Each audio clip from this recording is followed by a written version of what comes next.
Okay, so in this first lecture, I want to ask a question.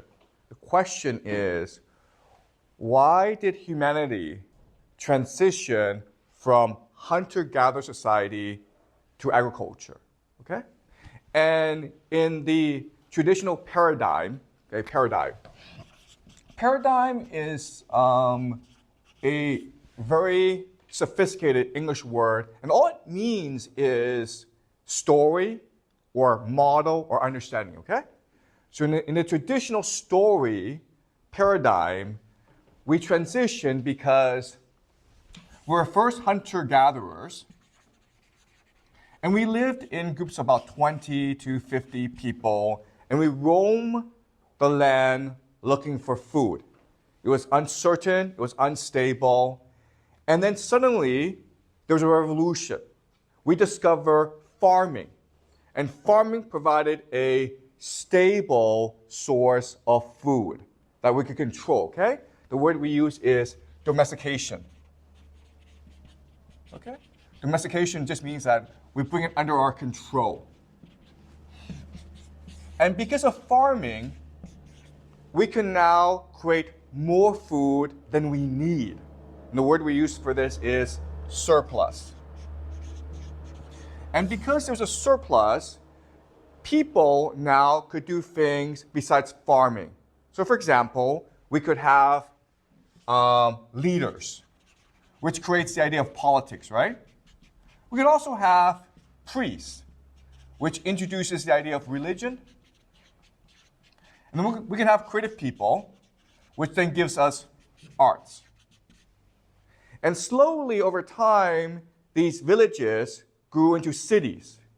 And because there was a lot of people and a lot of surplus, we could now have literature, reading and writing. So we can now store knowledge and then pass it from generation to generation and across cultures, okay? We can now have science and technology. And slowly, over the course of this process, we create modernity, okay? Which is the world that we live in today.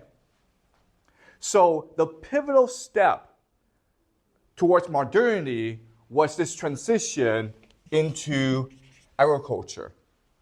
And this is traditionally what we believed about the world. Unfortunately, there's no evidence for this, okay? And in fact, the more evidence we collect, the more we realize this is not true. In fact, what we now know is it was actually pretty stupid to transition from hunter-gatherer into farming, okay, for a variety of reasons. The first reason is that when you're a hunter-gatherer, it's actually a pretty easy life because there's food everywhere, okay? When you're a farmer, it's a hard life because you have to grow that food. So maybe as a hunter-gatherer, you're working maybe an hour a day, but as a farmer, you were working 6-7 hours a day. It was very hard to grow that food. So in the book *Sapiens*, the Israeli historian named Yuval Harari, he's very famous. *Sapiens* is also a very famous book. There's a very famous sentence, okay? And the sentence is like this: we did not domesticate wheat. Wheat domesticated us, okay? So we thought that we made wheat, okay, the food wheat, into our slave. But in reality, wheat made us its slave. And the reasoning for this is this. Out in nature, if you're wheat and you want to survive, you have to make yourself attractive to other people and to animals, okay? So you have to be tasty, and you have to be easy to find. You have to do a lot of work.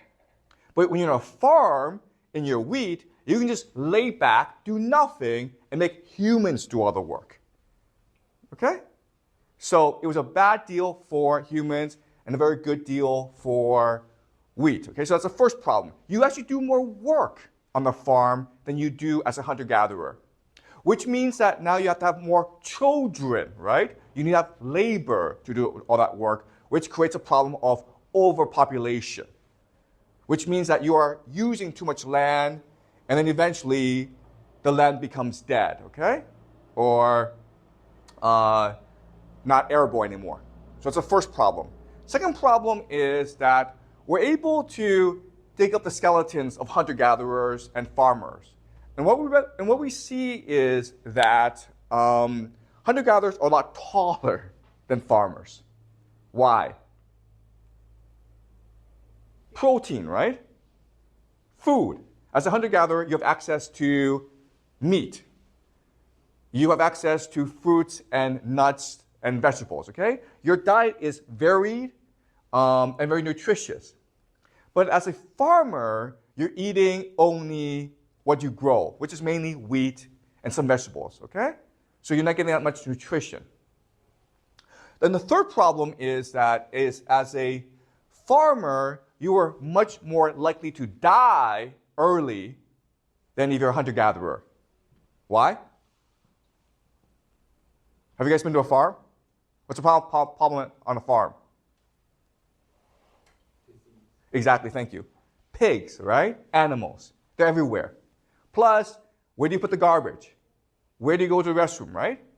So because people are together in a very unclean place, it's much more likely to contract disease and then die. Okay? So for these three reasons, the transition from hunter-gatherer to farming makes no sense.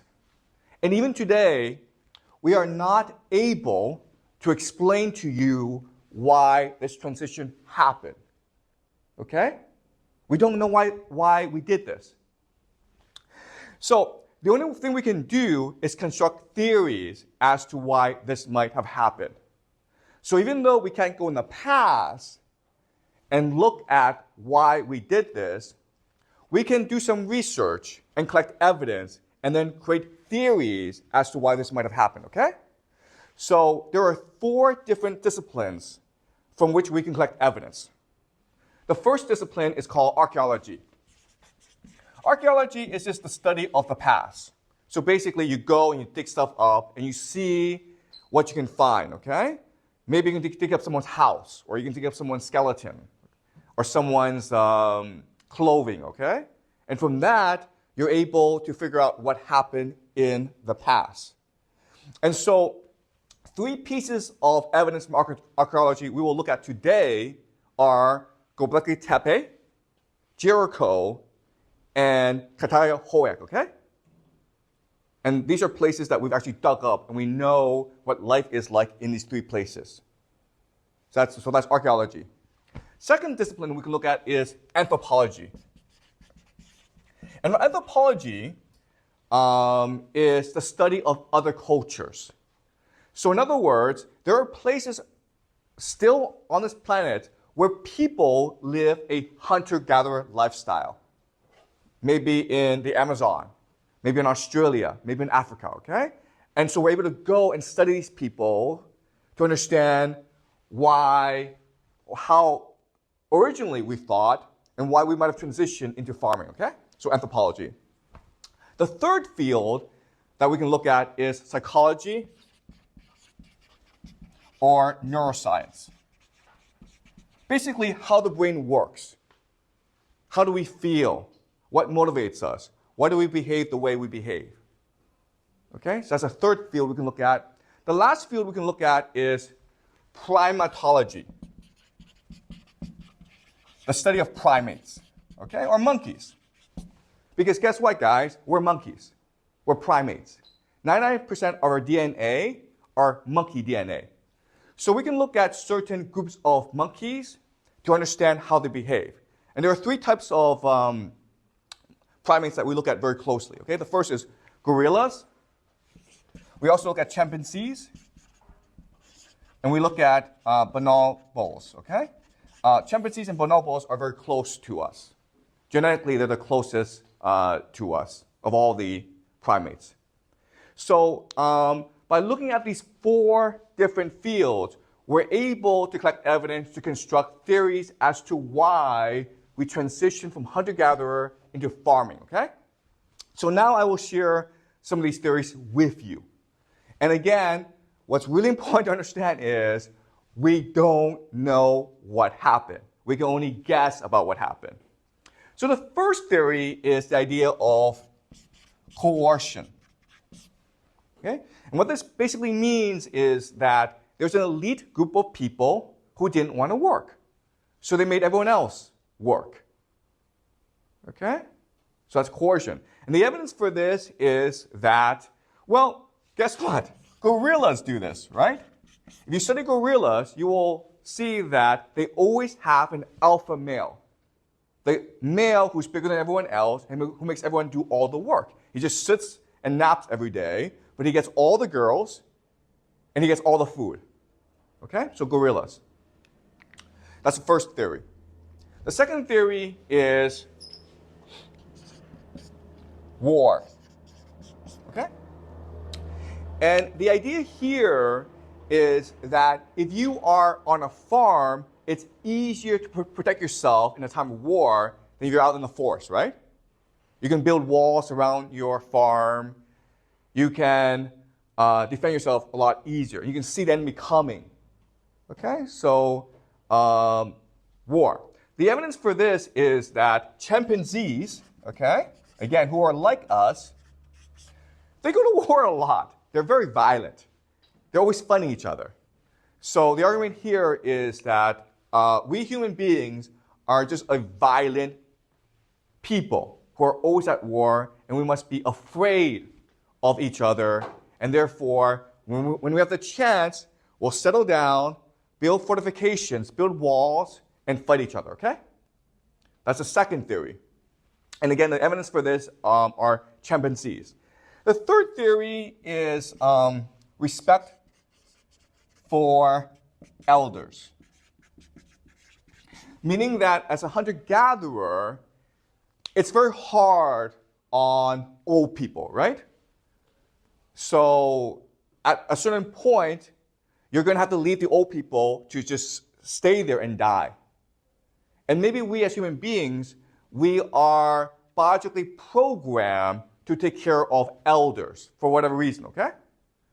And again, the evidence for this is anthropology, where every culture respects its elders, right?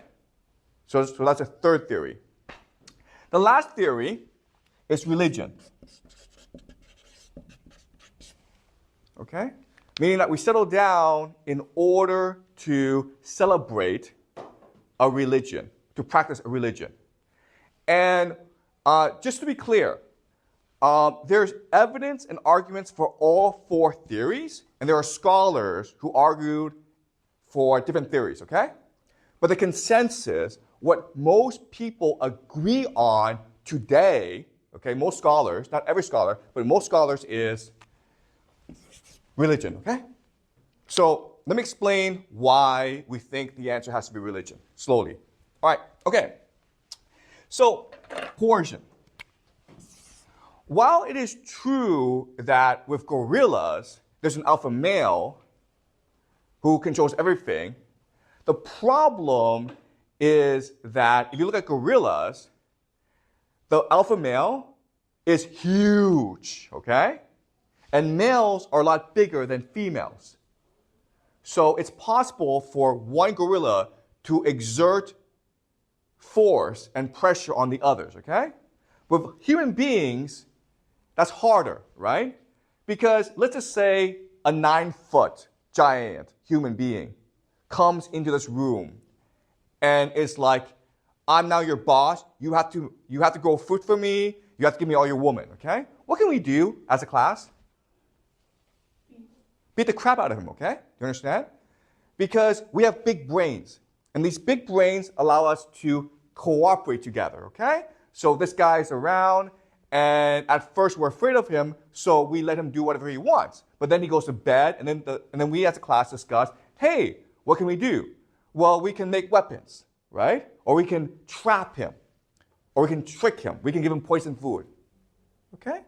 So coercion among humans is very, very hard to do. The worst case scenario, we can't beat them up. What we'll do is just run away. Okay? Does that make sense? So we don't think coercion is an explanation because there's so many ways for us to fight back and to rebel against bigger people, okay? So coercion doesn't really work. War. Okay, so we don't think war is a good explanation either. So it is true that chimpanzees are naturally violent, okay? They're always beating the crap out of each other. But guess what? Bonobos, who are actually closer to us genetically than chimpanzees, they're actually very peaceful. They don't fight each other, okay? So there's no evidence that we human beings are naturally violent. Also, if it is war, then we should be able to find weapons. And we don't really find weapons, okay? In archaeology, we don't really find weapons of early humans. Now, there is a lot of violence in early human history, okay? There's human sacrifice, there's group burials where a group of people are killed, but that's basically violence within a group. We don't find evidence of large violence among different groups, okay? We don't find that. So war, we don't really think is a possibility. Now, it's possible that in the future we'll find evidence. But I'm just saying that right now, in archaeology and anthropology, we do not have any evidence, okay? Then we look at respect for elders. And even though this is a valid theory, there's an argument that back then, they didn't really care about dying that much. And the reason why is that for most of human history, we human beings have seen life, history, as a circle, right? So for example, right now it's summer, it's going to turn into fall, then winter, then spring, then summer again, okay? So the world, history, moves in a cycle. Well, human life also moves in a cycle. You're born, you die, then you're reborn, then you die again, then you're reborn again, okay? So back then, they really didn't care if you died. In fact, if you're an old person, you're probably like, you know what, I'd rather be dead. And then, so if I die, I'll either be reborn or I'll go into the spirit world, okay? So they didn't really fear death, or they really didn't see death like the way we saw death, yeah? What is the evidence for this? Okay, that's a great question, okay? So the evidence for this is what we understand about their religion, which we will discuss later on and in next class, okay? All right. So that leaves religion as the most likely possibility. And this, again, this is what most scholars believed happened. And so we're going to look at 3 different archaeological sites. The first is Göbekli Tepe. The second is Jericho. And the third is Katahoyek, okay? All right. So I'm going to draw up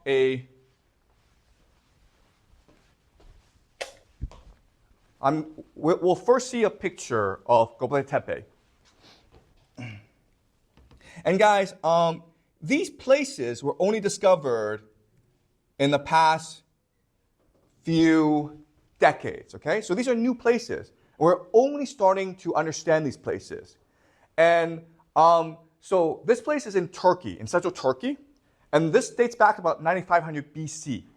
So this is about over 11,000 years old. And we don't even think this is the oldest place, okay? So if you did your research, you will know that this is basically a place of religious worship. You can see that they constructed this place so that there are these T-shaped pillars, okay? And these things are huge, right? This is a human being, and this is a T-shaped pillar, okay? We think, again, this is all theory, okay? This is all what we know. And we don't know that much because this is all recent, okay? But we think that these T-shapes represent human beings, okay? And within these T-shapes are animals. And you can see that they've aligned or they built this T-shape in a way that they can practice a ritual or a worship, okay? So the people who are leading this were probably who we call shamans, okay? Or religious leaders that help us bridge our world with the animal world and the spirit world, okay? So these are shamans. And so Göbekli Tepe is a place of religious worship.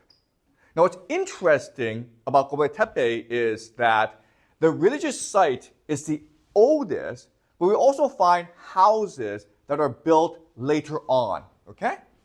So what we think might have happened here is that hunter-gatherers will come to a place now and then to practice religion. Because ultimately, as human beings, and we discussed this last class, we have a yearning or we have a need to understand why. And religion solves this problem for us. Also, as hunter-gatherer, you need to associate with other hunter-gatherers in order to find mates, okay? To find husbands and wives to reproduce. And so this sort of religious center, it's a great time to come and practice your religion, but it's also a great time to feast and to meet someone you can marry and have children with, okay? So that was the original function of the temple. Now, these places are often led by shamans.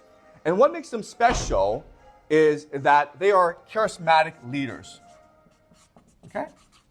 Charismatic leaders. Charismatic leaders are people like Mao Zedong, Barack Obama, Bill Clinton, okay? They're people who, for whatever reason, people just love them and want to follow them. Okay?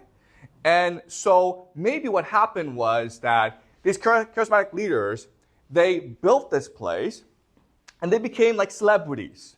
And people came from all over to meet them, to hear the religion, and to meet other people. And over time, some people even chose to stay with them and build houses to celebrate them, okay? And then when they died, what happened was they still worshiped them in their death. And so this place became a temple. Okay? Does that make sense? So that's one theory about Göbekli Tepe. There are other theories, okay? There are some people who will tell you that space aliens came down and built this place because it's so sophisticated. Okay? But so there are different theories, but the one that scholars most agree with today, okay, is that it was a religious center. Any questions before I move on? So these leaders spread religions or others spread religions? Okay, so that's a great question, okay? Where does religion come from? And this is something that we will look at very closely next class. And the answer is this, okay? Even though we all have the need for religion, we don't all have the ability to produce religion, okay? So who these charismatic leaders are people who have visions or dreams of God or the spirit world, okay? And then they present their visions to other people. And we have people like this throughout human history, right? So think of Jesus, think of Muhammad, think of Buddha, think of Confucius, right? These are people who have these visions of God or of spirituality or of a new world and present to people. And because they're charismatic, they're able to attract followers and spread their religion. And that's what probably happened here as well. Because as you can see from this picture, it was very hard work to build this temple. Okay? This is 11,000 years ago. They didn't have bulldozers. They didn't have shovels, okay? This is all by hand. So for them to want to dedicate their lives to building this temple because it took a long, long time, right? It took years and years and hundreds of people. Well, you needed something called religious devotion, right? Faith. Does that make sense? Okay? And again, throughout human history, we've seen this, right? So think of Christians, think of Buddhists, think of Muslims, religious faith. So that's what built this. Okay? So does that answer your question? Yeah. Okay. Any more questions before I continue? This Yeah? temple built like this for a reason because there are lots of layers and like a maze. Okay. So that's a good question. Why is a temple structured like this? Okay? And the answer is that there's cosmological significance to the structure. Meaning that on a certain time of the year, what will happen is that the sun will hit this place in a certain way. So it's almost like a clock. Does that make sense to you guys? They designed this in a way so they can tell time. But their intention was not to tell time. Their intention was to connect with the outer world. Right? Does that make sense to you guys? So they were extremely sophisticated. They knew a lot about the way the stars worked. Okay? So basically for them, this is science, okay? Today we say this is a religion, but their science back then is no different from our science today. Okay? Does that answer your question? Okay. And you had a question? Did the leaders, like the religious leaders, they just made up the vision, or they really had the vision? Okay. So if you talk to any religious people, they saw it, okay? They were there. They talked to God. Right? So we're like, well, that doesn't make any sense, but they really believe it. And that's why they're able to convince their followers. Okay, so you go back so in the future we will look at someone like Muhammad, who had religious visions in a cave. And you're like, did he really see an angel? Well, he thought he really did. Okay?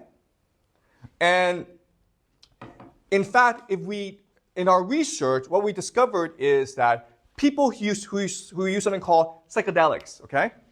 Do you know what psychedelics are? Psychedelics are drugs. What these drugs do is they shift your neural system so that you see the world in a different way. When you do that, you're able to have different visions, okay?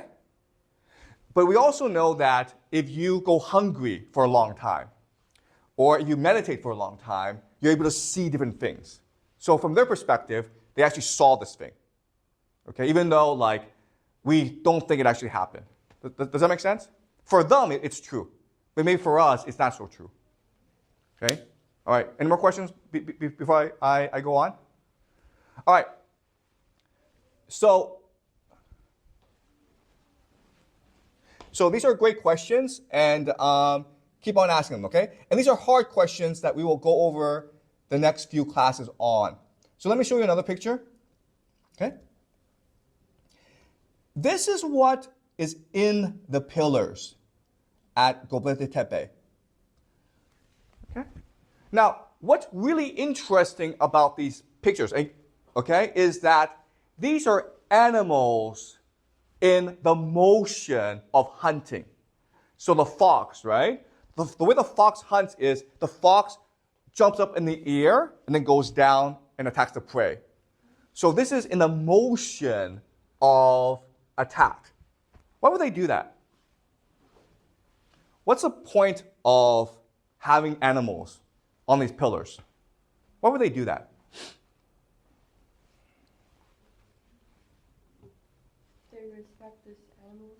Good. Okay, yes. Okay. So what's really important to understand is that back then, and again, I'll explain to you over the next couple of weeks.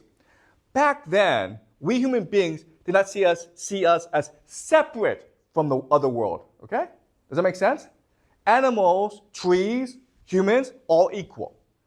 So, first of all, if you're going to kill these animals, you need to ask for their forgiveness. Otherwise, their spirit, their soul will haunt you, okay? They'll take revenge on you. So if you kill them, you must ask for their forgiveness, okay? And the one way to do that is by paying tribute to them. Okay, that's number one. Number two is that we can learn from these animals, right?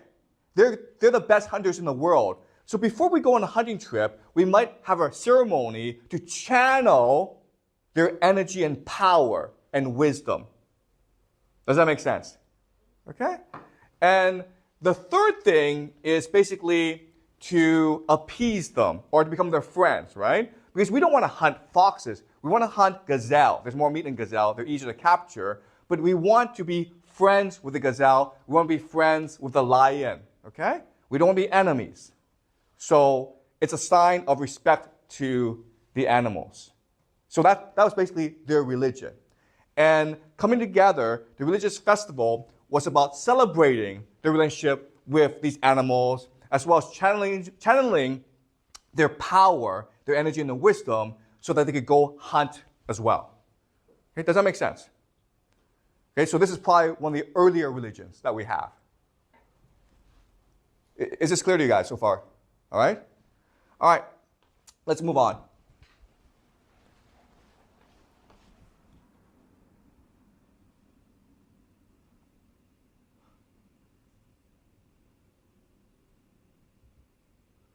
Okay, so now this is Jericho, okay? And Jericho is part of something called the Natufian culture. The Natufian culture appeared about 13,000 years ago, or even more actually, maybe 15,000 years ago, in a place we call the Levant, okay? The Levant is basically the Middle East, Israel and Syria. And what was special about the Natufian culture are three things. First of all, they were sedentary. Okay, sedentary basically means that they basically stayed in one place. Okay, remember, hunter-gatherers, they roamed around. They moved from place to place. But they were hunter-gatherers who were sedentary. Okay, they were not farmers. They were hunter-gatherers, but they stayed in one place. And the reason why we know, there's a lot of evidence, but one reason why we know is that they basically hunted gazelles. Gazelles are like deers, right? And the thing about gazelles is their teeth color is different according to the season. So in the summer and in the winter, it's because they eat different foods, okay? So the teeth color is different.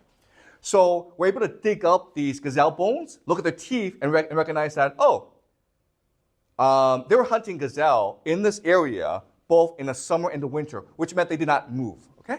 So they were sedentary. That's the first thing. Second thing is that they had domesticated crops.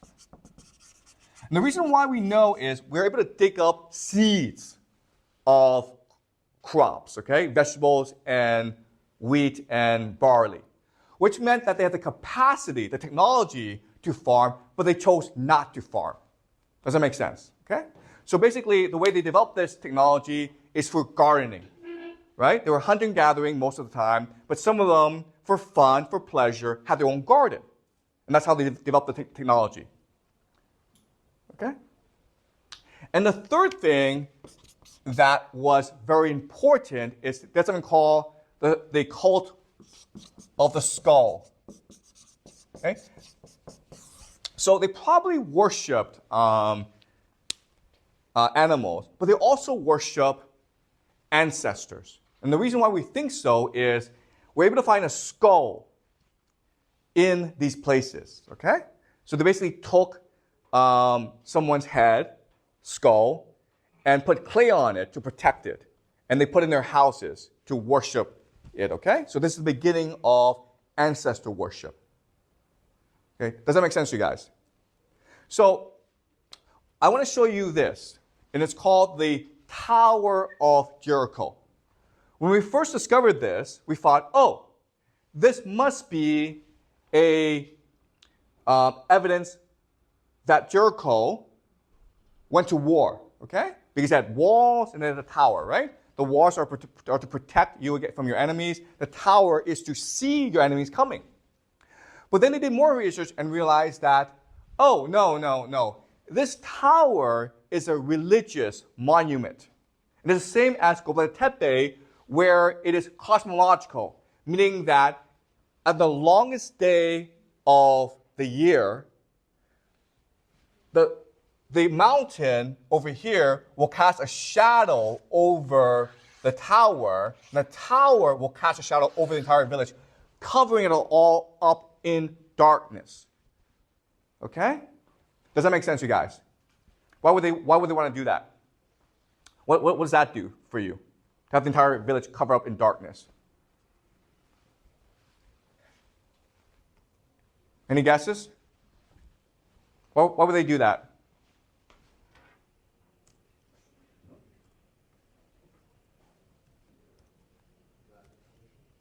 Excuse me? What do you mean by that? It's extremely hot for doing this. I know, but if that were the case, you just move, right? So what's really important is that this is like right after the last ice age, okay? So it's actually pretty cold, okay? They did this for religious reasons, right?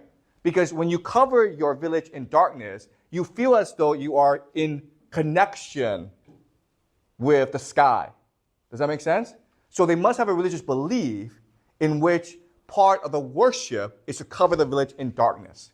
But why you cover the village in darkness makes you feel connected with the sky? That's a good question, okay? So space is dark, right? Do you understand? So when you're dark, you think that I'm bringing space to our village. So I'm collapsing the distance between space and my village, right? So if you make your village bright, you feel connected to the sun. I understand that, but your village is bright anyway. And if you're able to make your village dark, that's magic, right? Oh, that's special. Do you understand? Okay? So they designed a tower in a certain way so that it would cover the village in darkness. And they could see that as magic. And that's evidence that your religion is correct. Does that make sense? Right? Because otherwise, how do you know your religion is correct? Only by performing magic can you show that this charismatic leader, okay, who came up with this idea, speaks to God. Okay? Does that make sense? Okay, so let's look at certain pictures of skulls, okay? Because this was actually very common back then.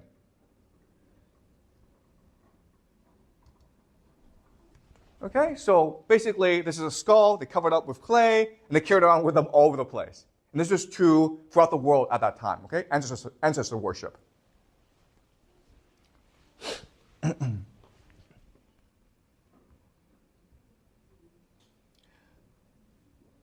Okay, so this is another picture of the skull, okay? Let me ask you why they would do that. Their ancestor is dead. Why would they do that? Why would they have the skull around?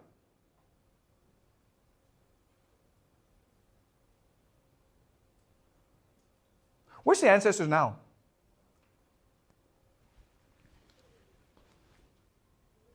Where's the dead person? The spirit world, right?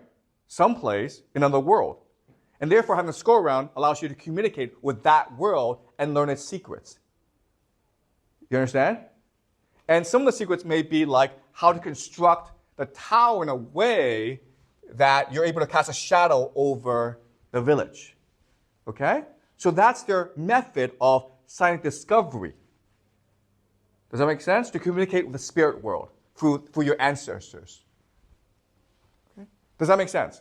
Okay. The point I'm trying to tell you is that their level of intelligence or their understanding of the world is just as sophisticated as our understanding of the world, okay?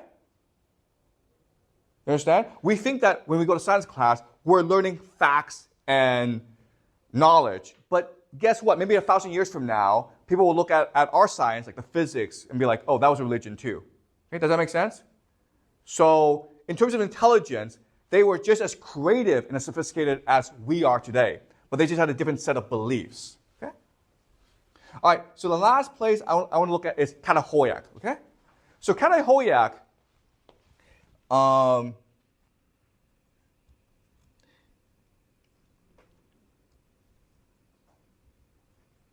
is a huge place.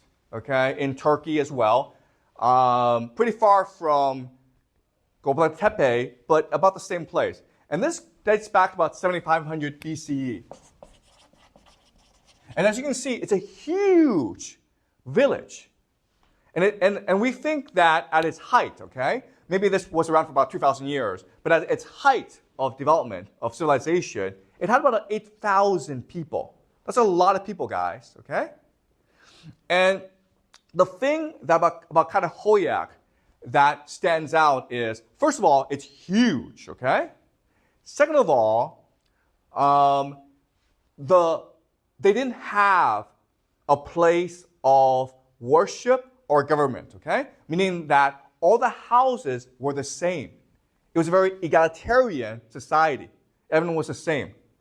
And what's even more interesting is that if you go to every house, there's a site, the living room is basically a temple unto itself. It was a place of worship and religion, okay? Meaning that the first, like Caerhun is a place where religion permeated or was in every place they were, okay? So we think that Caerhun is one of the first religious communities. Remember that before, religious sites were places you went to maybe once in your lifetime or maybe once a year, okay? But it wasn't part of your everyday life. Whereas in Caerhun, religion was in your life from birth to death. Okay? Does that make sense? And the thing about Caerhun that's very interesting is, at this point, their religion is extremely sophisticated, meaning that they can explain everything using their religion. Okay? So their everyday life and their religion was completely aligned together. So let me show you some evidence of this.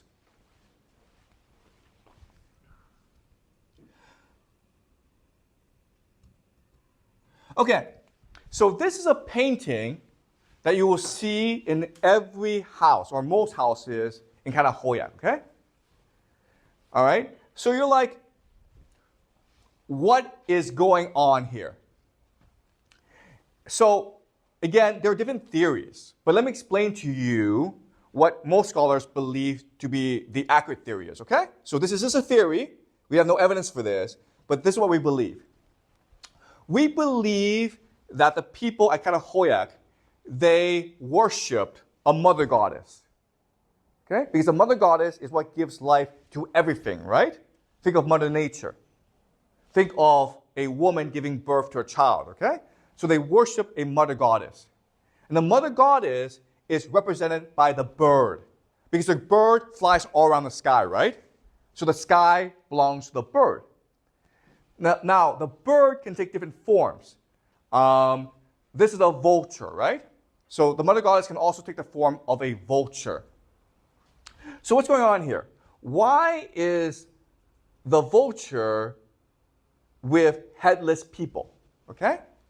Because the way that they combine ancestor worship with their belief in the mother goddess is they believe that when a person dies, what they'll do is they'll put that person's dead body out in the open. It's a sky burial, right? If you go to Tibet, they have sky burials.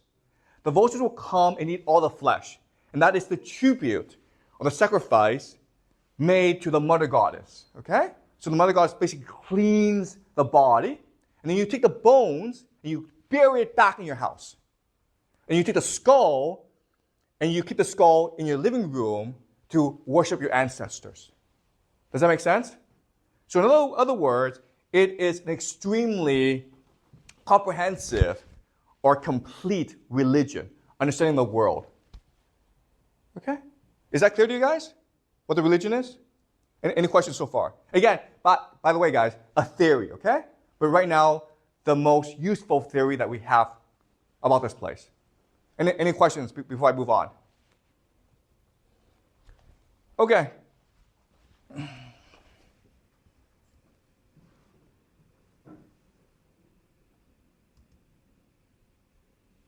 So what's going on here, okay? Now, this again also is in Caerhun in many houses. So what's going on here? Okay, so different scholars have different interpretations of this, okay? Clearly, this is a hunt, right? This is a hunt. And some people believe that these human beings who are, part of the Catahoiac people, they are mocking or taunting or laughing at the animals as a way to subdue them, to tame them, okay? To domesticate them. That's one theory. But another theory is that what they're really doing is dancing because they are worshiping or paying tribute to these animals they're about to kill.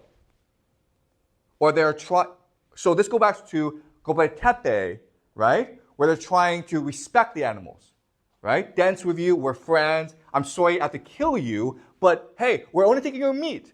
Your soul, right, is still going to be reborn. Or it's going to go to the spirit world, okay? So this is a way of paying tribute or respecting the animals they're about to kill or about to hunt, to maintain the harmony of nature and their relationship with nature. Does that make sense, guys? Okay? Again, what's really important is that this is a pretty complete religion, right? That explains everything to these people. And that's why it's so attractive to people, right? If you're a human being and you want to know why, well, Catahoiac, the religion there, explains why. Okay? Does that make sense so far? Any questions? Okay.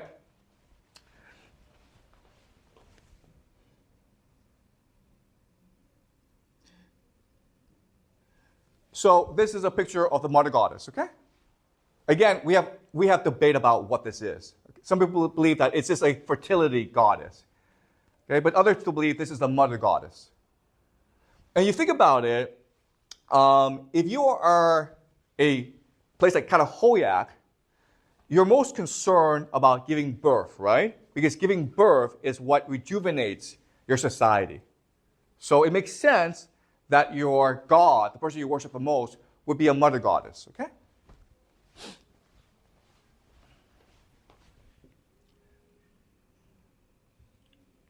Okay? This is clearly a bowl. And if you see pictures of Catahoiac, you will see that they have many, many depictions or pictures of bowl in their house, okay? And what we believe, again, this is a theory, okay?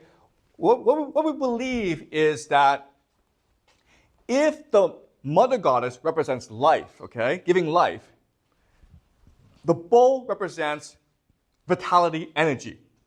And so it's the bowl that gives the mother goddess the energy to give birth. Right? Does that make sense? So the bowl represents the male, the mother goddess represents the female. But only if the male and the female conjoin, they come together, will you have life. Okay? So this is another picture. Clearly, okay, they're not hunting, okay? Clearly, they are worshiping the bowl. Does that make sense? They're paying tribute to the bowl. Okay? So, are we clear about this? How religion was a fundamental part of people's existence when they chose to become sedentary, okay? Or they chose to settle in one place. So, let's go back to the original question, and I'll take questions. The original question is, why did people transition into agriculture? And the theory that most scholars believe is because of religion. It was because people had a religious need that they came together to have these religious festivals. There were some charismatic leaders who were so brilliant that people chose to settle down with them, okay? And so they became sedentary. They developed a religion around the sedentary lifestyle, which included ancestor worship. But over time, because you're in one place, you're going to deplete the resources of the area around you, right, of the forest, which means that you must go to farming. Okay? Does that make sense?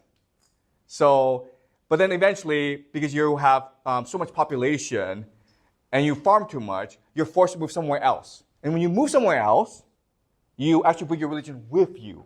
Okay? And that's how we can explain the transition from hunter-gatherer to agriculture. And there was no one spark or one moment when this happened. We think it took thousands of years over time because ultimately the hunter-gatherer lifestyle was so much more attractive to people, so much easier and attractive to people than the farming lifestyle. Okay? But the benefit of the farming lifestyle is that you had a religion. And that's why people chose ultimately to farm. Okay, so that's it. And next class, we'll continue this discussion about early religion and how people develop these religious visions. Okay?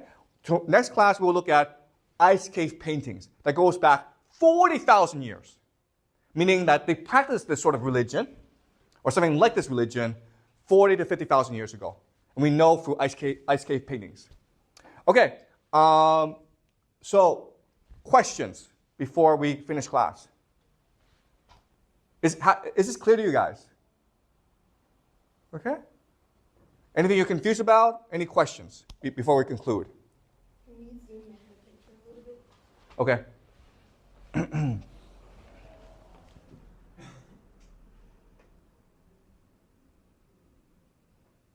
Okay, do you see it more clearly? And again, this is all on the internet, by the way. So if you're interested, you can go online and just read up more on Catahoyuk, okay? These places are very famous. We'll be discussing these places throughout the semester, okay? Göbekli Tepe, Jericho, and Catahoyuk. So for this lecture, which place we already discussed? Excuse me? For this lecture, which place we already discussed? We discussed all three. Okay? But I'm introducing you to these three places. In future classes, we'll go more in depth into these places, okay? Because Göbekli Tepe is a very interesting place. Okay? And we're only slowly discovering all that's there. Basically, we uncovered about 5% of Göbekli Tepe. So over the next few decades, we'll know more. Okay? Any more questions? Any more questions? Okay. All right. So next class, we will do ice cave paintings.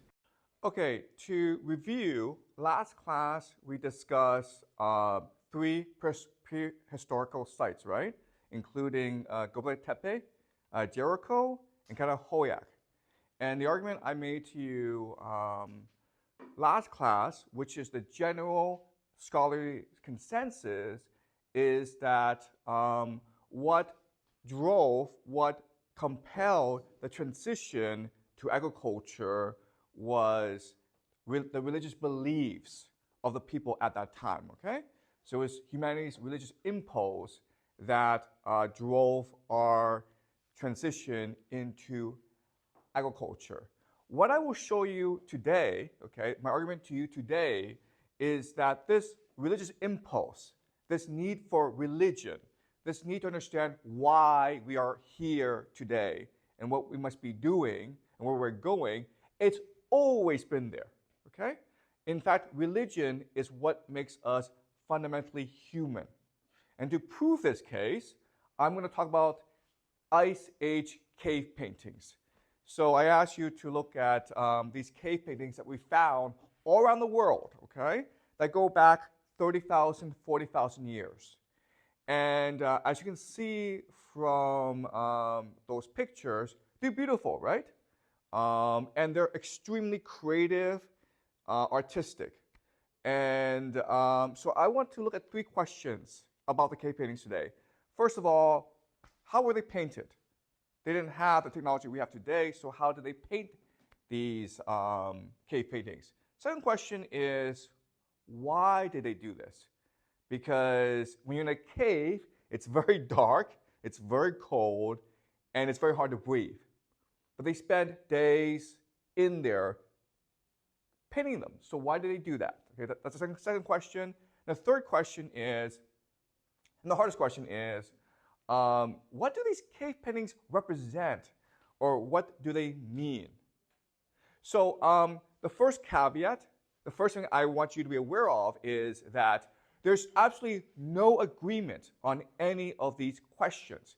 Cave paintings is something that we have a lot of around the world, but there's very little evidence as to what they are, what they represent, and how they were painted.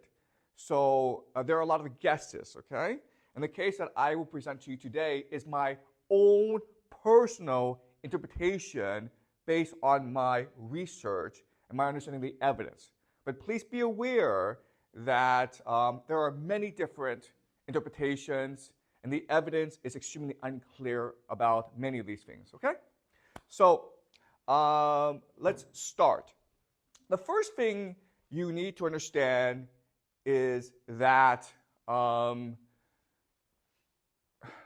for most of human history, it's been very cold, okay?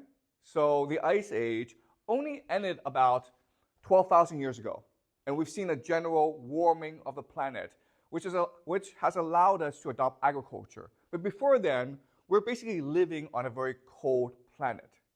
Now, the history of humanity is this. 300,000 years ago, we came into being in Africa. But because the world became very cold about 100,000 years ago, that meant a scarcity of resources. And that forced us to seek food and resources elsewhere. And so that drove our movement into Europe, which then drove our movement into Asia, and then across the Bering Strait, remember, because this is all ice, right? Into North America and into South America. And then from Asia, we went down to Australia, okay? So we basically colonized the planet. But there weren't that many of us. There was only about 1 million of us all around the world 20,000 years ago. And the other thing to remember is that in this process, there were actually other human beings in other places. So the Neanderthals were here, the Denisovans were here. And we interbred with them until we became the dominant human species, okay? Okay, so does that make sense? All right, so that's the background. Now, let's look at some cave paintings.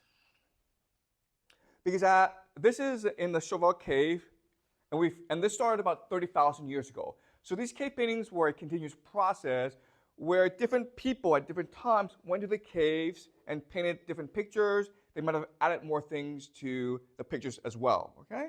But as you can see, this is clearly representing animals, right? Bisons, rhinoceros.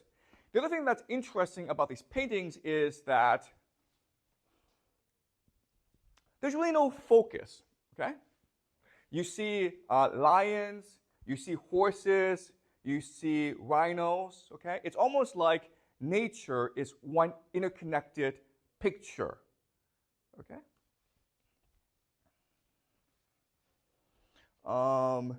These are lions, okay? This is Lacolle Cave about 20,000 years ago, and a very famous artist, Pablo Picasso, actually was invited into one of these caves, and he said that, wow, we learned nothing in 10,000 years, meaning that they were just as good back then as they are today. Artistically speaking, humans have not improved at all, okay?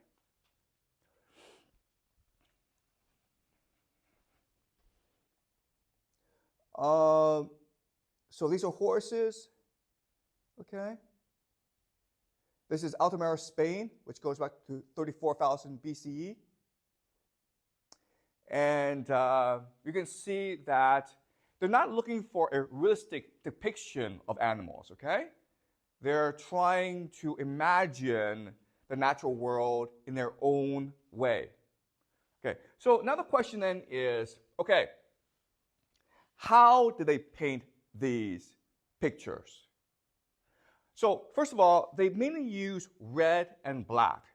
Okay? Red came from ochre, which is a type of clay, and black comes from charcoal. Okay, so that's the coloring they used. Inside a cave, it's very dark, so they had to use lighting. Okay, so what they did was they got some animal fat and put fire on it. Okay, so they could see some of the caves, but not all of them. Okay? And then, so now the question is, why did they paint these pictures? And a lot of the clue is this. A lot of the clue is where we found these paintings. And we found these paintings in a very special place in the cave. We found these paintings in the cave, the section of the cave where the acoustics was the best, the sound was the best. So what this means is we're fairly convinced that these paintings were part of a ritual which included music, because we found musical instruments as well, flutes, okay? So in other words, we think that these paintings are like Göbekli Tepe, which is like maybe now and then these hunter-gatherers would come into this cave for a religious festival where there's music, dancing, okay? And they are watching these paintings together. So these paintings are part of a religious festival. In other words, these paintings are not about art, it's really about religion. It's expressing the religious beliefs of the people at that time. Okay? So does this make sense, guys? All right. Yes? So what is their belief? So I just see that drawing cows and animals, but what does it imply their belief? Okay, so I'm going to answer the question, what are the beliefs right now, okay? All right. So again, no one knows what their beliefs are because they wrote nothing down, okay? They are pre-literate. We can't go back in time and talk to them, okay? So we have to use our imagination. So let's imagine that we go back in time to this time. It's very cold, and our memories have been wiped out, meaning like we've lost the knowledge of today. We've lost science, we've lost what we learned in biology class, okay? So my first question is, we're in this world, and what are things that amaze us or make us wonder or make us in awe? What are things that capture our imagination? Okay? Meaning like we see these things and we're like, oh my God, God must exist because there's no way I can explain what happened. What are these things that we would see and we would be surprised by, marvel at, basically be in awe of? What are things about our life that amazes us? What's the first thing that we can think of?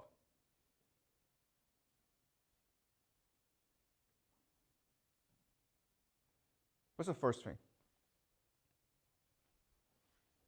You're in this world, right? Use your imagination. What's one thing that's like, oh, okay, there must be a God, or there must be some supernatural powers that govern our world? What's the first thing that comes to mind? How about childbirth? Childbirth, right? Does that make sense to you guys? Because I'm a father, I have 3 kids. And I can tell you, when I first saw my child being born, I was amazed. Because you have this life come out of nothing, right? Okay, and if you never study biology, you can't explain what happened. So that's the first thing that amazes us about being human, childbirth, right? What's the second thing that would amaze you if you were back here? Yeah? Child growing up, okay, so child growing up. Yes. What else? How about, yeah? Okay, how about the stars, right? It's late at night, and remember, there's no pollution. So you see out into the darkness, and it's all stars glowing, right? That's pretty amazing. So what do you think these stars are?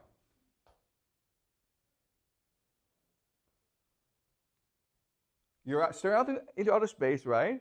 And you see these stars glowing brightly in the sky. What are they? What's your own explanation, really? Excuse me?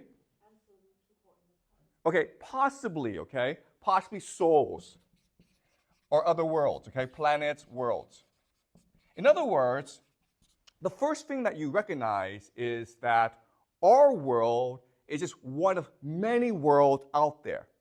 Does that make sense? All right? What else amazes you about the world? Excuse me? Okay, recovery from disease. Okay, so healing. Right? How do you explain healing then? What thoughts save you? Oh, the gods save you. Okay. All right, yeah, okay. So there are some supernatural powers. But another way to explain healing, okay, is that you have a body and you have a soul, right? And the soul could be one of the stars. So what's causing disease in this world is the soul and the body are in conflict. And so healing is about bringing the soul and the body aligned together, okay? And we think this because look at Chinese medicine, right? It's the same idea, right? Where the soul and the body are in conflict, right? And you want to align the two in order to heal. Okay? So other things that will surprise you is nature, right? The animals, the trees, the vastness of nature. Okay? Now, these are things that surprise us, and they force us to ask the question, why? So now let's try to construct a theory of how to connect all these things, okay? All right. So we know that the stars, there's other powers out there, right? There has to be gods or the soul of really great people or other planets or other worlds, okay? How does childbirth happen then? How does childbirth happen?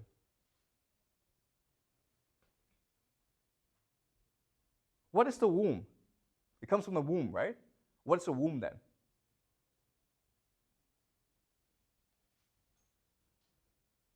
A portal, a door, right? So, what the womb is a portal that the soul comes from another world into our world. Does that make sense? Then how do people return to the other world? If the womb is a portal that allows souls to come into our world, how do these souls return to their world again? But what do they do in death? How do we, so people die and then? Burial, thank you. Do you understand? So this is symmetry, right? The soul comes into our world from the mother's womb, from darkness, and then for us to return the soul back into the original world, we bury this person in darkness, and that carries that person back to the original world. Okay, does that make sense? Okay, so this is probably the simplest explanation for how life and death works. Okay? All right, so there are these portals, okay? And what in nature most resembles a womb? What in nature most resembles a womb? A mother's womb. Like a cave, right? Do you understand? A cave. So we can think that, okay, we humans come from a mother's womb, which is a cave, right? A tunnel. But animals also come from a womb, which is the cave, okay? So the cave is a portal into another world. So why are we in the cave celebrating animals? Why are we doing that?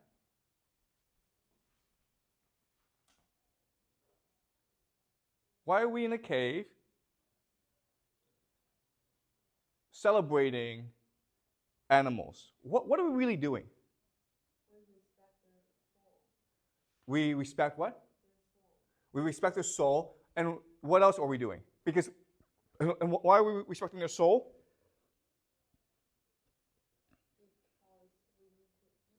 Yeah, we kill them, right? So we kill them, and now what are we trying to do?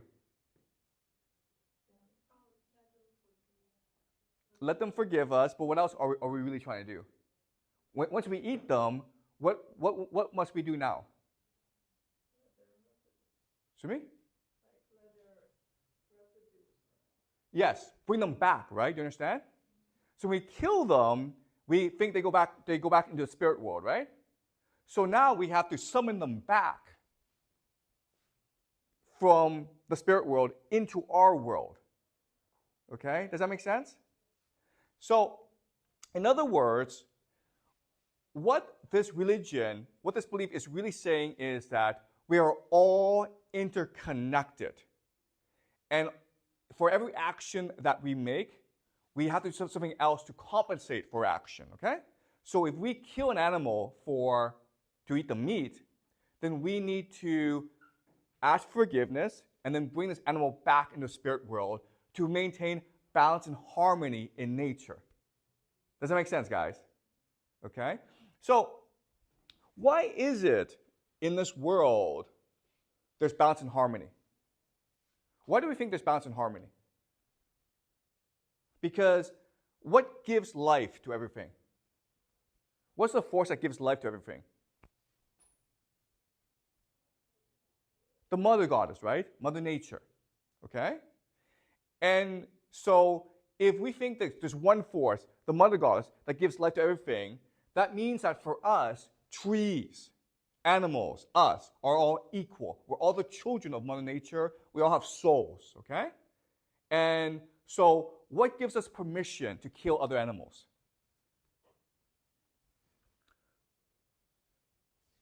Why are we allowed to kill other animals? The other animals are our brothers and sisters, right? So what gives us permission to kill the other animals? Why are we allowed to do so? Okay, because Mother Nature, Mother Goddess has a plan, okay? Each thing on this planet has a function. The function is to maintain balance and harmony. If we do not kill the other animals, we will die, okay? But also, if we don't kill the other animals, there'll be too many of them. You understand?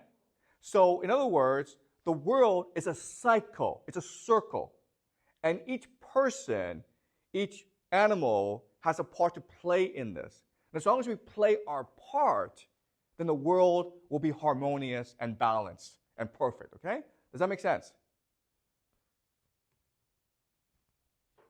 Okay? Does that make sense, guys?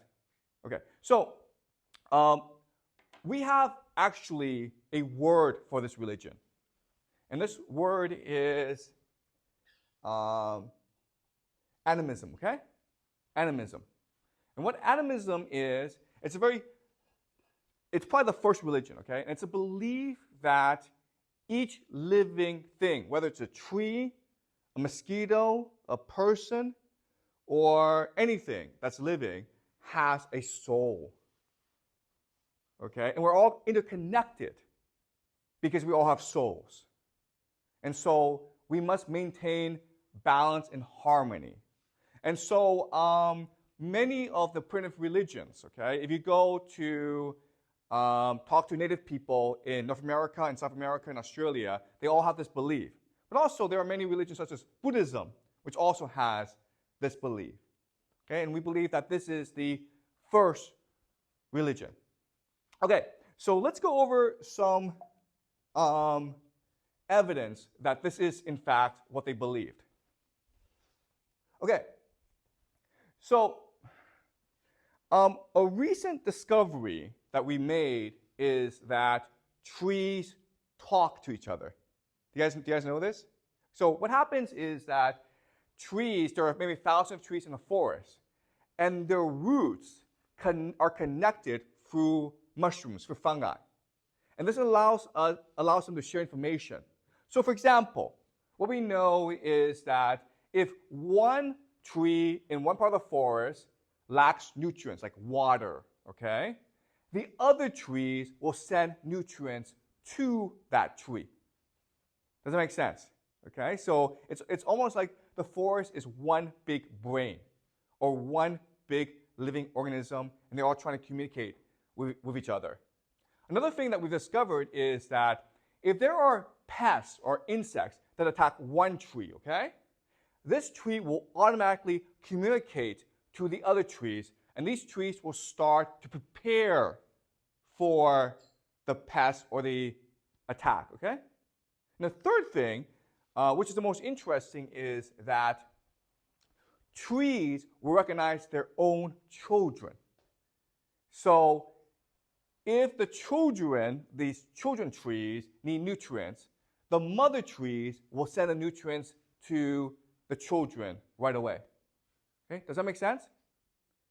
So this is something that we've recently discovered, but if you think about it, if you're living back then, you can sense the, you can sense almost how trees communicate because you're always in touch with nature.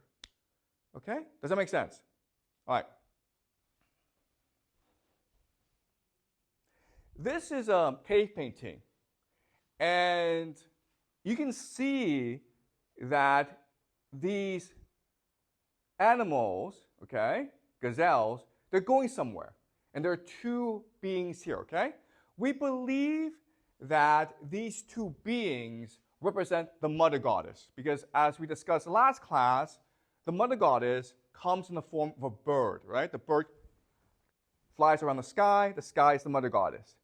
Okay, so it's almost like the mother goddess is channeling or herding the animals from the spirit world back into her own world. What you also notice is that these birds are almost like humans, okay? And so what we think is that the shamans dress up like birds in order to channel the energy of the mother goddess to control the animals, okay? Okay, and there's actually a lot of evidence for this. So this is clearly an animal, but this is also a person who's an animal, who's a human being, right?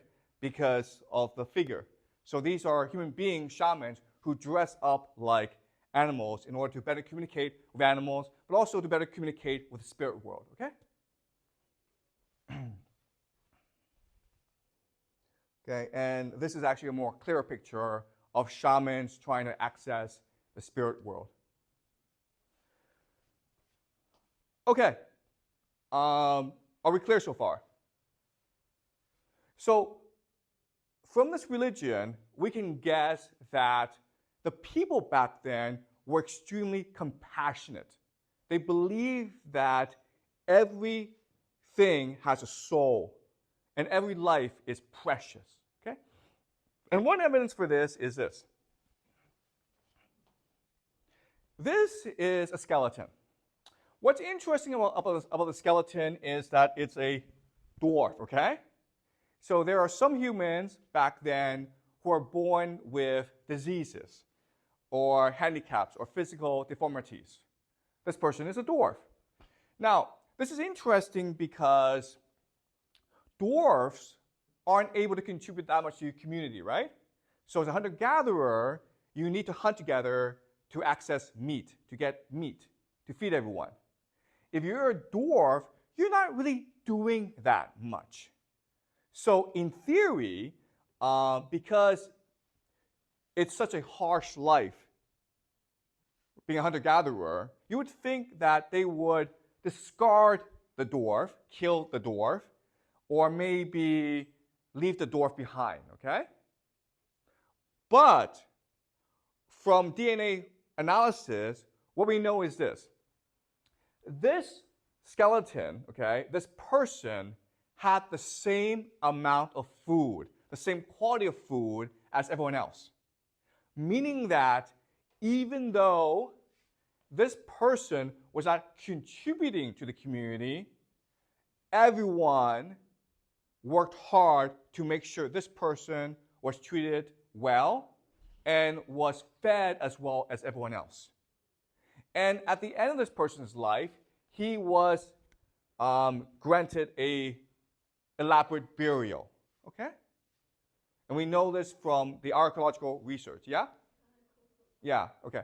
Okay, does that make sense, guys? All right, so let me ask you this question.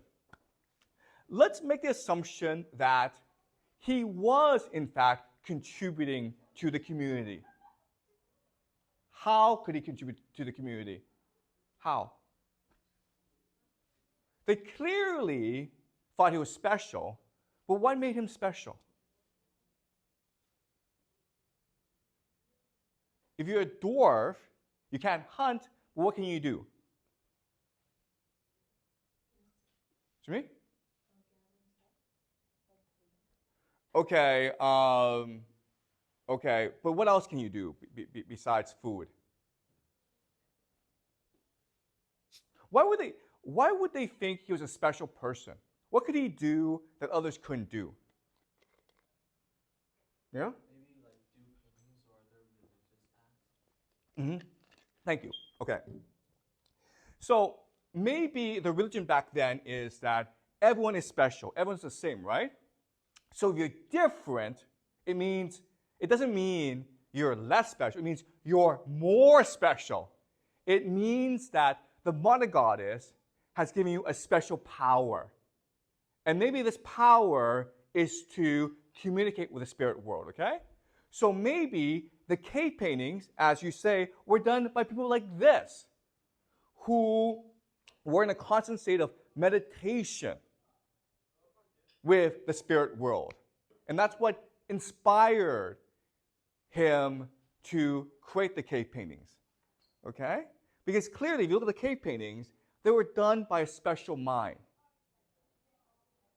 And if you're a dwarf, you clearly see the world in a different way. And being a dwarf, it makes the most sense to be a shaman, not only because people think you're special, but because you can invest the time into meditation, into religious practice that enables you to communicate with the spirit world, okay? Does that make sense? Okay. And not only that, but what we found is that there are many burials like this, okay? So this is a passage from The Dawn of Everything, which is a fantastic book, okay, by David Graeber and David Wengrow. They're both anthropologists. And this is a fantastic book, okay? But this is a passage from the book. So Roma II is the dwarf. He goes back 10,000 years, okay? And it was a pretty elaborate burial. And as this paragraph says, we know he ate exactly the same food as everyone else, okay? He was not discriminated against in any way. And the last passage here is, neither is Roma II an isolated case, okay? We have many examples of this. When archaeologists undertake balanced appraisals of hunter-gatherer burials from the Paleolithic, okay, meaning the Ice Age, they find high frequencies of health-related disabilities, okay? So the people who are buried tend to be the ones who are disabled. They have some form of disease, which makes us think that maybe they're shamans, okay? They were picked to be shamans because hunter-gatherers thought you're different, therefore you must be special. Therefore, the mother goddess favors you, okay?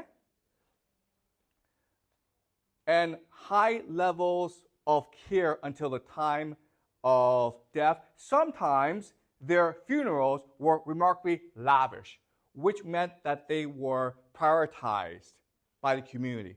They were highly valued by the people around them, okay? The best explanation is, well, they were shamans. They were people who could access the spirit world and communicate with it, okay? Does that make sense, guys? All right. Any questions before I move on? All right. Now, another amazing thing that we found about Ice Age cave paintings is that they have symbols, okay? So we saw pictures, but a Canadian anthropologist named Genevieve von Petzinger, she went all around the world and she documented symbols in these Ice Age cave paintings, and she found recurring symbols. For example, the hand, okay? The hand is everywhere. The spiral, the quadrangle, the circle, okay? The asterisk. Let me ask you this question. Why would paintings have symbols? Why would drawings have symbols? Why can't you just draw the thing? Why do you need to have symbols?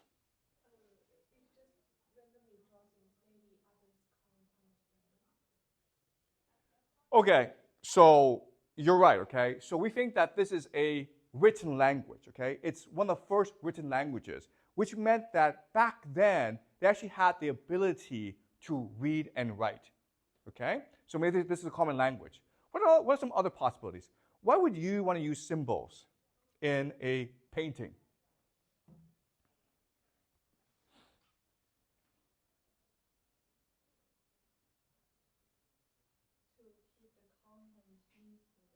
Excuse me? To keep the content mysterious. Okay, that's interesting. Okay, to keep the content mysterious. And so where do these symbols come from? To keep the content mysterious, right? You have these symbols and their secret signs. Where are the secret signs from?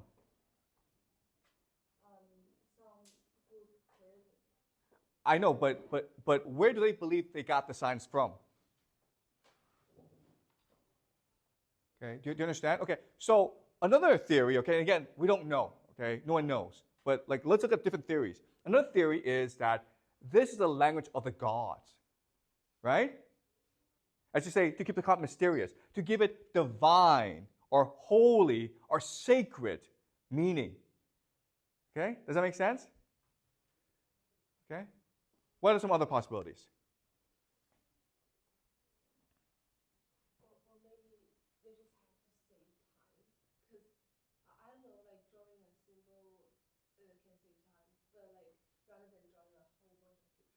Yes, exactly, okay. Yeah. So this can also be a shorthand, okay? We call this shorthand. But also, like, there's some things you can't draw. For example, love, or energy, or repetition, or balance, harmony, cycle, right? These things you can't draw. So you have to represent them using symbols, okay? So there are many different possibilities. Which means this, okay? Let's just summarize what the possibilities are. What are the symbols in art? Okay, the first is that maybe you're trying to visualize an idea. Okay, you can't draw energy or life force or cycle repetition, so you just have to use a symbol to represent it. Okay, which means what? Which means that each picture is a mythology. It's a story. Okay, do you understand? The pictures aren't trying to show you a picture, they're trying to tell you a story about the world. And that's why symbols are important. Because in a story, there are ideas that you cannot visually express. Okay, does that make sense? Okay? That's the first thing. Second thing is that you're trying to visualize the language of the spirit world. Okay? So this goes back to making the content mysterious. Okay, why do we think this? The answer is this. Okay, we think that when they drew, the way to access the spirit world is to use drugs, okay, what we'll call psychedelics. So, in other words, there are certain plants that if you drink, okay, it makes you see things. And the things they see are, in fact, the symbols, the geometric signs. So, in other words, they went to the spirit world, or they think they went into the spirit world, and then they're just trying to express the language of the spirit world, okay? Does that make sense? All right, so this is a complicated idea, okay? But I want to introduce this idea to you, like how we perceive or how we understand reality. So for most of human history, we thought that, oh, reality was just reality. And we are just trying to see reality, okay? Reality is something that you must see. And then along came a philosopher. And he's a very famous philosopher. I want you to remember the name. But his name is Immanuel Kant. Okay? And he is considered the greatest philosopher who ever lived, Immanuel Kant, German. And his idea is this. His idea is that reality is not something that we experience or we see. Reality is something that we imagine, that we create with our mind. An example he uses is time and space. Okay? The idea of time, like 1, 2, 3, 4, it does not exist in nature. It doesn't exist, okay? It's something that our minds made up. So our reality is something that we imagine every day. Okay? Does that make sense? Now, what's really interesting is that Immanuel Kant was writing maybe over 200 years ago, okay? And today we have a new science called neuroscience. Okay? Neuroscience is the study of the brain. And what's really amazing, okay, and we will discuss this in future classes, is that neuroscience has confirmed Immanuel Kant, meaning that we now know that the brain imagines reality, okay? It projects reality. Does that make sense? So what drugs do is they change the structure of your brain so that you see a different reality. Okay, does that make sense, guys? So that's what drugs do. And so when they see a different reality, maybe they're seeing symbols, okay? So that's the second thing about symbols in art. Now, the last thing is these symbols are mysterious, right? And mystery makes things sacred and divine, right? So back to childbirth.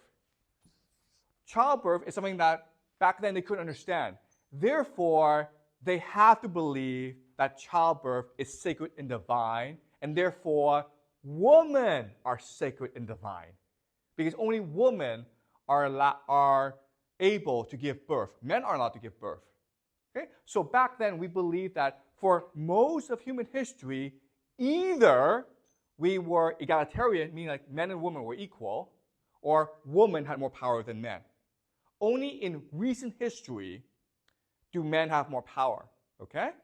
And how this happened, I'll explain to you next week, okay? But just remember, like back then, there was no separation of sexes. If anything, women were considered superior to men. Remember, like the god is a mother goddess, a female. And therefore, women are more special than men, and they know this because women give birth, not men, okay? And childbirth is mysterious. Does that make sense? Okay, so we understand symbols in art as doing these three things. Now we have a more comprehensive or complete understanding of why they did art, okay? The first reason is what they're trying to do is they're trying to visualize their mythology, okay? They're trying to take this idea, their understanding of how the world works, their religion, and they're trying to visualize it, okay? So art is basically religion. There's no difference.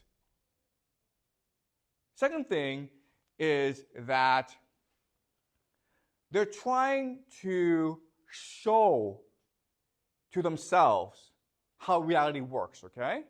They're trying to show that the underlying reality is a soul or God, okay? Does that make sense?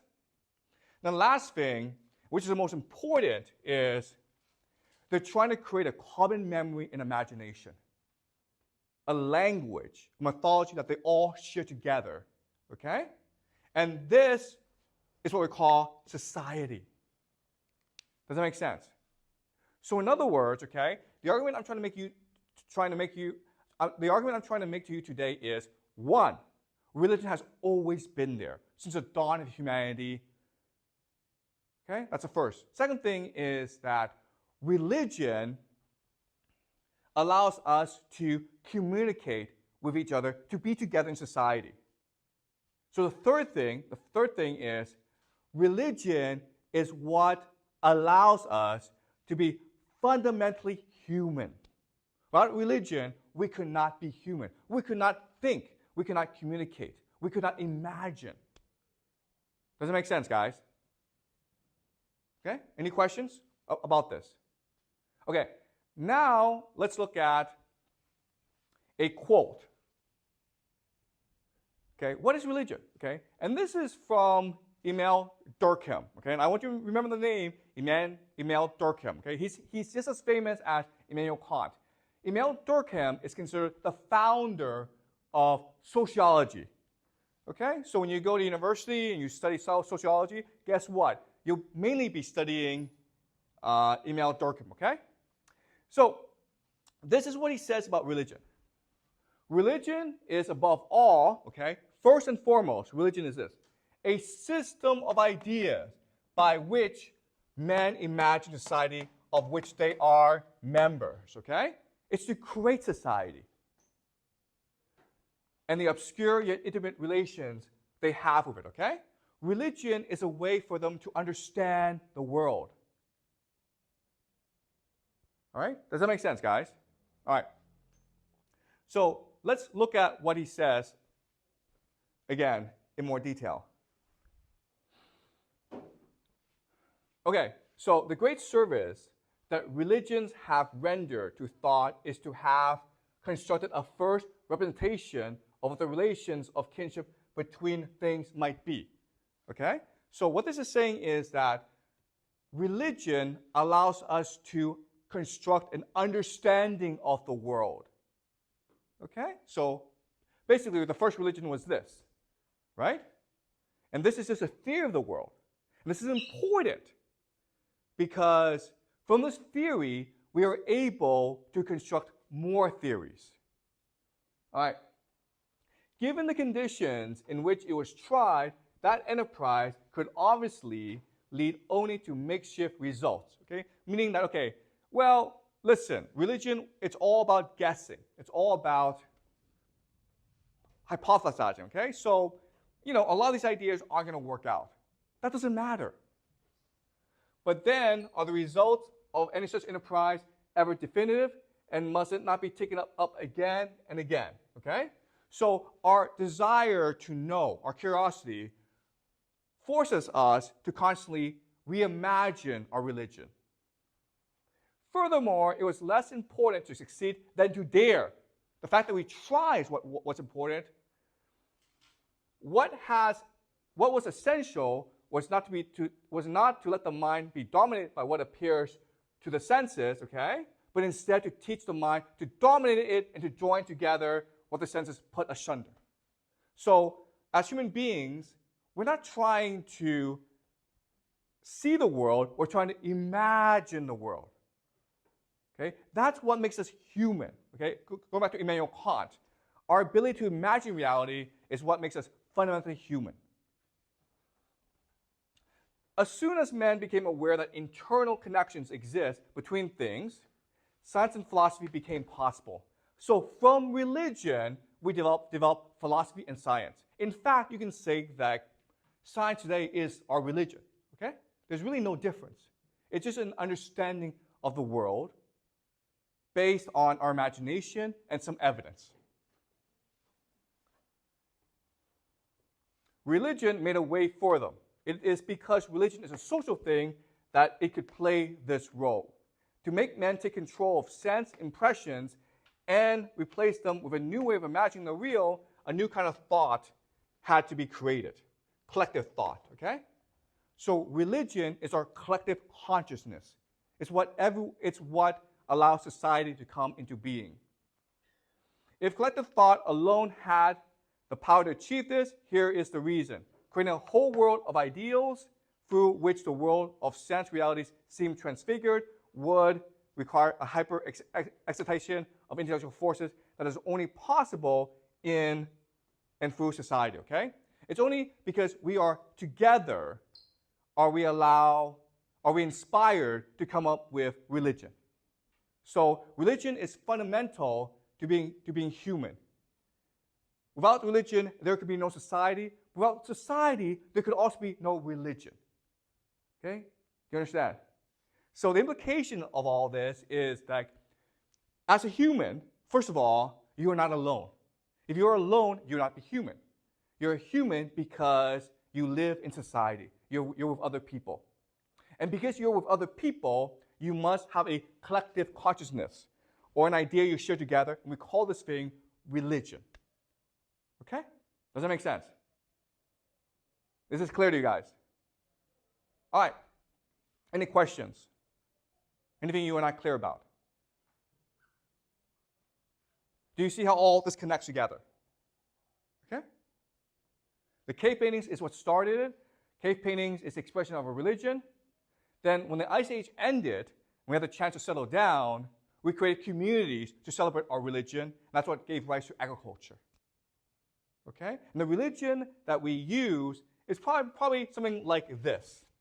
Okay? The world is interconnected. There's a mother goddess that gives life to everything. Okay? Any questions?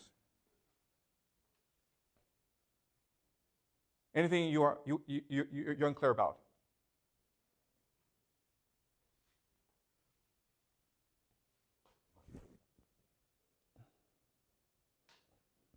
Yeah?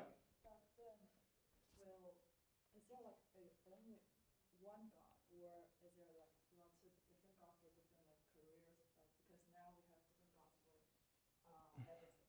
Okay, so that's a great question, okay? So the question is monotheism, okay?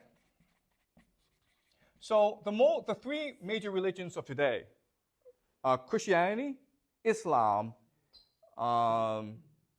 and Judaism, okay? They're all monotheistic, meaning they believe in one God. So this is actually a very recent innovation, okay? So back then, they wouldn't have a concept of power hierarchy. Do you understand? They wouldn't think that the mother goddess is the greatest god of all. They could only think like the stars, right? There's no hierarchy in the stars. They're all over the place. Okay? So maybe the mother goddess gives birth to our world, but maybe there's another god that gives birth to another world, okay? So they wouldn't think in terms of hierarchy. We think in terms of hierarchy today because of monotheism. But back then, they wouldn't think so. Okay? Does that make sense? Okay? So maybe today you can think of a pyramid, okay? There's people at the top. But back then, they would think like it's a river. Okay? We're all part of the river. It's a cycle. It just goes in circles. And there's no differentiation or there's no power hierarchy. Things go wrong when there's conflict inside this river, okay? When people don't do things they're supposed to be doing. Okay? So, and these things are what?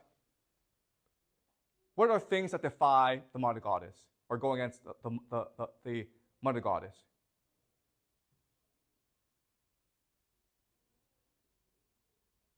How about incest, right? How about killing animals without making the proper sacrifices? Right? So you just kill the animals, but you don't go in the cave to pray for them for their return. Okay? So in other words, in this world, religion is basically ritual. And this is something that we'll study next class, how religion is just ritual. Okay? Just habits and practices and actions. Any more questions? That's a great question, by the way. But monotheism is something that we will look at very closely in future classes.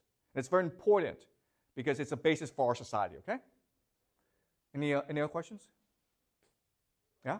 You mentioned last class that we transformed to agriculture because of religion. Yes. But if a cave, you can also pray in a cave and it also serves the function of rituals, then why is it necessary to transform to agricultural society?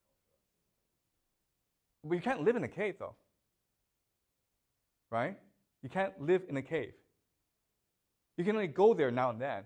There's no oxygen in a cave. It's too dark. It's too cold. You can't live there. Right? So you're right in that, okay, if a cave were livable, they could build farms around that cave. Okay?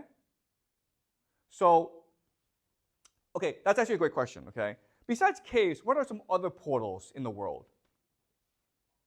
What are some other portals into the world that have like spiritual energy besides caves?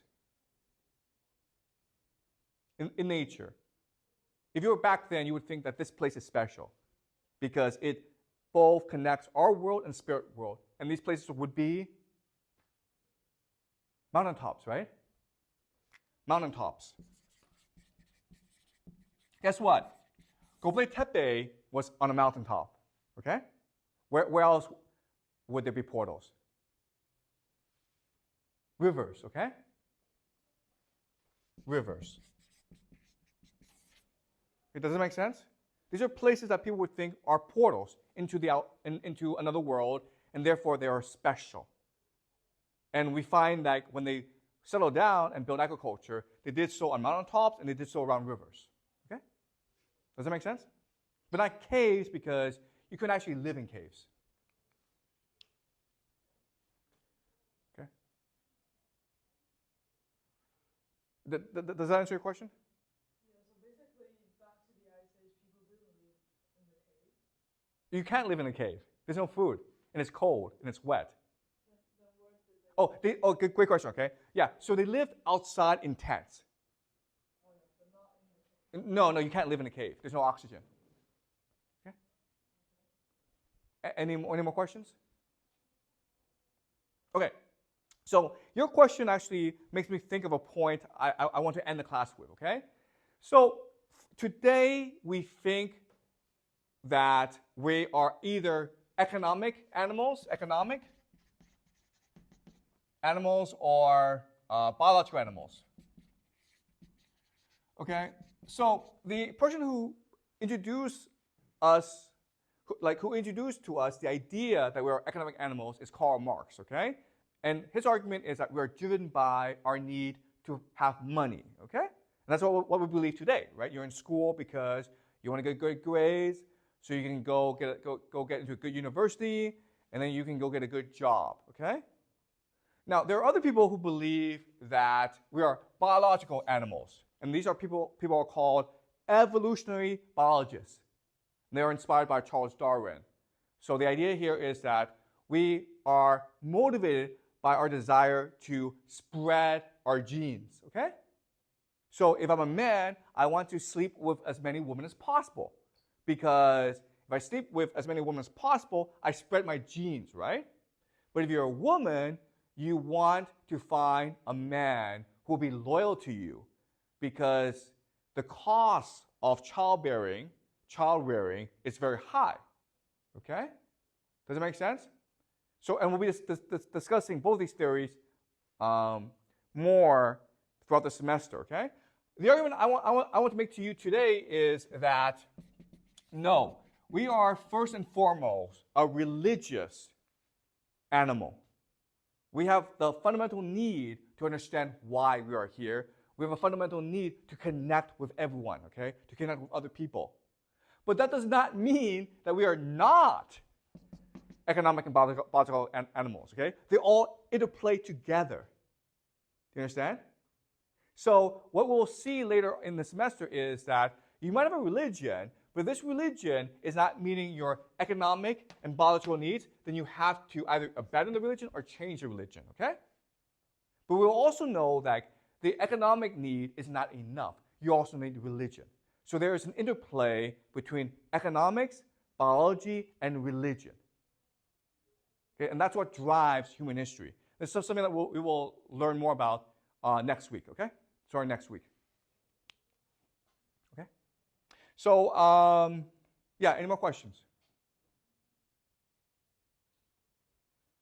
Okay. Okay, so I want to summarize and review what we have learned so far. So the main message is that for most of human history, we have been peaceful, egalitarian, and artistic. So about 300,000 years ago, our species, Homo sapiens, we were born in Africa. And then 50,000 years ago, because of climate change, we started to spread around the world, okay? And throughout most of our history, we have been hunter-gatherers. And we don't know that much about our history. We can only guess. But based on the available archaeological evidence, we were, for most of the time, peaceful, egalitarian, and artistic. Okay, so peaceful does not mean we were not violent. There's lots of evidence that there was in-group conflict. So, for example, we discovered in burials people with skull fractures. Okay? So there's been violence, but there's been no evidence of organized warfare. That comes much later. Okay? That's the first thing. Second thing is that we were egalitarian, meaning that there was no difference in status and power between men and women. Men and women were considered equal. There was no hierarchy, meaning that there were people who were considered more wealthy than other people. We know because we could not find any evidence of hierarchy, meaning larger houses, meaning groups with special privileges. Now, there are individuals who might have higher status, and we know because they were buried more elaborately than other people. So, for example, shamans, right? Shamans were their religious leaders, and as such, they were accorded higher status than everyone else. Okay? And the third thing is artistic. So, as we know, they were engaged in cave paintings. They built monuments in order to celebrate and worship their religion. So for them, art really was about the expression and celebration of their religion. Okay? So for most of human history, we were peaceful, egalitarian, and artistic. And we know that today we are not peaceful. We are not egalitarian. We are not that artistic. So what changed? Next week, I'll explain to you what changed. Okay? Basically, a new group of people called the Yamnaya came into being, and they had a different religion that celebrated warfare, patriarchy, and wealth. Okay? And eventually spread all around Europe and Asia, and they conquered everyone, and they created a new history of humanity. That's next week. Okay? So I want to explain the evidence for why we think most of human history we were peaceful, egalitarian, and artistic. Okay, so something else that we discuss in class is we don't know what their religion was, but we suspect that it was animism and shamanism, okay? Remember that animism is the belief that we all come from the mother goddess, from one source of life, including trees, animals, and humans. So every living being has a soul. Okay? And the other thing is that the soul is permanent. You can never kill it. Okay? The body and the soul are different. So it doesn't really matter if you die, because your soul will go somewhere else and maybe come back. Okay? So death was not a big deal. And the third thing is that there's a spirit world or another world which is more real than our world. Okay? Our world is just a manifestation, a physical manifestation of the spirit world. But what matters is the spirit world. And the last thing is that there's an order to the universe. We have a part to play. So for example, we can kill animals to feed ourselves, but we must pay tribute to these animals before and after we kill them in order to maintain the harmony of the universe. Okay? So that's what we believe the religion of early humans were everywhere in the world, okay? Including in China, including in Europe. This is Göbekli Tepe, and you can see that this is a T-pillar, and it's meant to represent a human. And inside the T-pillar is an animal. So basically, the tip pillar represents the manifestation of the animal spirit in us. And we believe that this is a religious festival that they would have before they went hunting. And the evidence for this is that at this site, we found a lot of animal bones. Okay? So does that make sense, guys? All right. So again, this is all just review.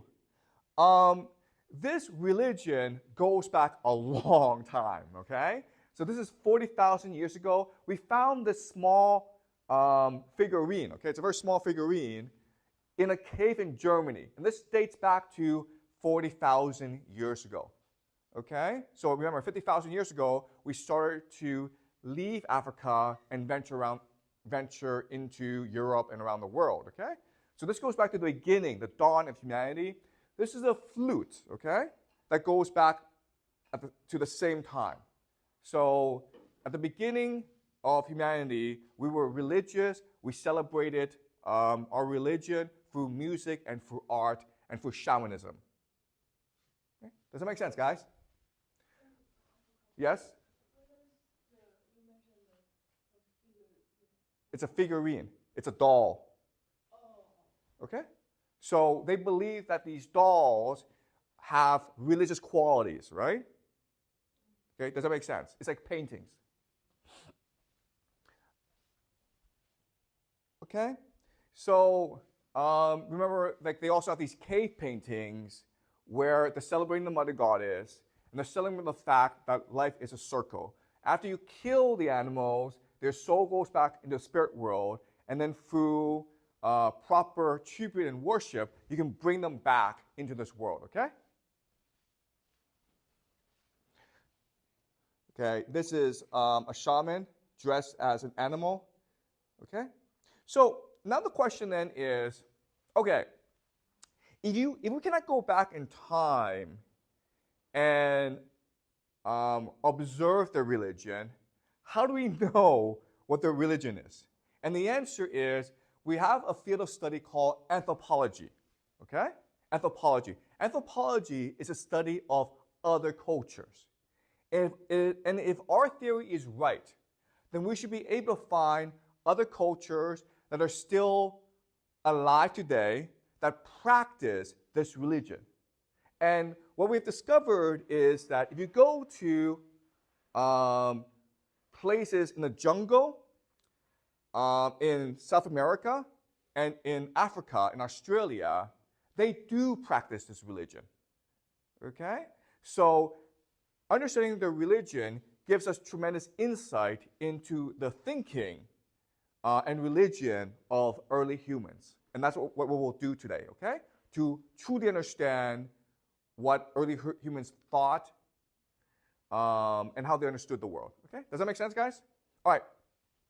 So the first passage we're going to look at is from a book called The Wayfinders by Wade Davis, okay? This is a great book. If you guys ever have a chance, please read this book, okay? It's extremely well written. Wade Davis, he's an anthropologist, Canadian, and this recently came out, okay?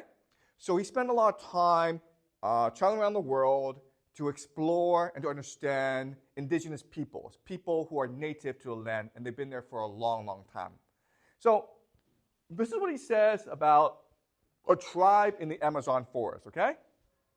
In the beginning, before the creation of seasons, before the ancestral mother, Romikumu, woman shaman, opened her womb, before her blood and breast milk gave rise to rivers and her ribs to the mountain ridges of the world, there was only chaos in the universe. Spirits and demons known as He preyed on their own kindred, bred without thought, committed incest without consequence, devoured their own young. Romikumu responded by destroying the world with fire and floods. Then, just as a mother turns over a warm slab of maniac bread on the griddle, she turned the inundated and charred world upside down, creating a flat and empty template from which life could emerge once again. As woman shaman, she then gave birth to a new world, land, water, forest, and animals, okay? So this is what we call a creation myth. And every single civilization, every single people have a creation myth.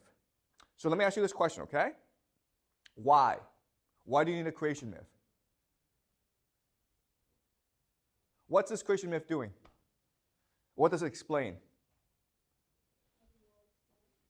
Okay, how the world forms, okay? But it does something much more important than that, which is what?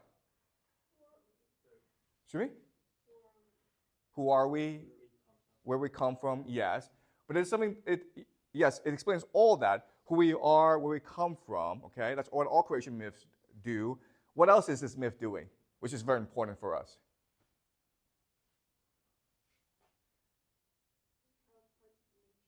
Excuse me? Okay, so it's telling us how the universe was formed, okay? What is in here that's very important and which is important for society to function well?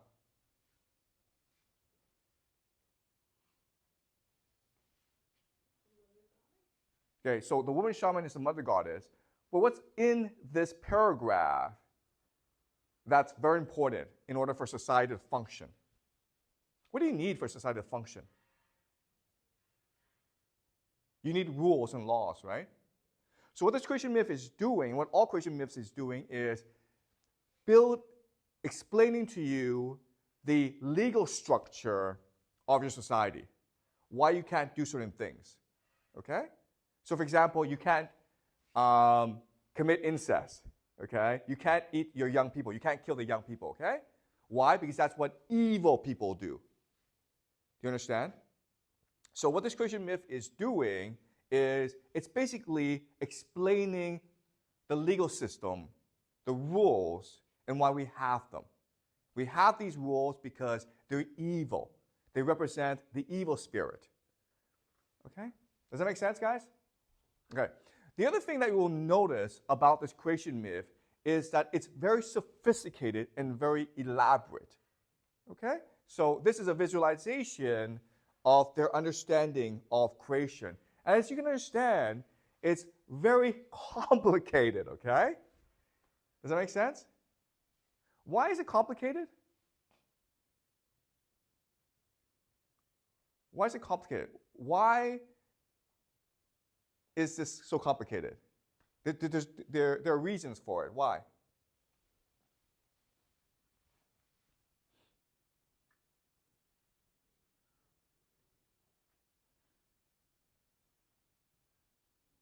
Okay, so one thing that you will learn in this class is that what's really important is for you to believe that your religion is correct, okay? It is as correct as science.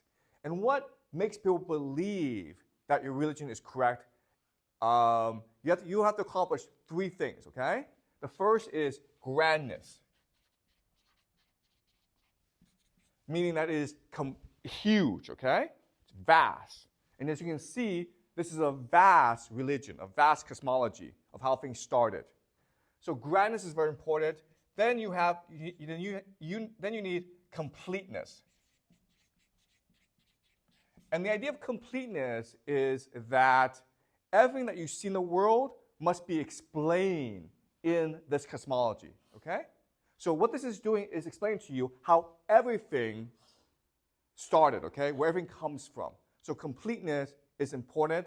The last thing is unity, meaning that there's a beginning and there's an end, okay? As you can see, there's a beginning and then there's an end, okay? So this is something that we will learn in this class as we explore other religions, including Judaism and Christianity, where for a religion to be powerful, for it to be authoritative, you need these three ideas: grandness, completeness, and unity. Okay, does that make sense? All right, let's keep on going. All right, so thus, for the people living today in the forests of the Paraparana, okay, this is the Amazon forest, the entire natural world is saturated with meaning and cosmological significance, okay? they feel that everything around them has life, and it's all connected. It's one unified whole, okay? Every rock and waterfall embodies a story. Plants and animals are but distinct physical manifestations of the same essential spiritual essence. Okay? We all come from the woman shaman. We all come from the mother goddess. Therefore, we all have the spark of life in us. And therefore, we must be respected, okay? The plants and the animals all must be respected as much as we are respected. At the same time, everything is more than it appears, for the visible world is only one level of perception. Behind every tangible form, tangible means concrete, physical, okay?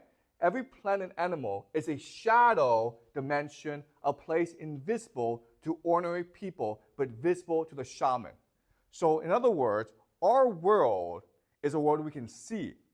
But there are other worlds, the shadow dimension, which is more real, which captures our essence, where the soul resides, okay? That's more real. And it's a job of the shaman to see and communicate with this world. This is a realm of the He spirits, a world of deified ancestors where rocks and rivers are alive. Plants and animals are human beings, sap and blood, the bodily fluids of the primordial river of the Anaconda.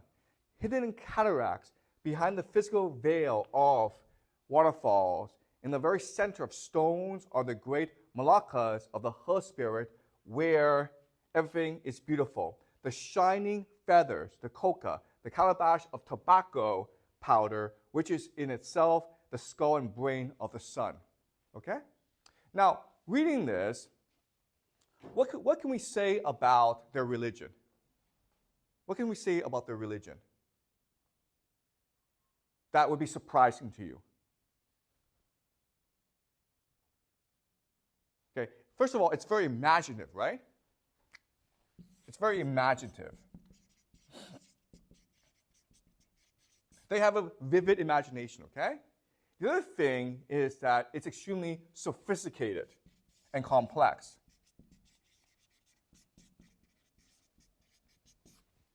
Okay?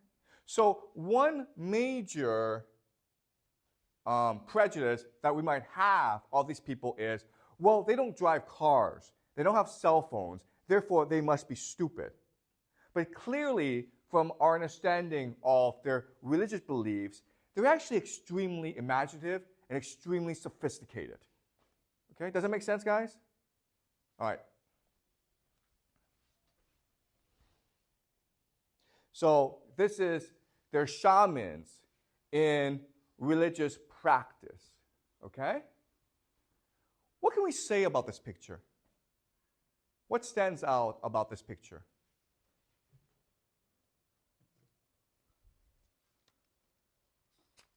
What surprises you, or what catches your eye about them? What can we say about their beliefs based on this picture? Okay, yeah. So there's a lot of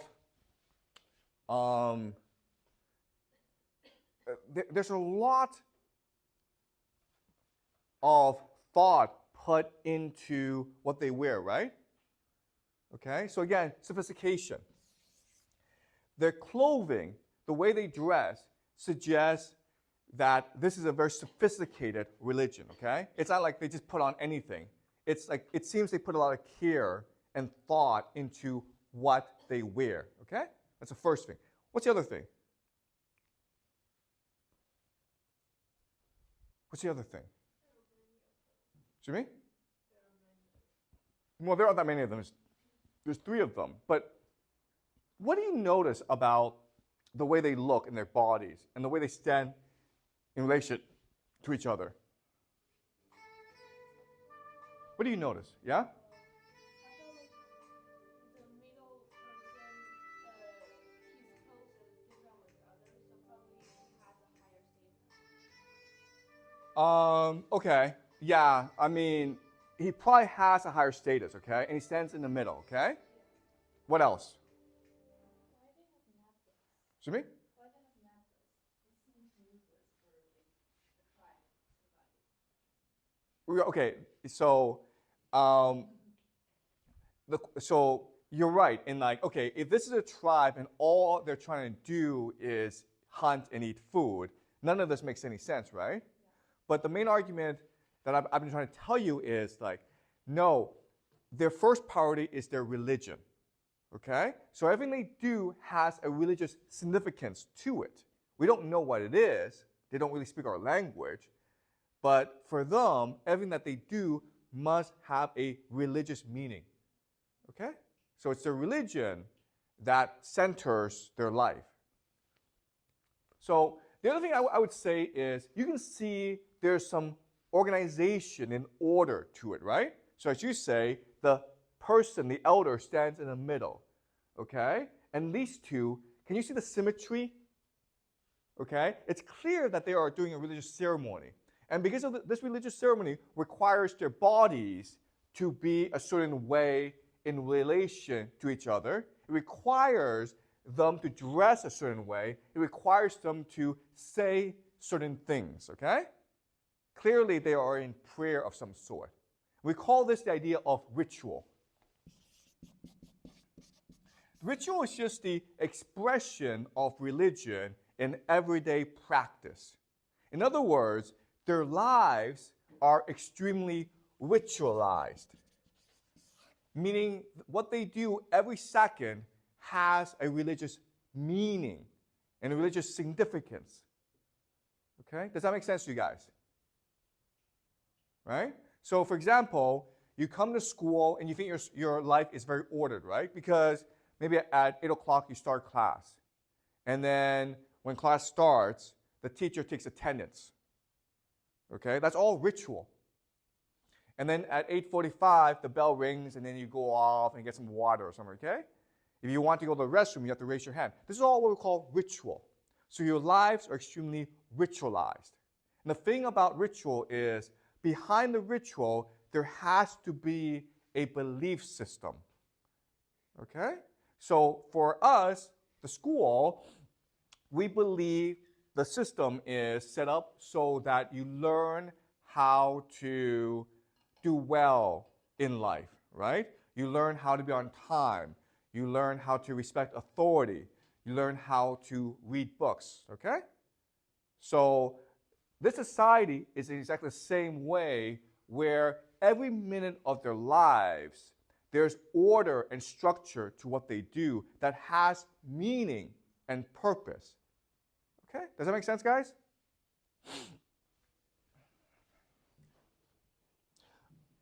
Okay.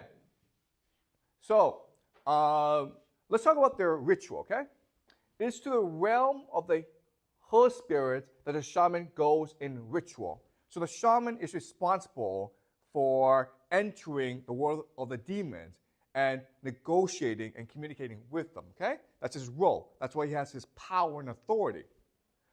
Contrary to popular lore in the West, the shaman of the Barasana never uses or manipulates medicinal plants.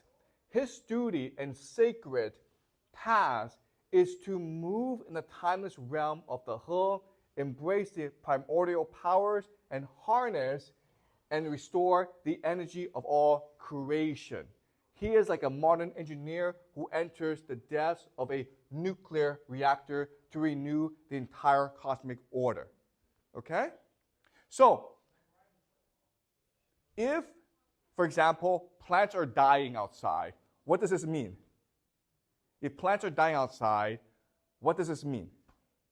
If animals and plants are dying, how can we fix the problem?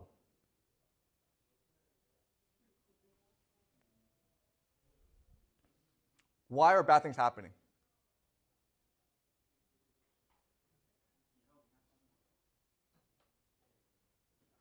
Bad things are happening because the spirits are unhappy. Right? Does that make sense? So therefore, you must go into the spirit world and understand why the spirits aren't unhappy and fix it, okay? And that's the role of the shaman. And what this is saying is this. What this is saying is that our world doesn't matter, guys, okay? Our world is insignificant. What matters is the spirit world. because the spirit world is what controls everything. Okay? Does that make sense, guys? Okay? Among the Parasana, such renewal is a fundamental obligation of the living. In practice, this implies that the Parasana see the earth as potent, the forest as being alive with spiritual beings and ancestral powers. To live off the land is to embrace both its creative and destructive potential. Human beings, plants, and animals share the same cosmic origins, and in a profound sense are seen as essentially identical, responsive to the same principles, obligated by the same duties, responsible for the collective well-being of creation. There is no separation between nature and culture. Without the forests and the rivers, humans would perish. Without people, the natural world would have no order or meaning. All would be chaos. Thus, the norms that drive social behavior would have no order or meaning. Would also define the manner in which human beings interact with the wild, the plants and animals, the multiple phenomenon of the natural world, lightning and thunder, the sun and the moon, the scent of a blossom, the sound order of death. Okay? So everything is connected with each other. We're all equals. Okay? Does that make sense, guys? All right? This is what we call animism. All right. So let's talk about hunting. Okay? This is something that we talked about last class. If we are the same, if we are the same as animals and plants, what allows us, what gives us permission to kill other animals? Okay? And this passage explains it. When men go to the forest to hunt or fish, it is never a trivial passage. You cannot just go and hunt, okay? You need permission. First, the shaman must travel in trance to negotiate with the masters of the animals, forging a mystical contract with the spirit guardians, an exchange based always on reciprocity. Okay? Reciprocity means give and take. If I give you a present, you must give me a present. Okay? The Brasarana, compared to marriage, for hunting, too, is a form of courtship in which one seeks the blessings of a greater authority for the honor of taking into one's family a precious being. Meat is not the right of a hunter, but a gift from the spirit world. To kill without permission is to risk death by a spirit guardian, be it in the form of a jaguar, anaconda, tapir, or harpy eagle. Okay? This is something that we discussed in the cave paintings. Why did they spend so much time painting these animals? And we said this, it's because they're trying to pay tribute to the animals, right? If I kill you, I must thank you for taking your meat to replenish myself, but I also must ask for your forgiveness. Otherwise, the animal soul may seek vengeance. Okay? Does that make sense? So this is the essence of their religion. If we hunt, we must first pay tribute, okay? And that's what explains Katahoik, right? Okay? The bull and the people, before they go hunting, they must pay tribute to all the animals. Okay? This is true. And you also look at the cave paintings, right? They have all these cave paintings, and what they celebrate is not themselves. What they celebrate are the animals, because it's the animals that give them life, that give them nourishment and meat, okay? Does that make sense?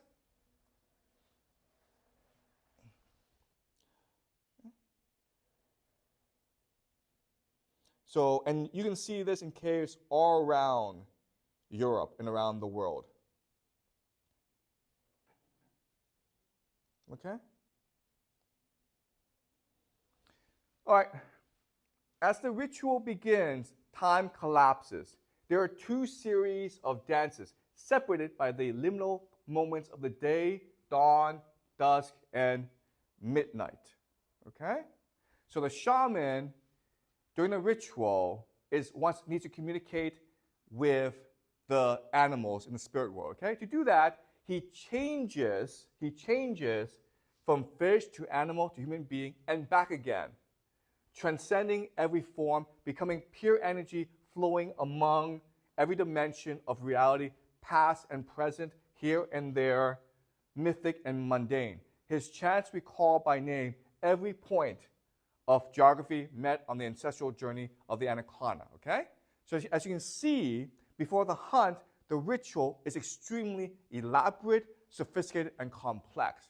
And its main purpose is to celebrate the unity of life and to ask permission and to ask for forgiveness as the hunters go kill the animals, okay? Does that make sense, guys? And again, this explains, okay, so the shamans will change into animals, okay, in order to better communicate with the animals. And this explains all the cave paintings and how 40,000 years ago they were creating dolls of shamans dressed as animals, okay? Because for them, this is what is true, okay? Does that make sense, guys? All right, so any questions so far before I move on? Are you guys clear about what's going on? Okay? All right. Now let's move to Africa, okay? We were in South America, and they're still there today. If you want to go visit that tribe, you can do so, okay? Now let's go to Africa. And in Africa, there's a group of people called the Pygmies, okay? The Pygmies. And there's a very famous book by a British anthropologist by the name of Colin Turnbull, okay? And he discusses how the Pygmies practice their religious beliefs. At the very center of the religion is something called the molimo, okay? Which is a trumpet-like instrument. And the molimo allows them to communicate with the forest. It allows them to communicate with the spirit world. And that's how they resolve every issue, okay? And the molimo also captures the sound and spirit of the forest, okay? All right? So even though we are in a different part of the world, we're in Africa, and even though the Pygmies have different religious beliefs than the people of the Amazon, what you will discover, what you will notice is that essentially it's the same religion, okay? It's the same idea that we are part of nature and that our job is to help nature maintain balance and harmony, okay? Okay, so what I want to do now, okay, is compare and contrast the way we think today and how they thought before, okay? So let's read. I had no idea of how far we had come or in what direction. So he's following the group of Pygmies around as they hunt. But I knew we had left the camp far behind. It was the first time I had known a group of Pygmies to be so silent. Normally, unless hunting, they are deliberately noisy, but now, just at the time that leopards would be prowling about in search of food, they seem unwilling to disturb the forest or the animals it concealed. Just the opposite, in fact. It was as if they were a part of the silence and the darkness of the forest itself and were only fearful lest any sound might betray their presence to some person or thing not of the forest. They stood there quiet and still, and it struck me with a sudden shock that not one of them carried a spear or bow and arrow. As they peered into the dust and cocked their heads first on this side, then on that, satisfying themselves that we were really alone, it seemed that they felt themselves so much a part of the forest and of all the living things in it, they had no need to fear anything except that which was not of the forest.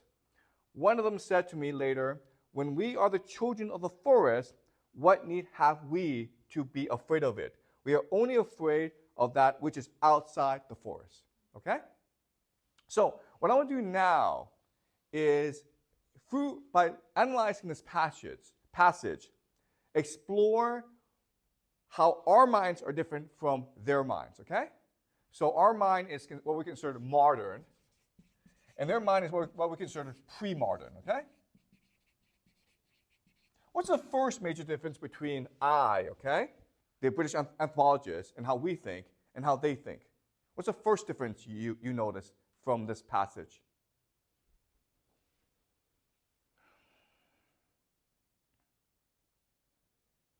Okay, first of all, what is the word that tells us that he doesn't really understand how these people think and behave? What's the word that tells us he doesn't really understand these people? This is actually a great SAT question if you guys plan on taking the SAT, okay? There's a word in this passage that tells us he doesn't really understand how these people think and feel. What's the word?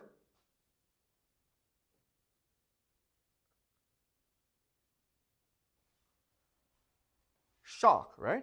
Shock. Okay? So he's surprised by their behavior. Why is he surprised? What confuses him? Anyone?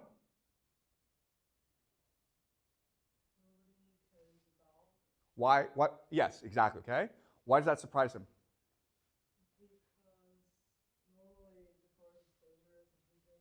Exactly. Okay. So here's the first big difference. Why do we think that nature is dangerous? Why do they not think nature is dangerous? Why? Why, guys? That's exactly right, okay? He thinks nature is dangerous because they're leopards. They're predators, okay? They don't think nature is dangerous. What's the difference? What's the difference? Okay, the first major difference is this. Our minds think that we are separate from nature, okay? Man versus nature. Man versus nature. But they think they are part of nature, okay?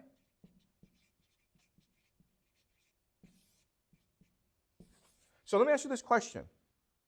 Why do we fear nature? What makes us fear nature? If I put you in a forest, you're afraid. Why? Afraid of the unknown. Yes, okay. Why are you afraid of the unknown? Just don't know what will happen. So, like in the forest, I don't know what I will encounter. So Okay, you don't know what you encounter, but why does that make you afraid? I don't know how to answer. Okay. Why? Why would the unknown make you afraid? What is it that we are obsessed with?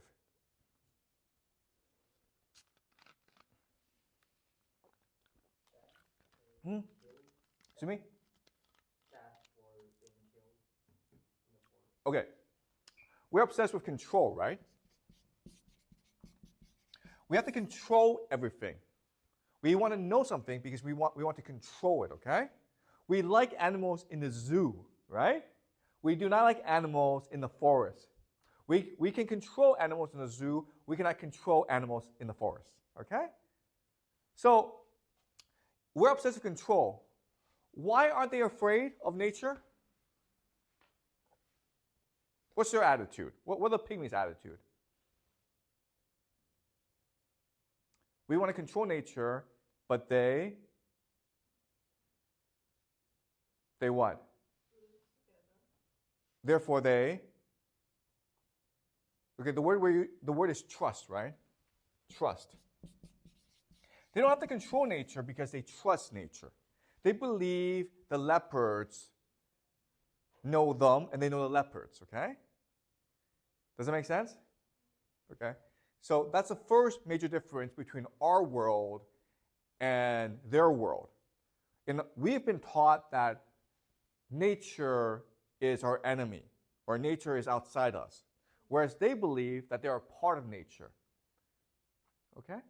Does it make sense, guys? All right, let's move on. All right.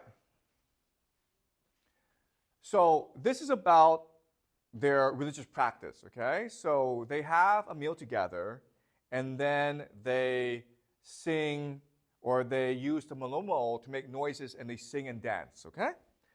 Everyone ate his fill as and when he pleased, a couple of the older men saying they would wait until the youngsters had finished before they ate. But they did not wait for long. I was told, however, that everyone had to eat, just as no adult male was allowed to sleep, but that the singing while Malomo was singing was in progress. Apparently, one of the greatest crimes that a pygmy can commit, if not the greatest, is to be found asleep when the Malomo is singing. One of the men stood up and miming, as all pygmies love to do, he showed how they used to search for sleeping men, a spear under each arm, and how if they found one, they would spear him in the stomach and kill him completely and forever. I was told that then his body would be buried under the Komolomolomo. Okay, the Komolomolomo is a great fire in which they practice their religion, okay? And nobody would be allowed to mention his death, even to remark on his absence. The woman would be told that the Molomo itself, the great animal of the forest, had carried off one of their number, but like the men, they would ask no questions and would never again mention the missing men. Okay, so in this world, the greatest crime you can commit is not to kill someone, but to sleep during the religion. Can someone explain why that's the case? In this world, okay, the pygmy world, the worst thing you can do is sleep. Why is that the case? Okay, let's just say that we're having a class, and one of you is sleeping, okay? And I get so angry that I want to kill that person. Why would I want to do that? What's my logic? It's disrespectful of what? Okay, it's disrespectful of my authority. That is true, but then I just ask a person to leave my class, right? Or I shout at that person. But I want to kill that person. Why? What's happened? Okay. What is a classroom? What's a classroom? A place to study. Okay. A place to study. What else? What are we doing now? Yeah, but what is class? What is classroom?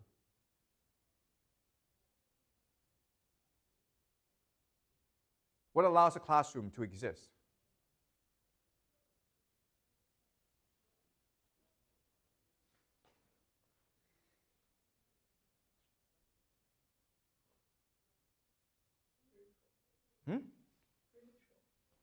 What is the ritual we're practicing? Okay, so a classroom you can understand as the collective experience, okay? A classroom happens when everyone is participating in it. Does that make sense? That's what makes a classroom alive. So why would I be angry if one of you is sleeping? Because he or she is not participating. But and why does that matter?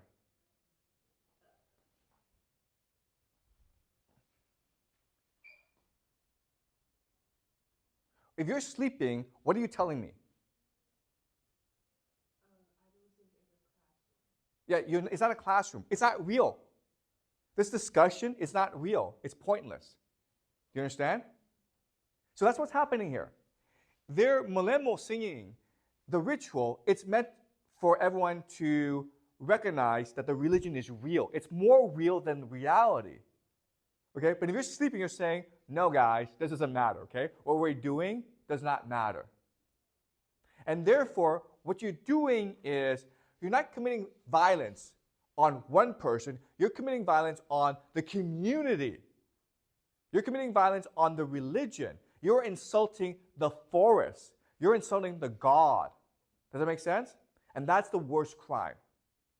Because reality happens. This religion is only possible if everyone believes that it is true. If you're sleeping, it means you don't think it's true. And therefore, you are, first of all, rejecting the community, right? You're telling everyone, you're all idiots, okay? Second is that you might endanger the community because you're insulting the forest. Okay, does that make sense, guys? Okay, so for most of human history, people take their religion extremely seriously. So seriously that they think it's more real than reality. As long as everyone believes in it, it's true. But if someone doesn't believe in it, then we have to kill that person, because if he doesn't believe in it, then it might cause our religion to die. Okay? Does that make sense? Okay, any questions so far? Any questions? We're all clear, right? Okay? And what I'm trying to show you is the power of religion, okay? How once we have the religious imagination, we can create things that are actually, for us, more real than reality, okay? So that's the second thing that's different about us from other human beings. For most of human history, we were spiritual, okay? We were spiritual, meaning like we believe like the world of the spirits, our soul, it exists, okay? Today, the word we use is materialistic. Materialistic. And the idea of materialistic is this. If we cannot see it, okay, it's not real, okay? God can't be real because we can't find it. The soul can't be real because we can't measure it. Imagination can't be real because we don't know where it comes from. Okay, does that make sense? And obviously, okay, obviously, this idea of materialism is wrong. How can you say the imagination doesn't exist? But unfortunately, we have structured our society around this idea. All of science, okay, when you go to science class, they teach you this, okay? If it's real, you can measure it. You can see it. You can feel it.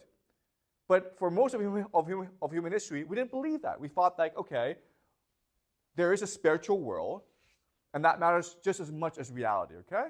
In fact, it probably matters more than reality. Okay, so this is making sense, right, guys? Okay.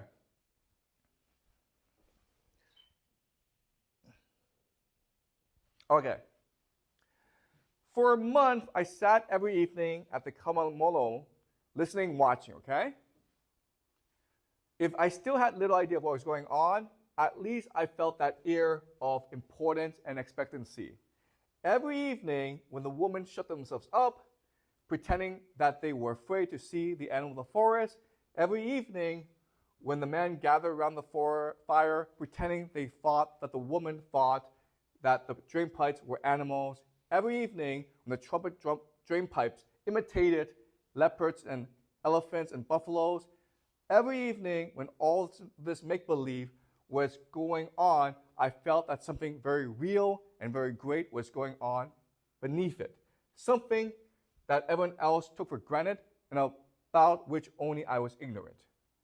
Okay, clearly he does not understand these people. What word tells us he does not understand these people? He doesn't know what's going on. Why? What word tells us this?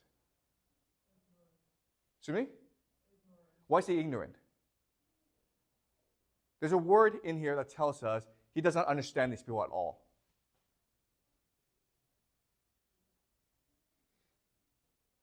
This word shows that there's a chasm, okay?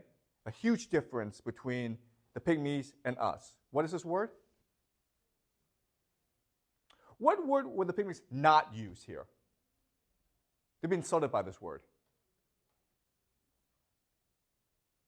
What's the word? He uses it over and over again, right? But there's a word here that's insulting. No. What word here in this passage would the pygmies find insulting?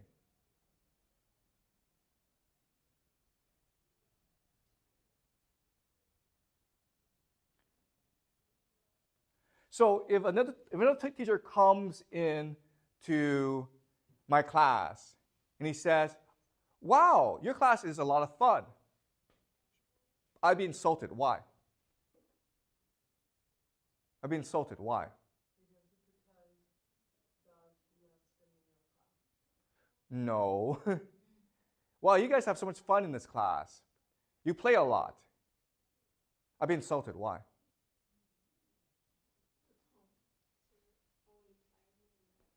To me? Yeah, this is not studying, okay? This is not serious academic work. This is playing. It has no significance, no meaning, right? So what word implies that here?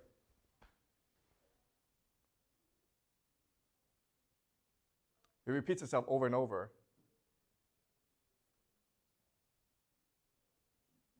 Pretending, right? Pretending. We think they're playing. What do they think?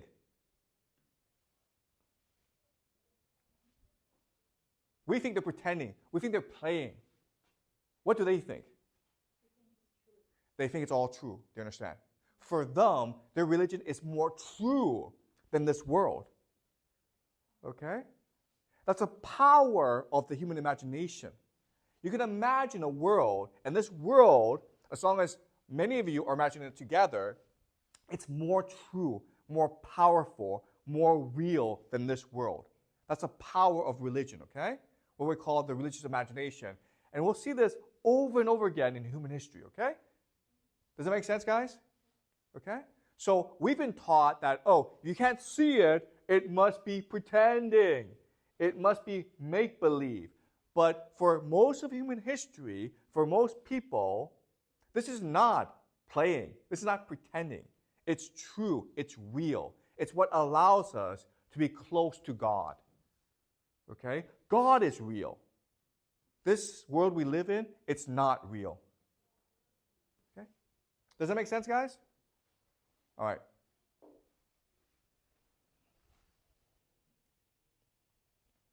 Okay, so let's look at the last paragraph, and then we'll finish for the day. He went on to tell that the pygmies called their Malomo whenever things seemed to be going wrong. It may be that the hunting is bad, he said, or that someone is ill, or, as now, that someone has died. These are not good things, and we like things to be good. So we call out the Malomo, and it makes them good as they should be, okay? So this is very similar to the shaman going into the spirit world when things are bad, okay? Things are bad because the spirits are unhappy. Normally, everything goes well in our world, in our forest, but at night when we are sleeping, sometimes things go wrong because we are not awake to stop them from going wrong. Army ants invade the camp, leopards may come in and steal a hunting dog or even a child. If we were awake, these things would not happen. So when something big goes wrong, like illness or bad hunting or death, it must be because the forest is sleeping and not looking after its children. So what do? We wake it up. We wake it up by singing to it, and we do this because we want it to awaken happy. Then everything will be well and good again. So when our world is going well, then also we sing to the forest because we wanted it to share our happiness, okay? Do you understand? So this is like them going to the spirit world and communicating with the spirits. So it's almost the same religion, okay? Maybe the details are different, but the idea is the same. The idea is that we're all interconnected. Animals, plants, humans, all the same. This is not the real world. The spirit world, the forest, they're the real world. And for us to maintain our health and our happiness and our safety, we must always communicate with this other world and make sure they're happy. Okay? Does it make sense? And because of this belief, it means we shouldn't go to war with other people, okay? Because then that causes mayhem and chaos in the spirit world. Our job is to maintain harmony and balance in this world. We're caretakers, okay? It means we should not be in conflict with each other. We should be egalitarian. We should be equal because we're all from the same mother goddess. We're all from the same forest. We're all from the same woman shaman, okay? It means we have to be artistic because we have to celebrate and worship the spirit world. Okay, does that make sense? Okay, so again, for most of human history, we were like this. And even today, in a lot of cultures around the world, they're still like this. So now the question is, what changed? Why do we have war? Why do we have hierarchy? Why do we have patriarchy? Why are men superior to women? Why do some rich people have all the power? Okay, this clearly goes against this religion. And what I will show you, starting next class, is the beginning of a new religion and how this new religion that worships wealth, power, and war conquered everyone. Okay? Does that make sense? Okay. Any questions before we break? Anything you're unclear about? Okay. Okay. Okay. So the story so far is that 300,000 years ago, we humans, Homo sapiens, we were born in Africa. And then about 50,000 years ago, because of climate change, we started to spread around the world, okay? We went into Europe, then into Asia, then we crossed the Bering Strait into North America, then South America, then Asia went to Australia, okay? And 50,000 years ago, there's about 1 million of us all around the world. And the argument that I've made to you in this class is that from the very beginning, we were religious, okay? We know from the Ice Age cave paintings, we know because of places like Göbekli Tepe and Karahoyak that we had a religious belief that told us who we are and what we're doing here. And as we discussed in class, this religious belief is animistic, meaning we believe that we all come from one source, the Mother Goddess, and we are all the children of the Mother Goddess, including animals, plants. And because of this, we were a very compassionate people that were egalitarian. There was no difference between men and women. That was peaceful. We were violent. There was some violence, but we didn't really fight wars, okay? And we were artistic. We celebrated the Mother Goddess through paintings and through artwork, okay? And now the question then is, if we were like this for most of human history, how is it that today we have war, private property, and patriarchy where men make all the rules and women have little agency and power? And so this week I will explain to you how this happened. Okay? So in today's class, we will discuss really the height of this civilization. And this is what the anthropologist Maria Gimbutas called Old Europe. Okay? So to begin the story, I want to tell you what we've discovered in terms of linguistics. So for many hundreds of years, many people have speculated that maybe English, German, Greek, Latin all came from the same language that's been lost to us. This is a language we call Proto-Indo-European. And through decades of strenuous research, linguists have been able to conclusively prove that all these languages that we speak in Europe, okay, all come from the same mother language, the first language.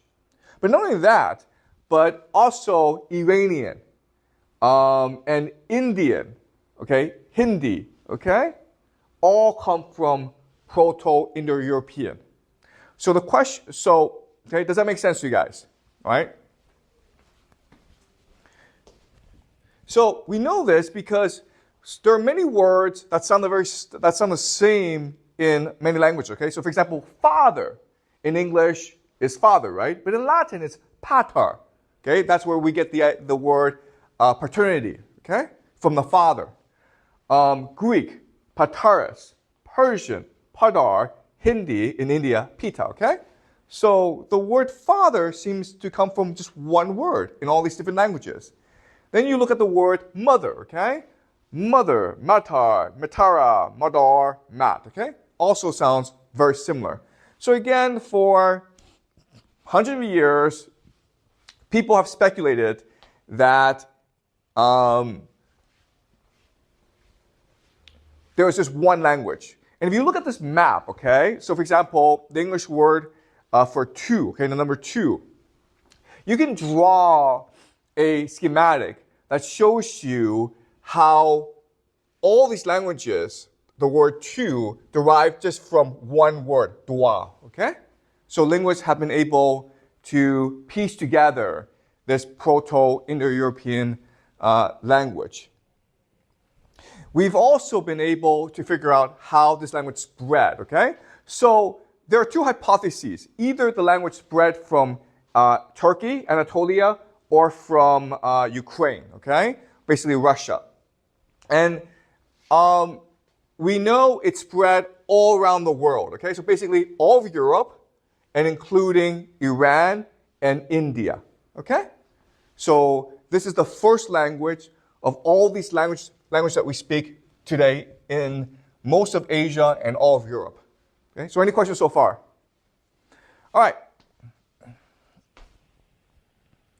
Now, the problem for linguists is how do you piece together the language, okay? Because this language is lost to us. Okay, sorry. So this language is lost to us. And so what linguists did, okay, and this is a very slow process, is they basically looked at all the words that seem to come from the same word in different languages. And what they discovered is that there are certain words that are distinct to the first language. So words like bull, cow, ox, ram, ewe, lamb, pig, piglet, sour milk, wye, curds, field, dog, shear wool, textiles, scratch plow, oxen, yoke, grain, shaft, furrow, rustling, grinding, pesto, households, okay? What do you guys notice about these words? Do you see patterns in these words? What patterns do you see in these words? Okay, so what these words tell us is the culture and lifestyle of the Proto-Indo-Europeans. Okay, does that make sense? So from these words, we're able to figure out 4 things about the Proto-Indo-Europeans. The first thing is that unlike other cultures, these people have a word for wheel. In fact, they have 5 different words for wheel. And what this tells us, what we can guess that these people, whoever they are, they invented the wheel. Okay, does that make sense? Because they have words for wheel and other cultures don't. Okay, so they were the first to invent the wheel. Second is that they have words for dairy products, okay, cow milk. And this is important. Why? Do you guys know why this is important? Why is this strange?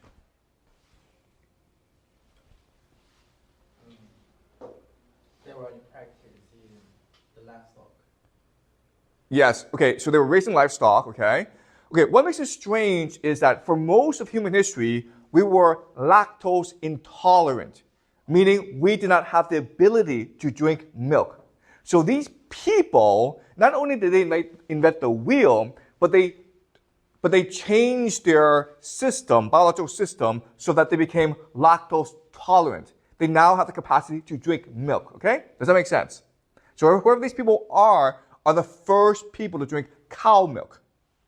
Okay, the third characteristic is they really don't have that many agricultural terms, okay? So maybe they farmed, but they weren't focused on farming, okay? Whereas other cultures were focused on farming. Okay? That's the third thing. And the fourth thing is they have words for horse. And this is important because this tells us that they were first to domesticate the horse, meaning that they could control the horse. Okay? This is important because throughout history, horses, if they see a human, they run away, okay? Because that's the best way to survive. If you see someone coming, you run away. This is what we call excitability. Okay? Horses are excited. So it took thousands of years for these people, the Proto-Indo-Europeans, to domesticate the horse, which means they could ride the horse. Okay, does that make sense? So we don't know who these people were, but based on their language, we're able to guess 4 things. Okay? So this is a theory. Now what's interesting is that archaeologists start to dig up things. And they start to discover the linguists were right, okay? By studying the language, the linguists had 4 hypotheses. And the archaeologists were able to provide evidence this is true, okay? The most exciting thing is that for the past 5 to 10 years, advances in genetics, DNA technology, we've been able to look at the DNA of these skeletons. And we've been able to confirm a lot of these hypotheses, okay? Does that make sense? So what I'm telling you is, for the longest time, we guessed that the Proto-Indo-Europeans existed, but now we have conclusive scientific evidence that they did exist and who they were, okay? Does that make sense? All right. So, wheels, okay? So again, they have five different words for wheels. And we're able to know from the archaeological evidence the wheels were invented about 3500 BC, okay, in this area, okay, basically Russia. And because wheels are part of Proto-Indo-European, then this language, whoever starts to first speak it, must have been speaking it after 3500 BC, okay? Does that make sense? All right?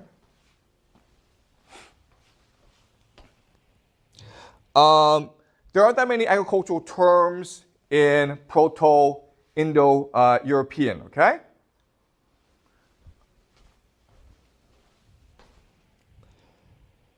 We have a lot of words for milk, okay? To milk, sour milk, buttermilk, cheese, cow, okay? So whoever these people were, dairy products were a very important part of their culture and their diet.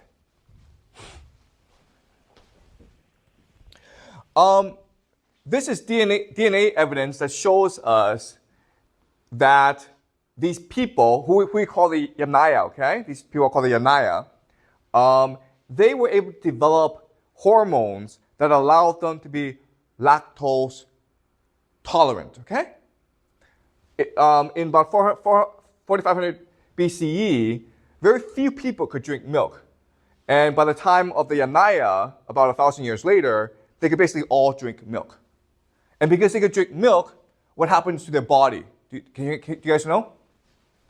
What's the difference? If you drink milk, exactly, okay? So we know from the evidence that these people are taller than everyone else. In fact, these people, because they drink milk and they eat a lot of protein, they were on average 20 centimeters taller than farmers. Okay, does that make sense to you guys? Okay? Yeah, go ahead. But in recent days, like some of the theories that milk will let your bones become like soft. But it's just not good for health, and it won't let people to grow higher. So, Okay. So the milk we drink today is very different from the milk that they drank before. You understand? The milk they drank before came from cows that were raised in grassland. So it's all natural. The milk we drink today comes from cows that are raised in factories. And we inject a lot of drugs and hormones into these cows. Oh. Did you understand? Okay, so we can't use this evidence to support that statement that milk can let people grow taller. No. If you drink milk a lot, your bones will be healthier and you'll grow taller. Okay, that's just biological evidence. Okay, does that make sense? But the milk we drink today, we put a lot of chemicals into the milk, and the sourcing of the milk is from factories. Okay, and the reason why is we want to make the milk cheaper, but it's worse for you. Okay, so in other words, if you really want to be healthy, what you should do is go buy a cow and drink from that cow. Okay, do you understand? All right. Okay. So are we clear? Okay. All right. Now, what's really interesting is the domestication of the horse. Okay. So again, there's a gene in the horse for excitability. Okay. Basically, the horse is programmed to run away if it sees danger, a human being. And it took us about 3,000 years, okay, from 5,500 BCE until 2200 BCE to domesticate the horse, because it's very hard to make horses not run away when there's danger. It doesn't make sense. So this is a very long process, but they were able to accomplish it. The further evidence for the domestication of the horse is we've been able to dig up skeletons, okay? And what we see is the skeletons of the Yanaya are different from other skeletons. And it's because they ride horses, okay? That changes the curvature of the skeleton. Okay? Does it make sense, guys? Okay? So the evidence is pretty overwhelming.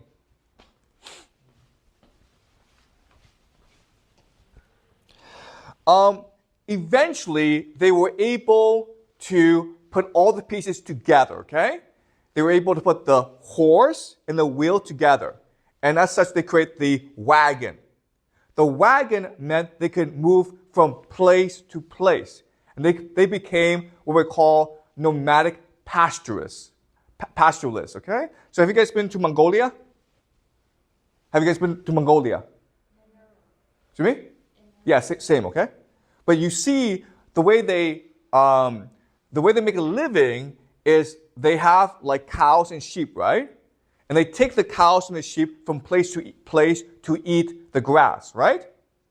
And they're able to do that because they're able to put all the belongings into a wagon and move from place to place. Okay? Does that make sense? So these are the people who were the first speakers of Proto-Indo-European. And eventually, they're able to spread their language all around the world, okay? From Europe to India to Iran. Okay, does that make sense, guys? Now the question is, okay, we're able to confirm that these people actually existed, and we are able to confirm that they did spread their language all around the world. Now the question, the debate is, how did they do so? Okay? And there's two sides to the argument. The first side believes these people were conquerors. Okay? So think Genghis Khan and the Mongols. They went around, they were able to spread their language by conquering other people. Okay? So think Genghis Khan and the Mongols. Think of the European conquest of North and South America, where the English and the Spanish and the French went to North and South America and eradicated the local population, okay? So that's the first belief. The second belief is that it was not violent, okay? It was just cultural diffusion, meaning I came to your country or your village and I was able to influence you and convince you that my language is superior, okay? So we call this cultural diffusion. So think of English, where, okay, China has not been conquered by the West, but we want to learn English because we think that learning English will give us more life opportunities. Okay, does that make sense? So there's two sides of the debate, either one of conquest or one of cultural diffusion. And this debate went on for a long time, okay? And for most of the time, we believed it was cultural diffusion. But now, for the past 5 to 10 years, we have overwhelming DNA evidence that it was in fact conquest. It was a genocide. It was a violent conquest. And this is what I will show you next class, okay? But in today's class, what I will show you is the Europe before the conquest. Okay, does that make sense? Okay? And then next class, we will look at how Europe was conquered and how Europe was changed because of the conquest. Okay, any questions so far? So what is the difference between the delusion and the conquest? So it's all like, I mean, I don't. Okay, so it's a good question. Okay, the question is, what's the difference between conquest and diffusion? Okay, the answer is this: if I conquer you, I eradicate your genes. I kill you. Okay, therefore your genes do not come into the present day. Whereas if it's diffusion, your genes are still around. Does that make sense? Okay, so now what I will show you next class is, sorry, a lot of these genes have been eradicated. Therefore, it must have been a violent conquest. Okay, does that make sense? Okay, all right. So let's now look at Europe before the conquest. And a lot of what we know about Europe comes from a very famous anthropologist. Her name is Maria Gambata's, okay? And we'll be spending a lot of time today talking about her theories. But what we know is, okay, remember the Ice Age ended about 12,000 years ago, okay? Now the planet is warming, which allows for agriculture. We also know that agriculture started in Anatolia, Turkey, and in Egypt and in Mesopotamia, okay? Basically this region. And the reason why is this place was the first to warm up, but it also had better soil than other places, okay? So they discovered farming in this region. And in about 6500 BCE, agriculture started to spread around the world, okay? To Europe and then over to England. Okay, does that make sense, guys? Okay, now the question then is, what propelled this migration from Anatolia to Europe? Can you guys guess?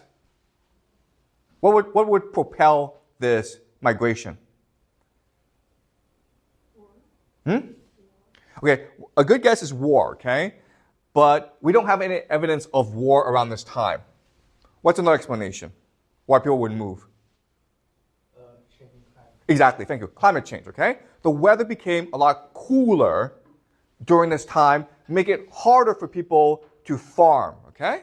Also, they've been farming for a long time in this area, which meant that the soil is no longer as good as before, okay? So you had these massive migrations of families into Europe because Europe at this time, the weather was becoming a lot warmer, which allowed people to start to grow agriculture in this area, okay? So in about 6500 BCE, people start to move from Anatolia into this area. And because they were moving, they brought with them their religion, okay? Remember, like the religion of Göbekli Tepe and kind of Hoyak is one of the mother goddess, giving life to everything, okay? And because of that, we know that the people in this area were mainly egalitarian, peaceful, and artistic, okay? Does that make sense?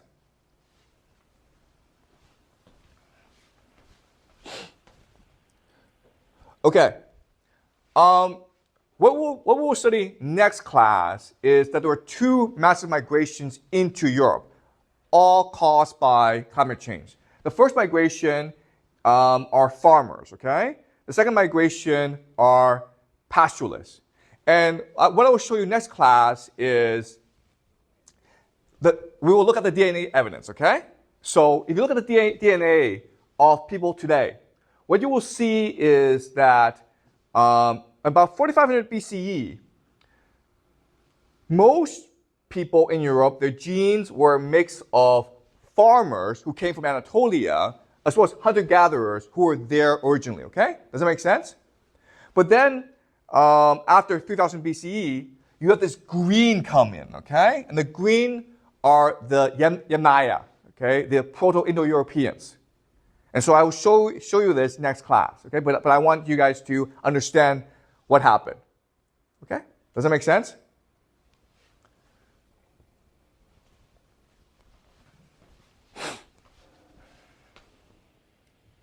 Okay, so again, this is a map of the migration, okay? So agriculture was started in about 9000 BCE in the Near East, Turkey, Anatolia, as well as Israel, Syria, Jordan. And then it spread from about 7,000 to Europe, okay?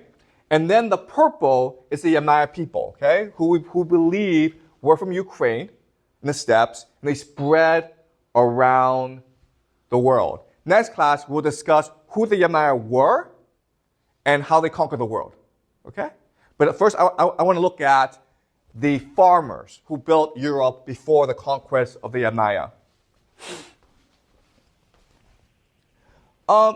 So, again, Maria Gimbutas, who is an anthropologist originally from Lithuania, but who worked at Harvard and UCLA, she's done decades of research into old Europe, okay?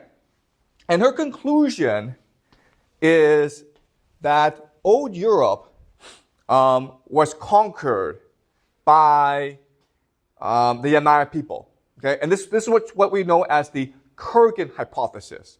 So let me explain what the Kurgan hypothesis is. We know the burials of the farmers is very different from the burials of the Yamnaya people. The major difference is this. The people who are farmers are buried together, okay? But the people of the Yamnaya, they're buried alone. Not only are they buried alone, but they're buried with weapons and with cattle and horses. So what we can guess from this, okay, we don't have evidence, but what we can guess from this is that the farmers were people who did not have private property and who were egalitarian, okay, and who were peaceful because they didn't have any weapons. And the Yamnaya were the complete opposite, okay? These were warriors who believed in private property and which was male-dominated. Okay, does that make sense? So this is what we refer to as the Kurgan hypothesis. And for the longest time, this is something that Maria Gimbutas argued.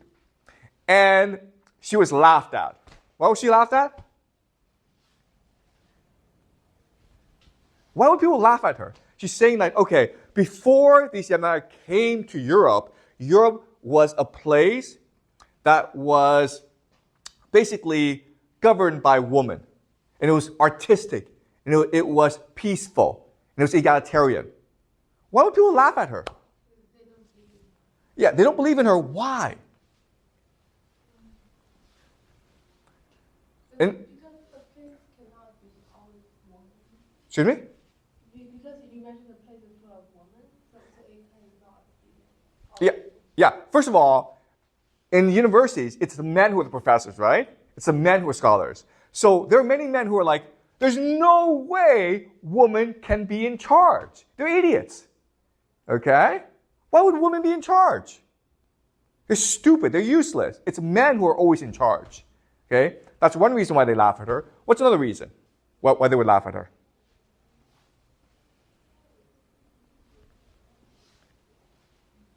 Okay, there are also a lot of people who believe like people are violent. We've had wars always, okay? The idea like for like 1,000 years Europe was peaceful can't be true because people are violent. Humans are meant to go to war against each other. Okay? And the third reason why people would laugh at her is we think that we are motivated by money. Right? If you don't have money, then why would you do anything? Does that make sense? So, Maria Gombotas had this radical idea that challenged the way that men saw the world.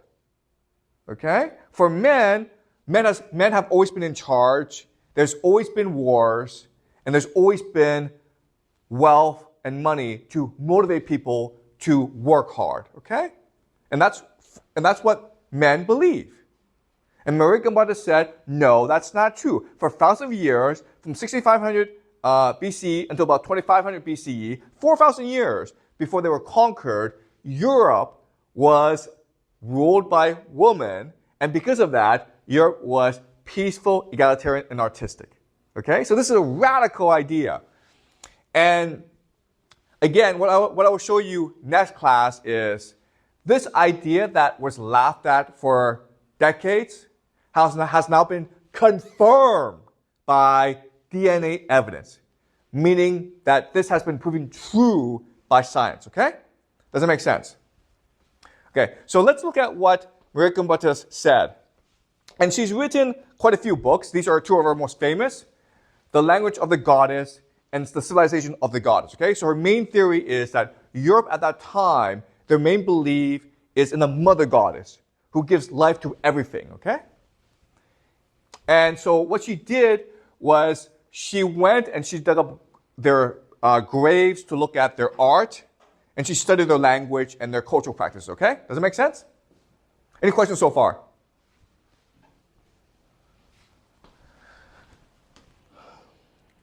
Okay. So this is from The Civilization of the Goddess, and we'll read this together, okay? And so this is her main argument about old Europe at that time.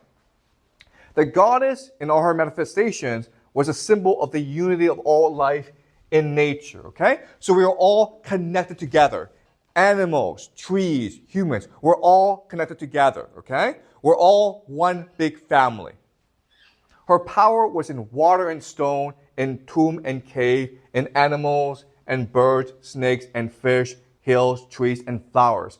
Hence the holistic and mythopoeic perception of all the sacredness and mystery of all there is on earth. Okay? So everything in the world is sacred because it is blessed by the mother goddess. If there's a mosquito, don't kill that mosquito because it has the energy of the mosquito of the mother goddess, okay? If you're walking and you see a bird, a small bird, pick it up and heal it, okay? Because that comes from the mother goddess. Okay, does that make sense? This culture took deep delight in the natural wonders of this world. Its people did not produce lethal weapons or build forts in inaccessible places as their successors did, even when they were acquainted with metallurgy, okay? So in other words, they had the technology to make weapons. They had the technology to build forts and make war, but they chose not to. Does that make sense? Okay? These people purposely chose not to commit violence against other people. Instead, they built magnificent tomb shrines and temples, comfortable houses in moderately sized villages, and created superb pottery and sculptures. This was a long-lasting period of remarkable creativity and stability, an age free of strife. Their culture was a culture of art. It doesn't make sense. They spent all their time and energy in producing art to celebrate the mother goddess and to celebrate nature and to celebrate themselves, okay? And this was remarkably peaceful and stable. Does that make sense, guys? Okay, any questions so far? Okay. What was amazing about this culture is they invented writing, okay? Now, for the longest time, we believe that the Sumerians, okay, which we will discuss later on, the Sumerians who lived in Iraq, we believe they discovered writing, okay? And we discovered that writing came about for economic purposes, okay? So, for example, if you are in Samaria and you need to build a temple, okay? What you do is you create writing. So, for example, okay, here's a clay, and I say this.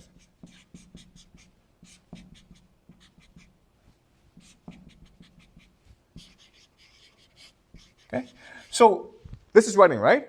What does this mean? It means like these two people, this family of two, will get 2 bushels of wheat and 2 baskets of bread for their work today. Okay, does that make sense? So we thought that for the longest time, people created writing because, or for economic purposes, okay, in order to have an economy. But what Maria Gimbutas has discovered is, no, we actually created writing before for religious purposes, okay? So for example, if I have a painting, okay, and it goes like this, okay, something like this, then what I'm saying is the Mother Goddess blesses this sculpture with her life and with the abundance of water in nature, okay? Does that make sense? So writing is a way to communicate with the Mother Goddess. It's a way to make divine and sacred our art. Does it make sense, guys? Okay? So these people were sophisticated, they invented writing. Okay. Now, I want to go over some of the cultural differences between that culture and our culture to show how stark the difference is, okay? So for example, in today's culture, when we think of snake, we think of poison, danger, right? We've been taught that snakes are dangerous. But in this culture, the snake was a symbol of life energy and regeneration. Because, you know, snakes can shed their skin, right? A most benevolent, not an evil creature, okay? So that's one major difference. Another major difference between our culture and their culture is, in today's world, we think that white is good, black is bad, right? And we can't imagine that black is good, white is bad, right? But in their culture, that's exactly what they believed, okay? Black did not mean death or the underworld. It was the color of fertility, the color of damp caves and rich soil, of the womb of the goddess where life begins. White, on the other hand, was the color of death, of bones. Okay? Does that make sense? So back then, for most of human history, we thought that white was bad because it symbolized death, and black was good because it symbolized life. And we can't possibly imagine that today, right? Okay. The last thing I want to talk about, and this is actually the most controversial thing, is back then, for most of human history, women had power and agency, okay? What I mean by that is, back then, a woman's body was her body. She could choose to do whatever she wants with her body. Does that make sense? In today's world, if you get married, right, if a woman gets married, then we assume the woman's body belongs to the husband. Only the husband can sleep with her. Okay, does that make sense? But for most of human history, this was not true, okay? All right.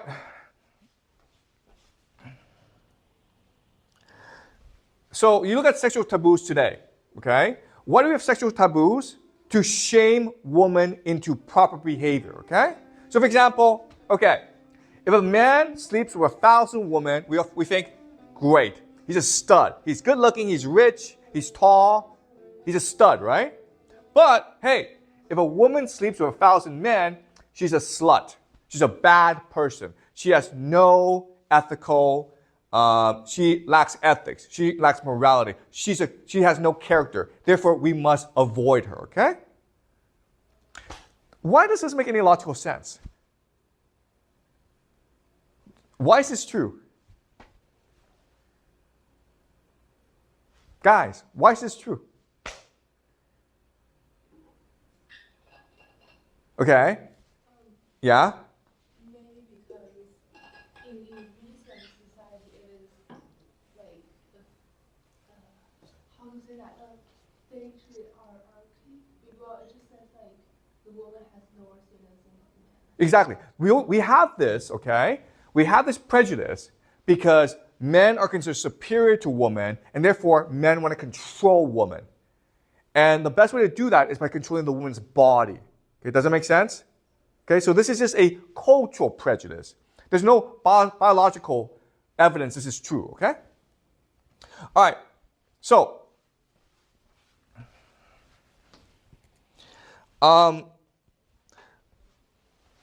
we have a lot of evidence that women want sexual agency, okay? Women want to have sex. There's nothing wrong with that.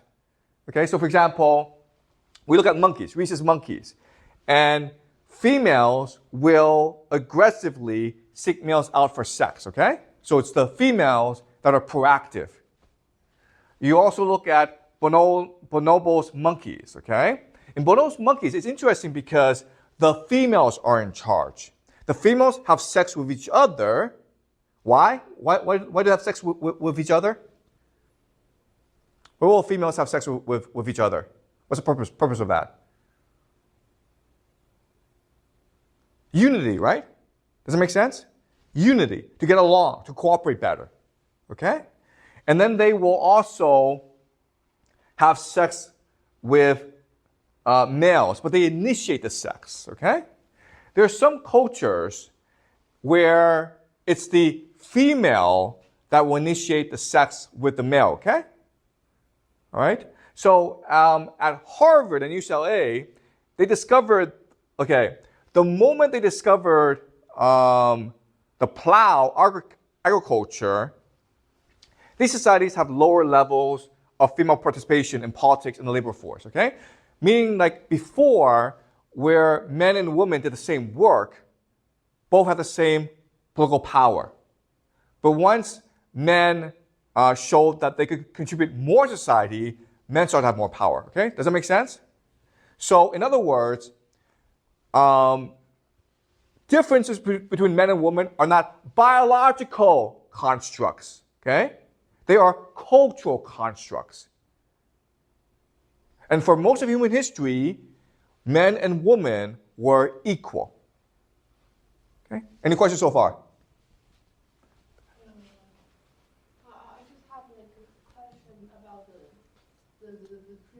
It's like you said about black and white, and in the ancient times they're completely opposite. So how does it change to the completely opposite? Okay, so the idea of black and white, like white is good, black is bad. It's a recent construct, okay? It comes with the idea of race, okay? And race was invented about 200 years ago. Why? Because Europe was going around conquering the world, and they needed to justify why they were doing this. And the theory is because we're superior people. Our race is better than your race. Okay, does that make sense? So race is a recent cultural construct, and it was to justify imperialism, the conquest of other people for no reason. Okay, does that make sense? Okay, so all this is recent. Okay. All right. There's a really fun book called Sex at Dawn by Christopher Ryan. Okay, and what he argues is that for most of human history, women had sexual agency, and they had multiple sexual partners. And one piece of evidence is this. Gorillas, right? They're the biggest primates. They're huge, right? Well, it turns out their penises, when fully erect, is only 4 centimeters, okay? Men, who are a lot smaller than gorillas, when erect, they are at least almost 4 times as big as the gorilla penises, okay? So the question then is, why is this the case? And one theory is that when women have multiple sexual partners, the man with the bigger penis will spread his gene forward. Does that make sense, guys? Okay? And so this is evidence that for most of human history, women have had multiple sexual partners. Okay? Okay. So even when women had partners, okay, a husband, they still had sexual partners. Okay? And in some societies, women have many husbands, usually brothers together, okay? All right, let me ask you this question. Why do they do this? Right? Because we've been taught this. We've been taught, okay, we exist to spread our genes. Right? You understand? So if I marry someone, only if I'm sure that the offspring, the children, are mine, will I work hard to ensure that the children are fed and raised properly and educated. Okay? Does that make sense? So we've been taught for a long time that we first care about our genes. Okay? That's why men want to have as many wives and children as possible, and women want to find the wealthiest husband. But before most of human history, this was not true. Why?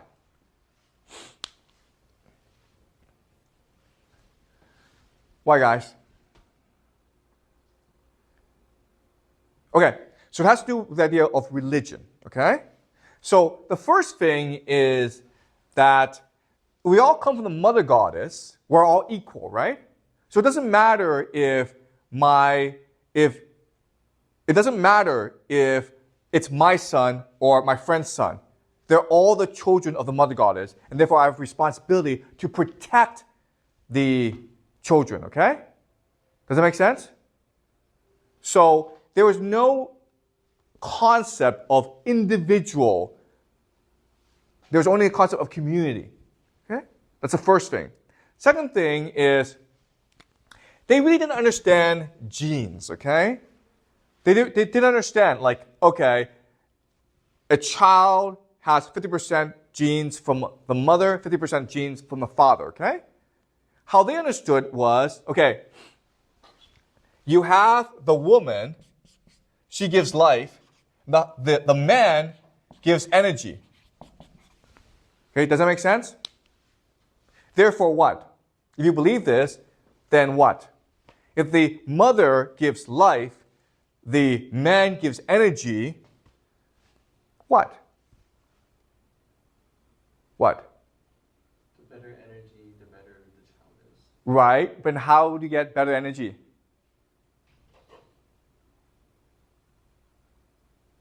More men, right? You understand? If men are giving you energy, the more men you have sex with, the more energy you have. Does that make sense?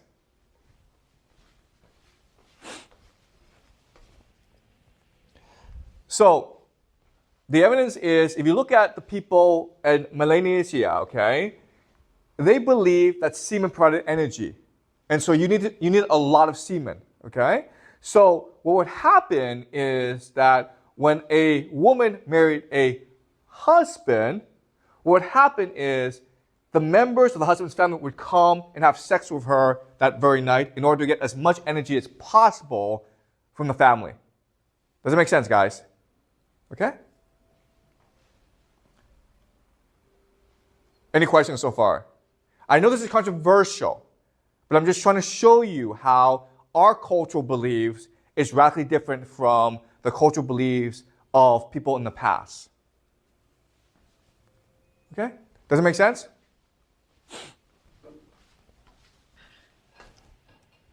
Okay, so one last piece of evidence is this. When you don't know when the people don't know who the father is, everyone has a responsibility to protect the child. Okay, does that make sense to you guys? Okay, so the story is this Christian missionary, he goes into a village and he finds people just sleeping with each other, okay? There's no marriage, there's no husband and wife. People are just sleeping with each other. And the priest says to them, "You people are shameless." And one of the villagers replies, "You have no sense. You French people love only your own children, but we all love all the children of our tribe." Okay? You understand? So having multiple sexual partners is a way to build community for everyone. If you're a small community, okay, maybe 15, 20 people, it makes sense to make sure that everyone loves each other and that everyone will protect all the children. Does that make sense, guys? All right. So let me tell you a story to illustrate this fact. We know that in World War II, okay, in World War II, American pilots, okay, what they were doing what they were doing is they were sleeping with each other's wife. Okay, does that make sense? The reason why they were doing this is American pilots were more likely to die in war than any other soldiers. Does that make sense, guys? Therefore, you slept with the wife of your colleagues in order to ensure that if you died, they would protect your children. Because there's a good chance you would die in war, okay? You were afraid that if I died, who's going to look after my wife and who's going to look after my children? And the way you build intimacy and community is by sleeping with each other's wife. So that you became one big family. Okay? Does that make sense, guys? Any questions so far? I know this is controversial. I know this is hard to understand, okay? But we have evidence that for most of human history, women had sexual agency and power, and sex was a way to build community, okay? Does it make sense? Yeah? I think this idea is pretty advanced at this stage, but do you think it is backwards compared to the? Let me I think at the early stage it's pretty advanced. The idea is pretty advanced, but do you think it's backwards to do you think it's backwards compared with these days?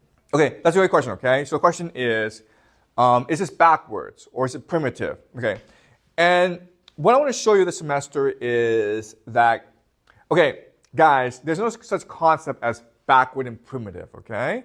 The reason why we care about sex more than any other people is the idea of private property, okay? Private property.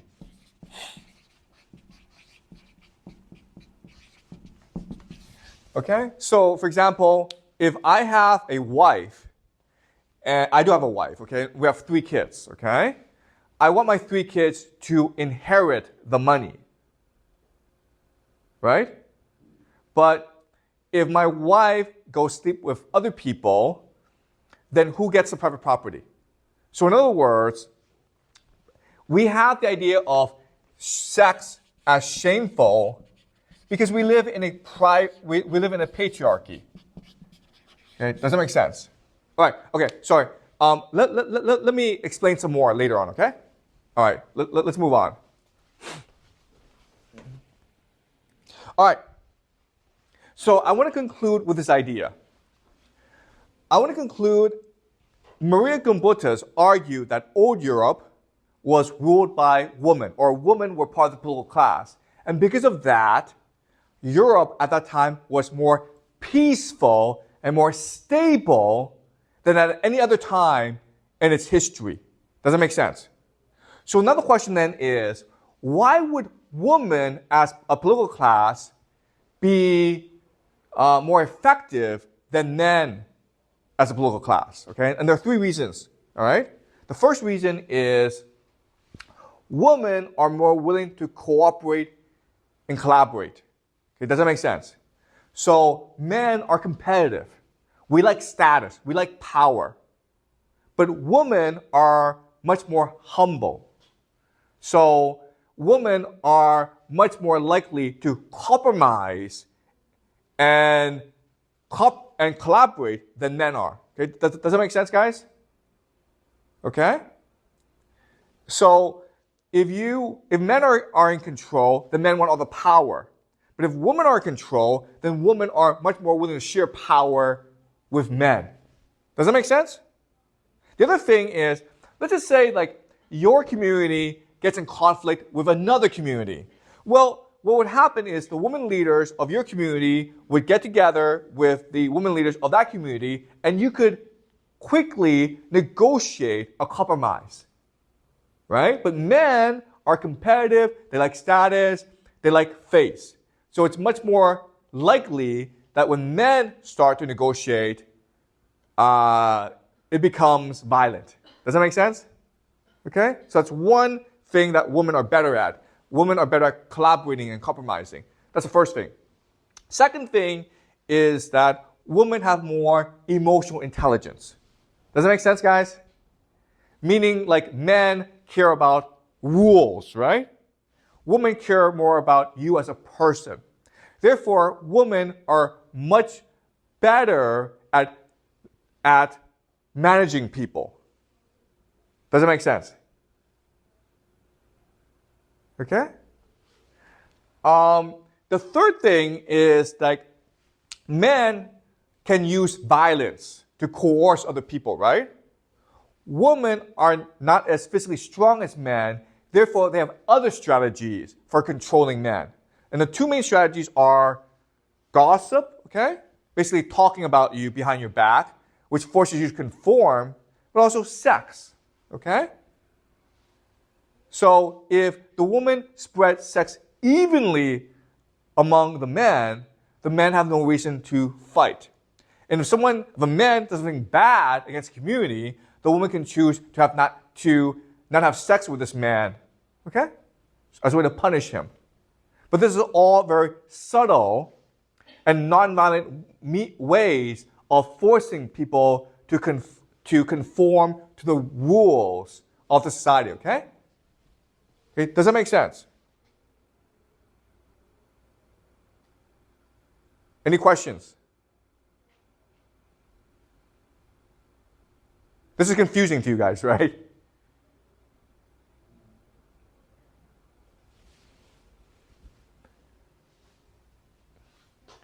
Okay, so let's conclude, okay? Before the conquest of the Yamaya, all Europe was a peaceful, egalitarian society, okay? And a lot of the reason why is that women were given higher status in society. So it was women who made the rules, who were the political class in society. And because of that, women are able to use nonviolent ways to control society, making society much more peaceful and stable. Okay? Does that make sense, guys? Any questions?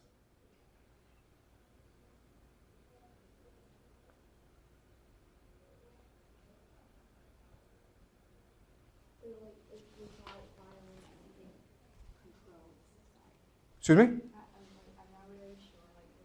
Okay. So the question is, if people are not violent, how do you control society? Okay, and so the way you can control people is through the idea of shame. Okay, because everyone wants to get along. Okay. All right. Here's a fun experiment. Okay, here's a fun experiment. What you guys can do is every time you walk the hallways and you see a person wearing red, like a girl wearing red, you tell her, "You look fantastic." Okay?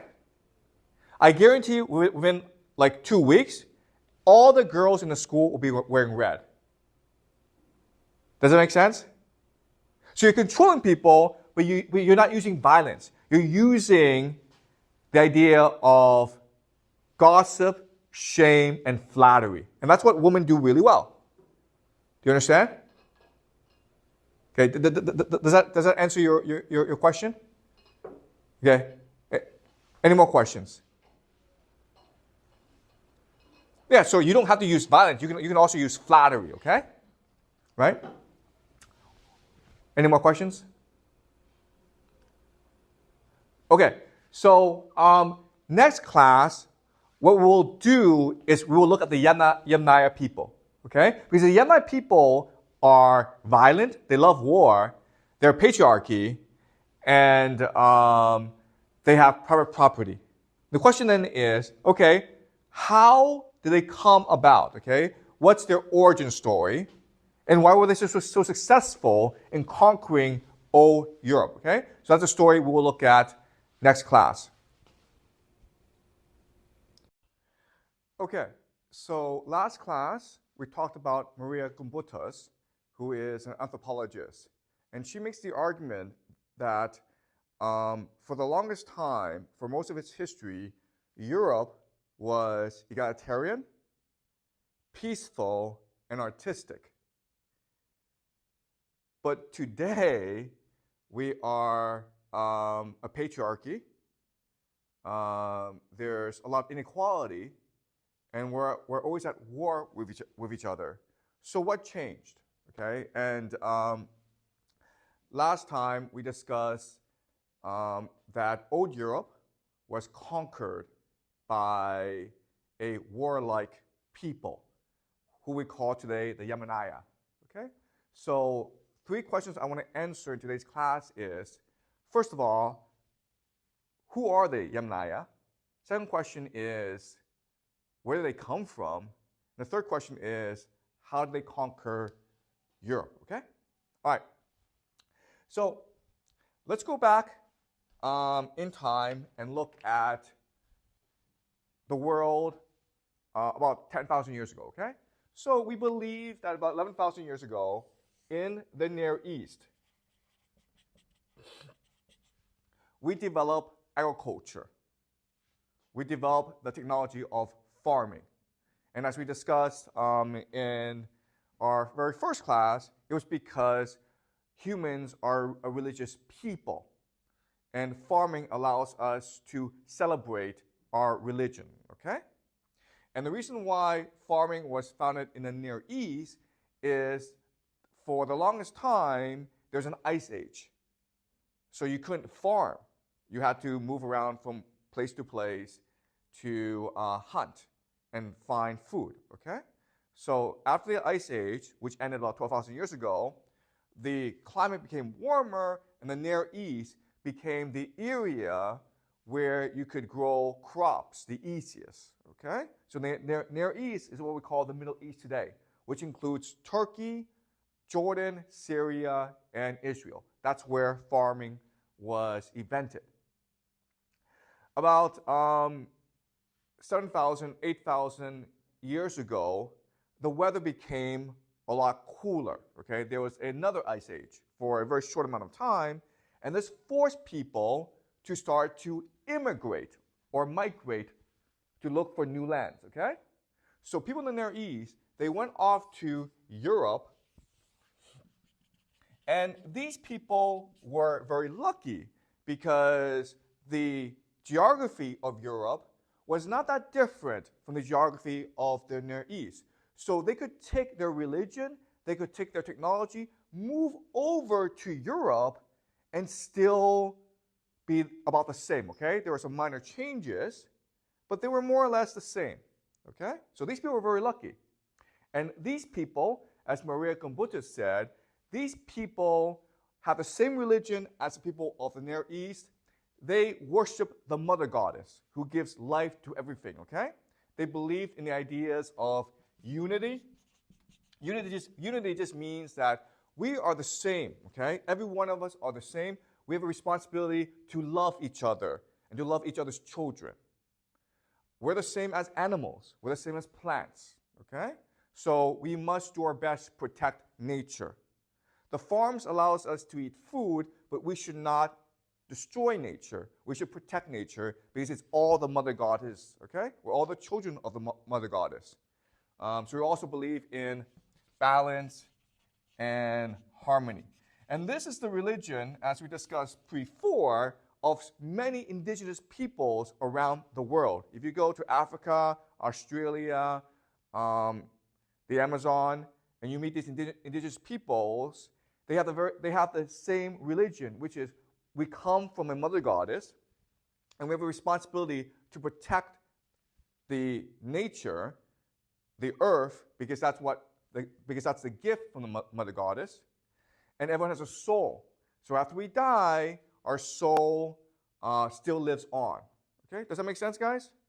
So this is the religion of old Europe, and because of this religion, they were egalitarian, meaning there was no real difference between men and women.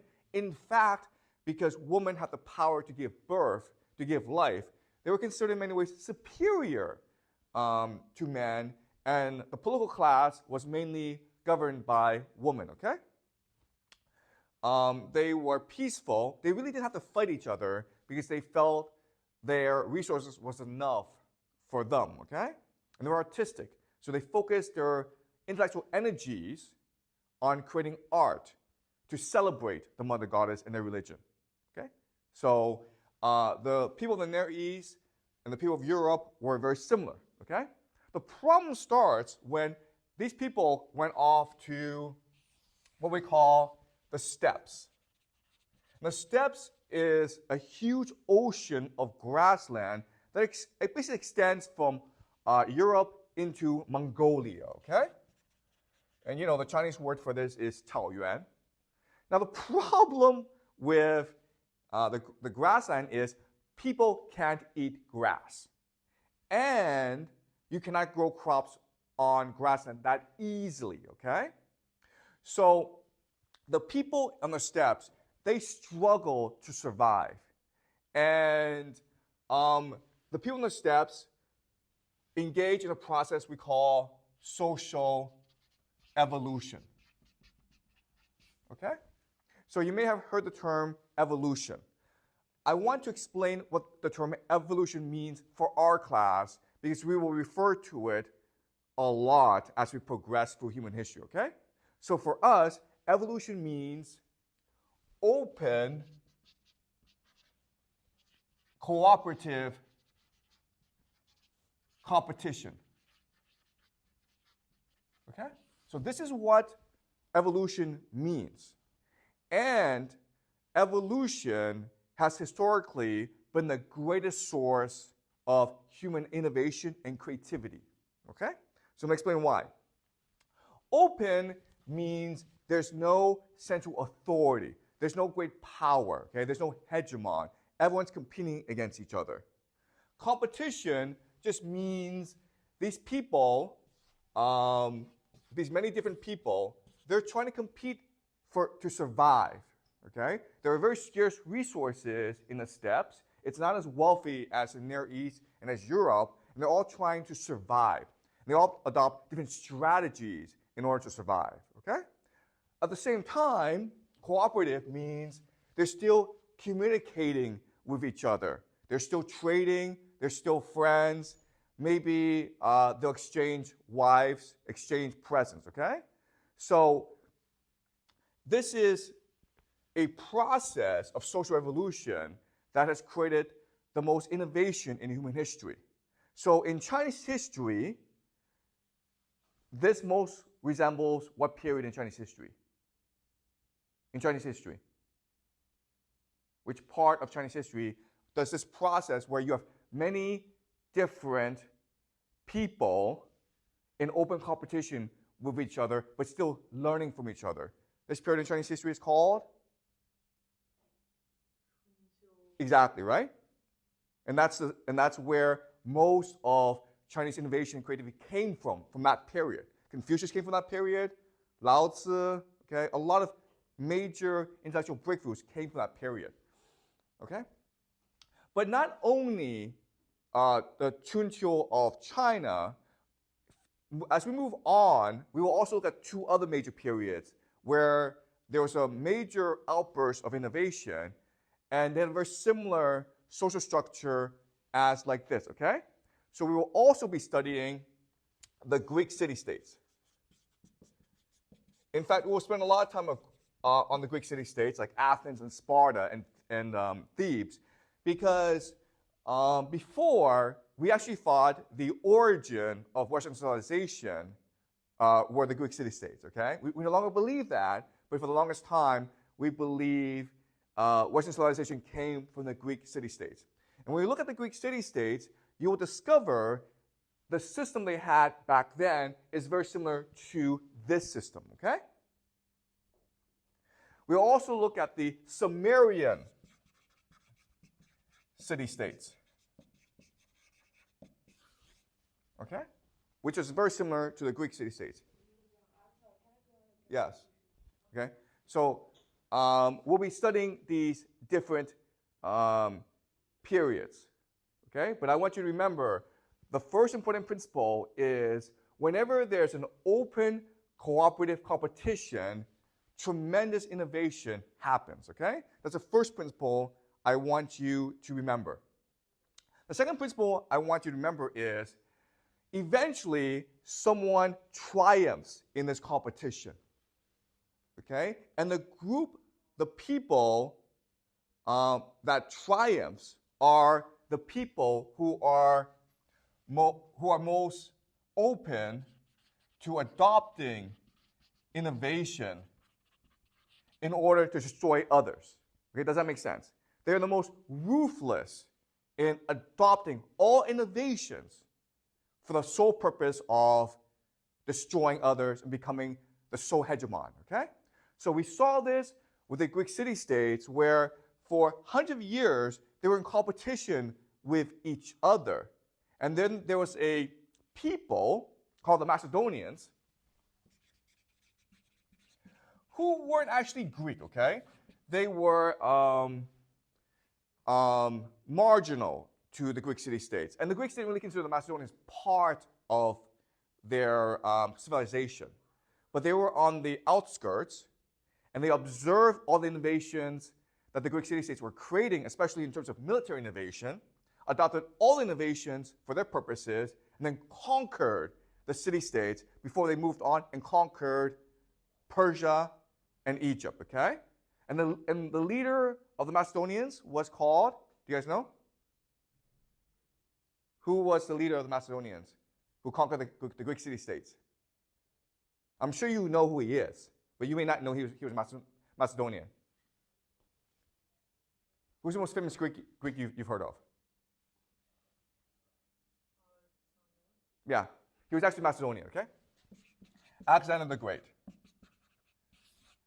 Okay? And what's amazing is we see the same pattern play out with the Sumerian city-states, where for hundreds of years, the city-states were in competition with each other. They were all trying to conquer each other without success. And then an outside people, a neighbor called the Akkadians,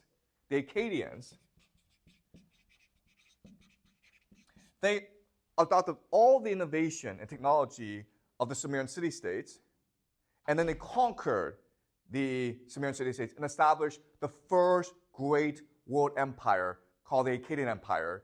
And the founder of the empire, we will learn, is called Sargon the Great. Okay? Sargon the Great. And Sargon the Great is considered the world's very first empire builder. So even though we know almost nothing about what was happening here, from our knowledge of the Greek city-states and the Sumerian city-states and what happened to them, we can guess or hypothesize the same process played out here, where these different tribes, these different groups, were creating all sorts of different innovations. And then one outside group came in, adopted all the innovations, and then conquered everyone, okay? So, and these people are what we call the Yanaya, who originated, we believe, in Ukraine, okay? So let's now discuss the innovations that these people created, okay? And the innovations were pretty incredible because they forever transformed human history. Okay, so the first innovation they adopted was a pastoral economy, okay? A pastoral economy, basically raising cattle, raising or herding cattle, or cows. All right, so we cannot eat grass, okay? But cows and sheep and goats can eat grass, and then we can eat the cows, the goats, and the sheep. Okay, does that make sense? So what these people realize is they can take the cows, the goats, and the sheep from the farmers, okay, because there's a lot of trading back then, and then raise them in the steppes, and because there's so much grass, they'll grow very fast. And then you can use that as the source of your food, okay? So they created a new economy.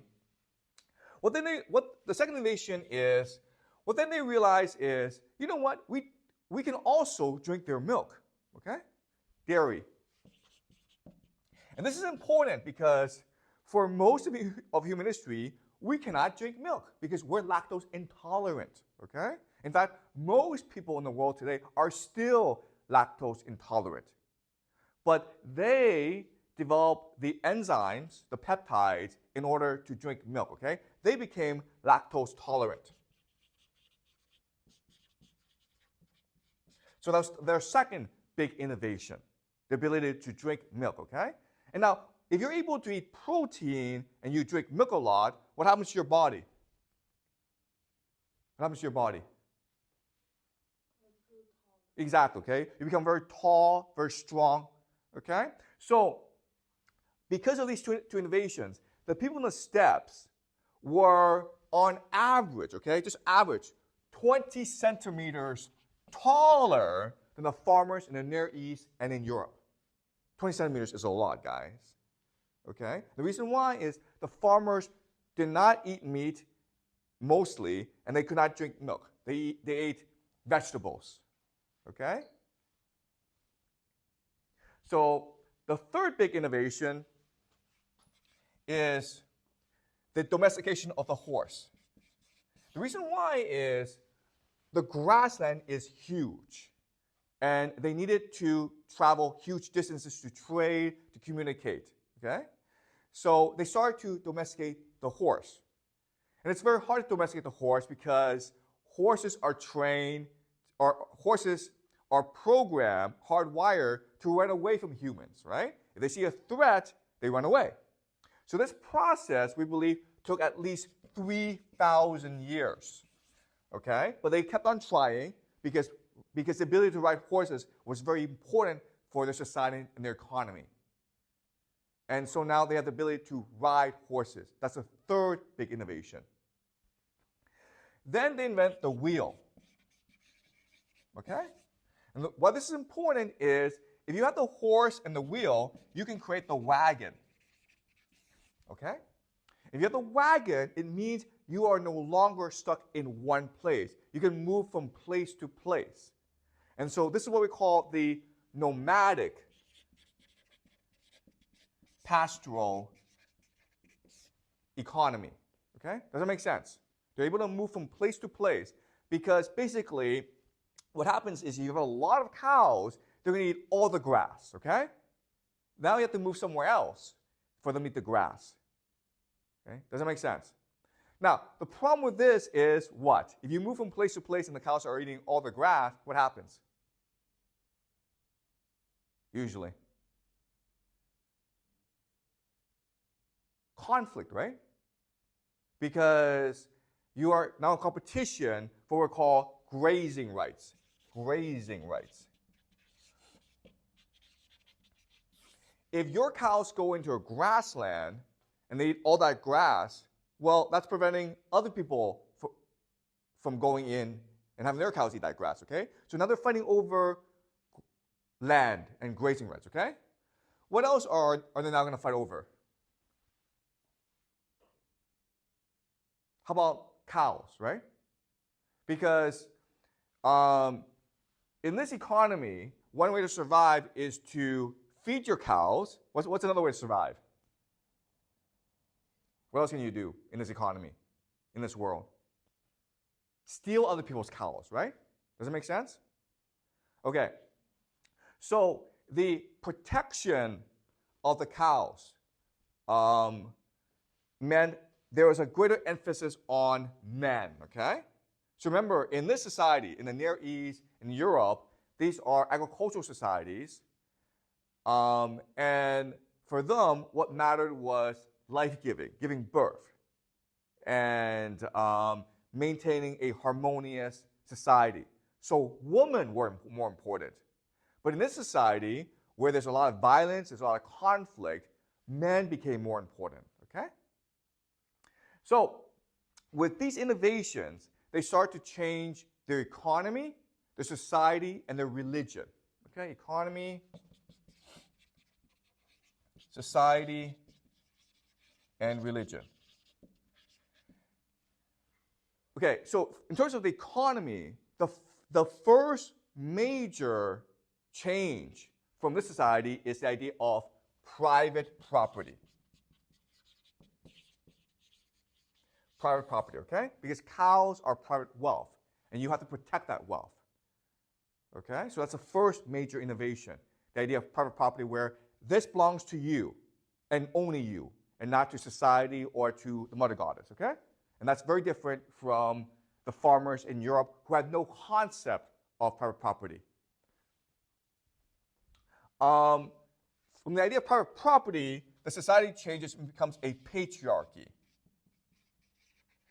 okay, where men are in control, okay? And in a patriarchy of private property, the problem now is one of inheritance, right? So let's just say I have 10 sons and I have 100 cattle, and I die. Who gets my cattle? Who gets my wealth? The older son. It has to be the older son. Why? The eldest son. Why? Well, it's because if you put the 100 cows separately, equally, like everyone gets 10 cows, and that will make them poor. Exactly, okay? So we need 100 cattle to survive as a family. If I start splitting the wealth up between the 10 sons, we become a lot poorer, right? The 10 sons have 10 sons, then by the third generation, everyone has one cattle. So everyone's now poor, okay? So the only way to solve this problem is if I, the patriarch, the father, give everything to the eldest son, okay? And this is what we call primogeniture. So this is a new innovation, primogeniture, where the eldest inherits everything, okay? Now the problem is, what happens to the other 9 sons? Well, they have to find their own wealth. Exactly, okay? So the eldest son gets everything, and the 9 other sons, too bad. You have to go build your own wealth. And that means basically stealing cows from other people, okay?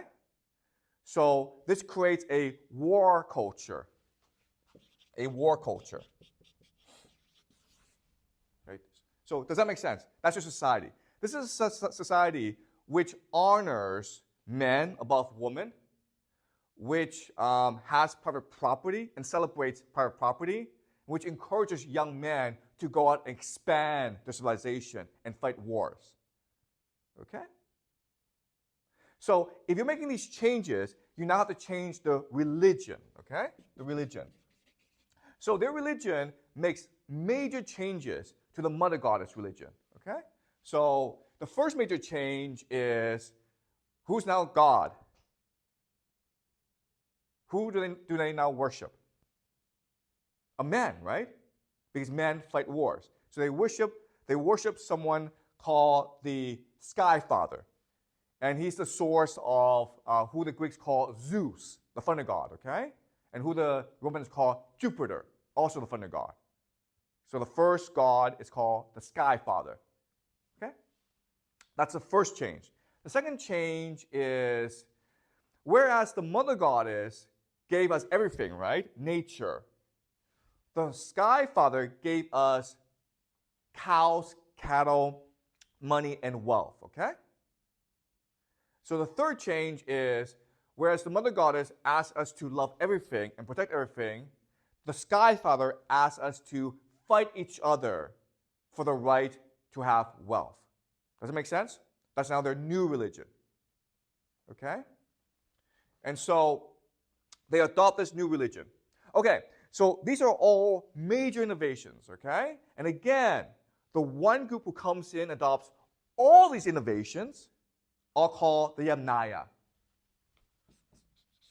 And so if you're a group and you adopt most of these innovations, but not all these innovations, then you're going to lose to the group called the Yanaya who adopt all the innovations. Okay? Does that make sense to you guys? This is what we call social evolution. Okay? And when they adopt all these innovations, then what happens is their religion becomes aligned with their society, which becomes aligned with their economy. Okay?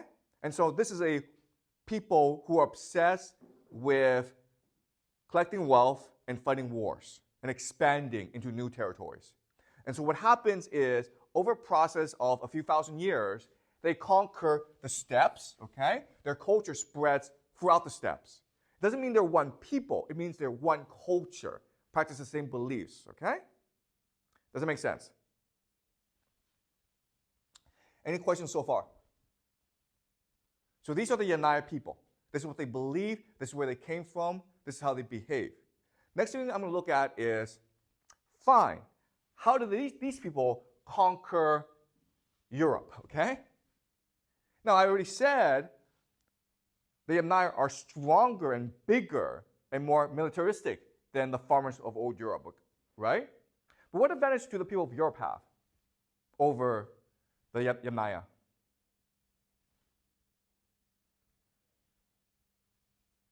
What's the major advantage that Europe has?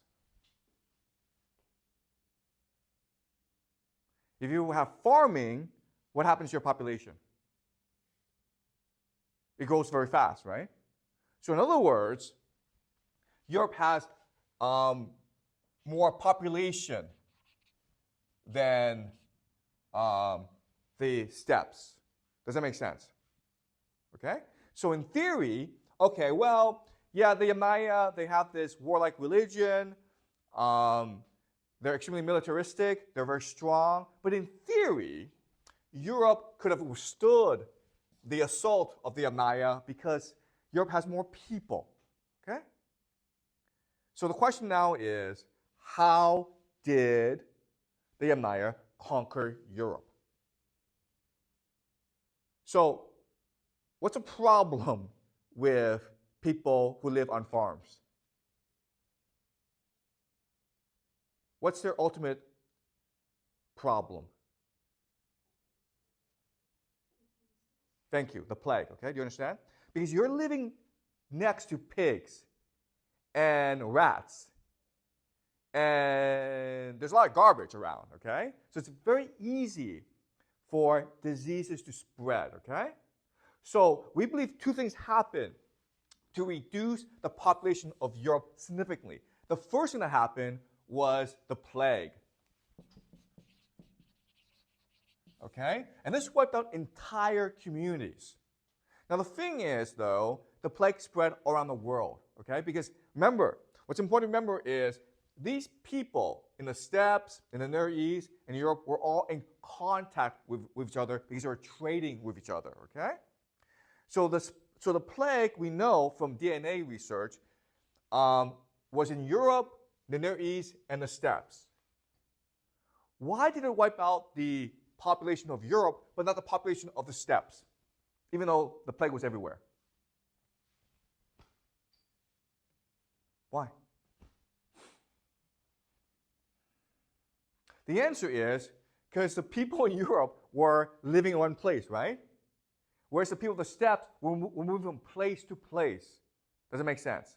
So even though the plague did impact the people in the steppes, the impact was far greater in Europe.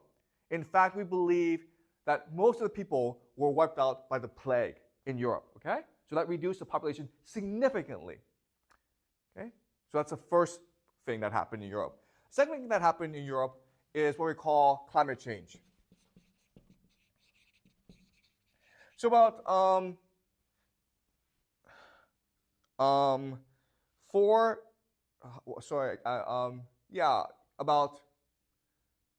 let me do the math. About 5,000, 6,000 years ago, there was a mini ice age in Europe. And if you're a farmer, that's really bad for you, okay? Because you can't grow crops. And it's bad for you if you live in the steppes because a lot of your crops will die, but not as bad, okay?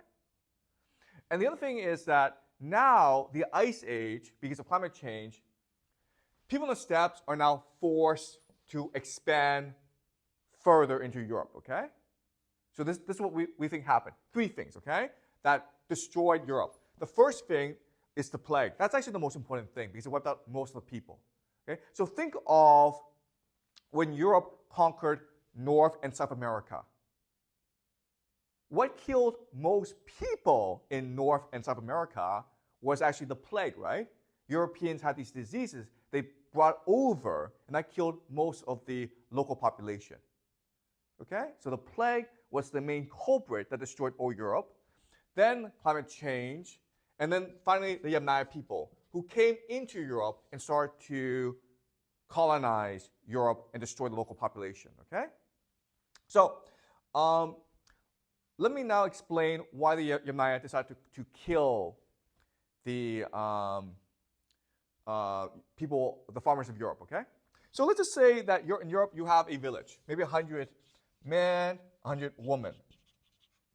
You're Yamnaya, you have 100 men, young men who have no wealth and no wives, okay? So what do they want to do?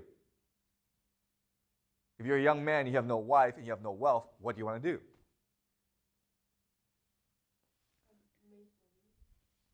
Yeah, you want to steal other people's wife and property, right? So they came in, okay? So, and what do they do? You have 100 men and 100 women in this village. So what do you do? No, yeah, but yeah, they killed the men, okay, guys? Okay? And then they married all the women.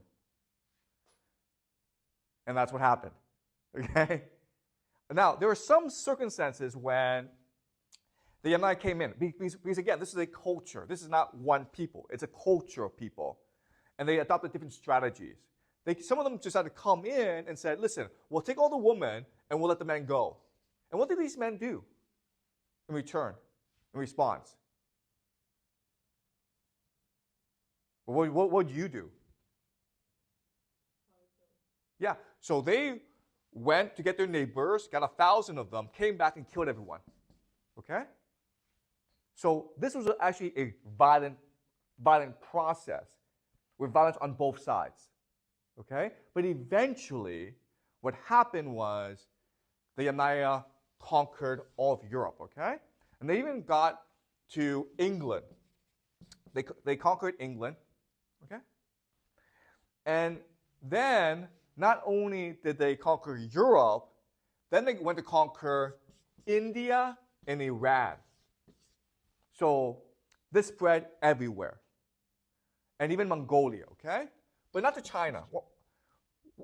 Why didn't it impact China? What are the reasons why the Yamnaya could not conquer China?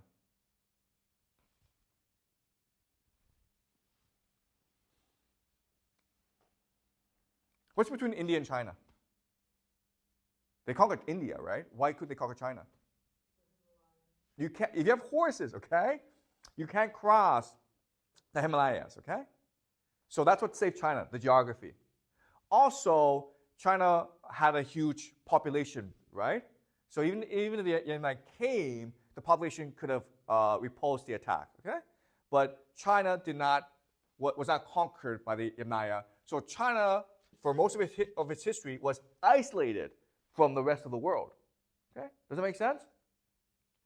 So, but this conquest meant now there's a common language among all these people in India, in Iran, in the steppes, basically Russia, in the Near East, and in Europe. Okay? This language is what we call Proto-Indo-European. That's a language they spoke. Okay? Now they have a common religion. So from this point on, this world, okay, stretching from Europe all the way to India, was in constant communication with each other, trading ideas, people, and gods. Okay, and this is what we call today the West. Okay, and it's distinct from China, which was isolated from this world. Okay, does that make sense? Okay, any questions? Yeah. The Yamnaya people are the people before the Mongolian Empire. The Mongolian people are descended from the Yamnaya, yes. And if you think about it, the Mongolian people are very similar to the Yamnaya, right? The Mongolians are also nomadic pastoral people who are also very much warlike, okay? And in fact, what we will learn later on is that Genghis Khan adopted very similar policies as the Yamnaya, okay? So we'll see a lot of similarities between Genghis Khan and his conquest and the Yamnaya conquest of the world at this time, about 4,000 or 5,000 years ago. Yes? I kind of want to ask about you mentioned the disease that. The plague, yes. Okay, so that kills like most of but that didn't kill the Europeans. It killed most Europeans, yes. Because Europeans were living on farms, right? So they were living together. Okay, so that's why the Maya people could like go to that place. Yeah, because it reduced the population of Europe, so they were less able to resist the invasion. But why is the Maya people doesn't get killed by the disease? Okay, all right. So the plague was all around the world, okay? And this is actually the bubonic plague, okay? The bubonic plague. It's spread by rats. And we have DNA of this plague, okay? So we know the bubonic plague has been with us for the longest time, okay? So the plague kills people who live closely together. You understand? Closely together. Because then it's easier to transmit the disease. Yes. Okay? So if you live closely together, you're much more likely to catch the disease and die. Does it make sense? But if you live far apart, then you're less likely to catch the disease. So in Europe, people were living on farms. And there's like 10,000 people who might live on a farm, okay? That's a lot of people who live very closely together. They're also living with animals. So it's very unclean. But if you're living in the steppes, okay? First of all, you're living far apart. That's the first thing. Second thing is your life is much more hygienic, okay? Because you're not living with pigs and rats. And the third thing is your body is a lot stronger because you're drinking milk, okay? You're getting a lot of physical exercise. Does that make sense? Yeah. So these people are less likely to die from the plague. All right. Any more questions? Yeah, so are the Greeks the descendants of the Yamnaya? Exactly, yes. Okay. So basically, everyone in Europe, except for a few people, are the descendants of the Yamnaya. Okay? The Indian people, the Iranian people, also consider descendants of the Yamnaya. Now, when the Yamnaya came, these farmers in Europe, okay, there were maybe 3 major responses. Okay, the first response is let's fight them, and then they got killed. The second response is let's try to cooperate with them. Okay, and the third major response is let's move somewhere else. So the people who moved to islands. Okay, so for example, there's an island called Sardinia. Okay, in Italy. Okay, it's an island. They survived against the Yamnaya. And they have less Yamnaya DNA than other people, okay? But if you can't run off to an island, you're going to get wiped out, okay? But basically, all of Europe was conquered by the Yamnaya. And when you look at the DNA, and later on I will show you the DNA evidence. When you look at that evidence, it's pretty stark, okay? All right? How did they conquer England? That's a great question, okay? Thank you. All right. So this process took a long time, hundreds of years, okay? And during this time, this is a spread of a culture. So it's not one people, it's not one nation. So what's happening was, as they conquered different territories, they had to adapt themselves to that territory because the geography is different, okay? So in the steppes, you're leading a nomadic pastoral lifestyle. And at first, they tried that. So for example, we have evidence that in Norway, which is in North Europe, they burned down all the forests because they were trying to replicate their homeland, okay? But then eventually they discovered this is not going to work, okay? It's too hard. So then they started to mix their lifestyle with a local lifestyle, and they became more focused on agriculture, okay? Does that make sense? All right. And as it kept on spreading, they also stole the technology of the local people. So even though the Yamnaya people had no shipbuilding technology, they couldn't sail the seas, they were able to conquer people here off the coast who did have access to the sea and who did have boats, okay? And then they stole the technology. They killed the people, and they learned the technology, okay? Once they got the technology, then they sailed off to England and killed everyone in England. Does that make sense? Okay, so it's a very slow process. And these are different groups of Yamnaya. Okay? Okay, but that's a very good question. Any more questions?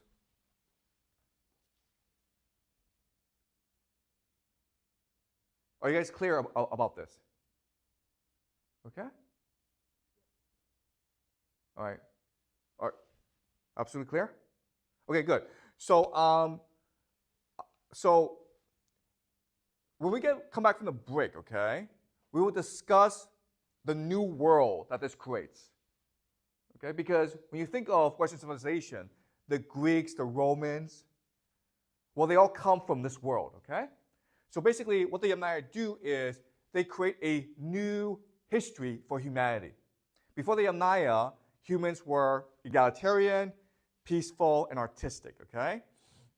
And now with the Yamnaya, you have patriarchy, you have war, you have money. But before, we didn't have these concepts. So this marks a new history for humanity. When we come back from the break, we'll start exploring this history. Okay? Okay, so today we will discuss the Bronze Age collapse. I want to paint you a picture of the world in about 1200 BCE. Okay, so in this world, the center of this world is what we call Mycenaean Greece.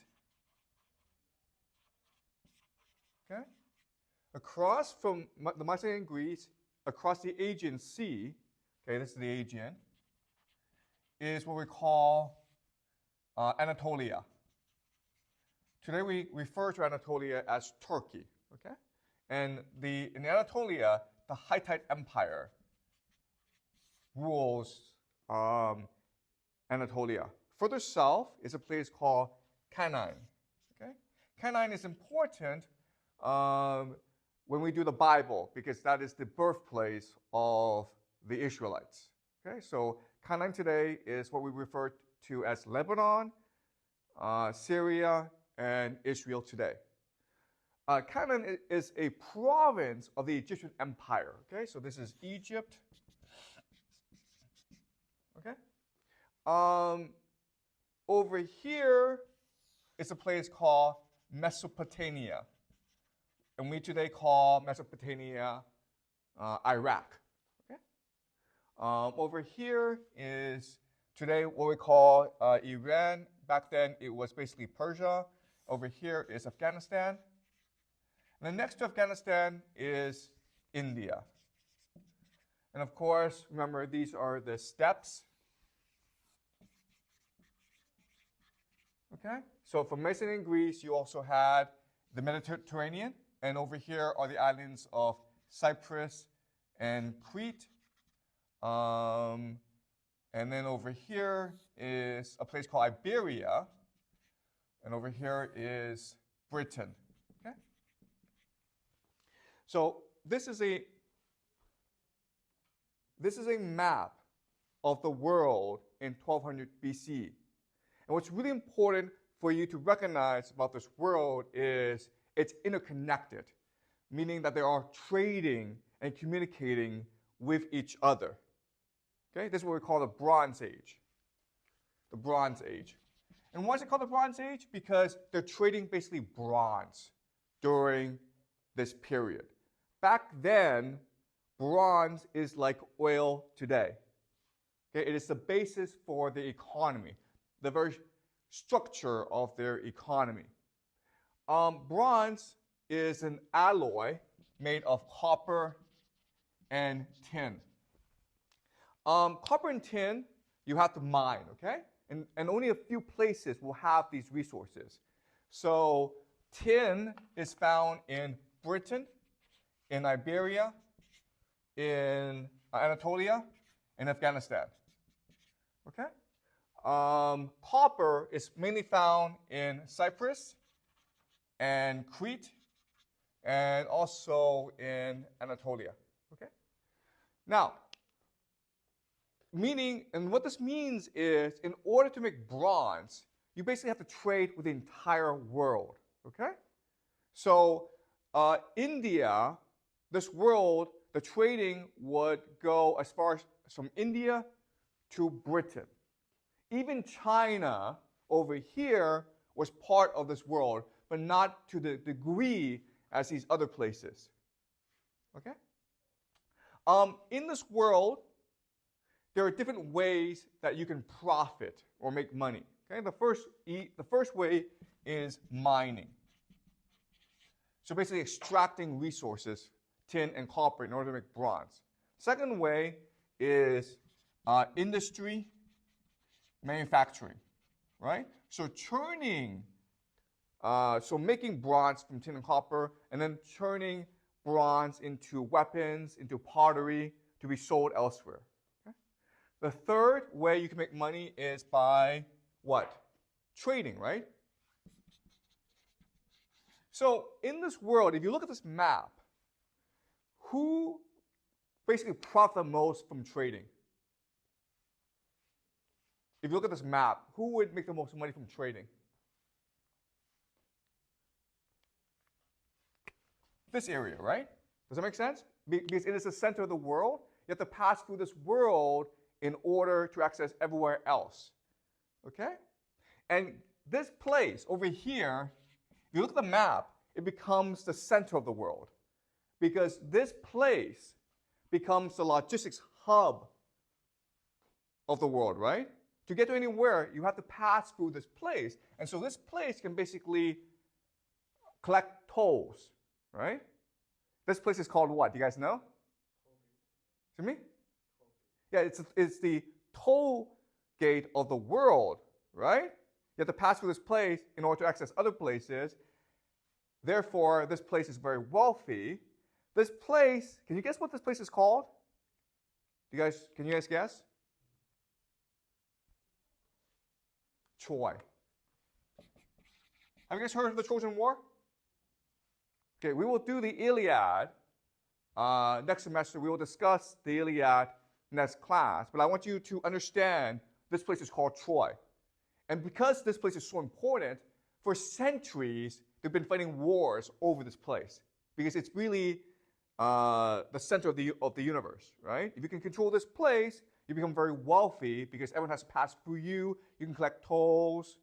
You can trade, okay? Does that make sense?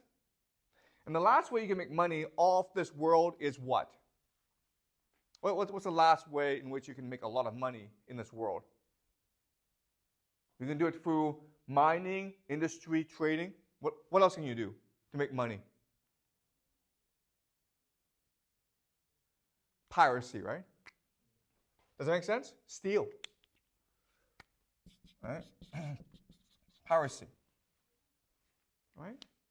So when we read the Iliad, what you will discover is the Greeks who attacked Troy, they were basically pirates. Troy made a lot of money off trading, and pirates went to steal a lot of their resources and wealth. Okay? Does that make sense? So the main point is that this world was interconnected. It was a globalized world. We call this globalization. But at the same time, it was very chaotic. It was very dynamic, okay? They traded with each other, but they also fought wars against each other. Okay? Does that make sense? And these places in the center of the universe, Mycenaean Greece, okay, became very wealthy because they traded and they engaged in piracy. The Hittites became very wealthy. Egypt became very wealthy, okay, because they were the center of the universe. But a couple of decades later, this entire world collapsed.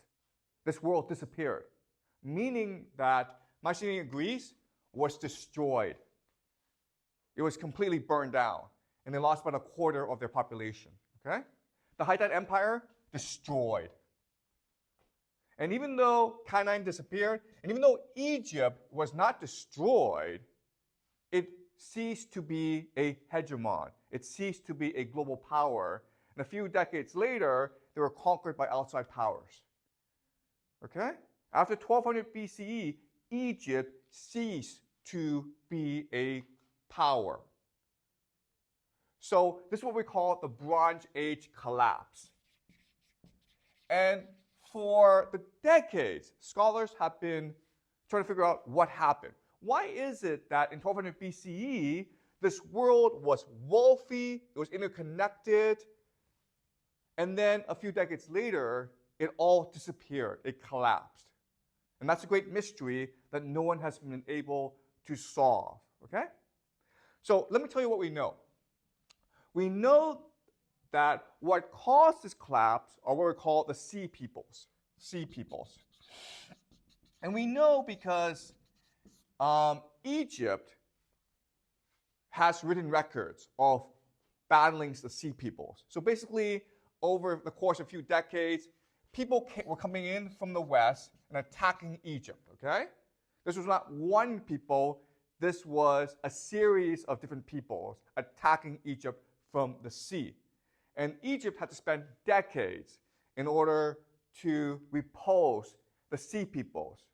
What we know is the sea peoples, whoever they were, they didn't destroy Egypt, but they did destroy the Hittites and they did destroy the Mycenaean Greece. Okay? So, and what we know is the sea peoples, they were basically a combination of pirates and also refugees.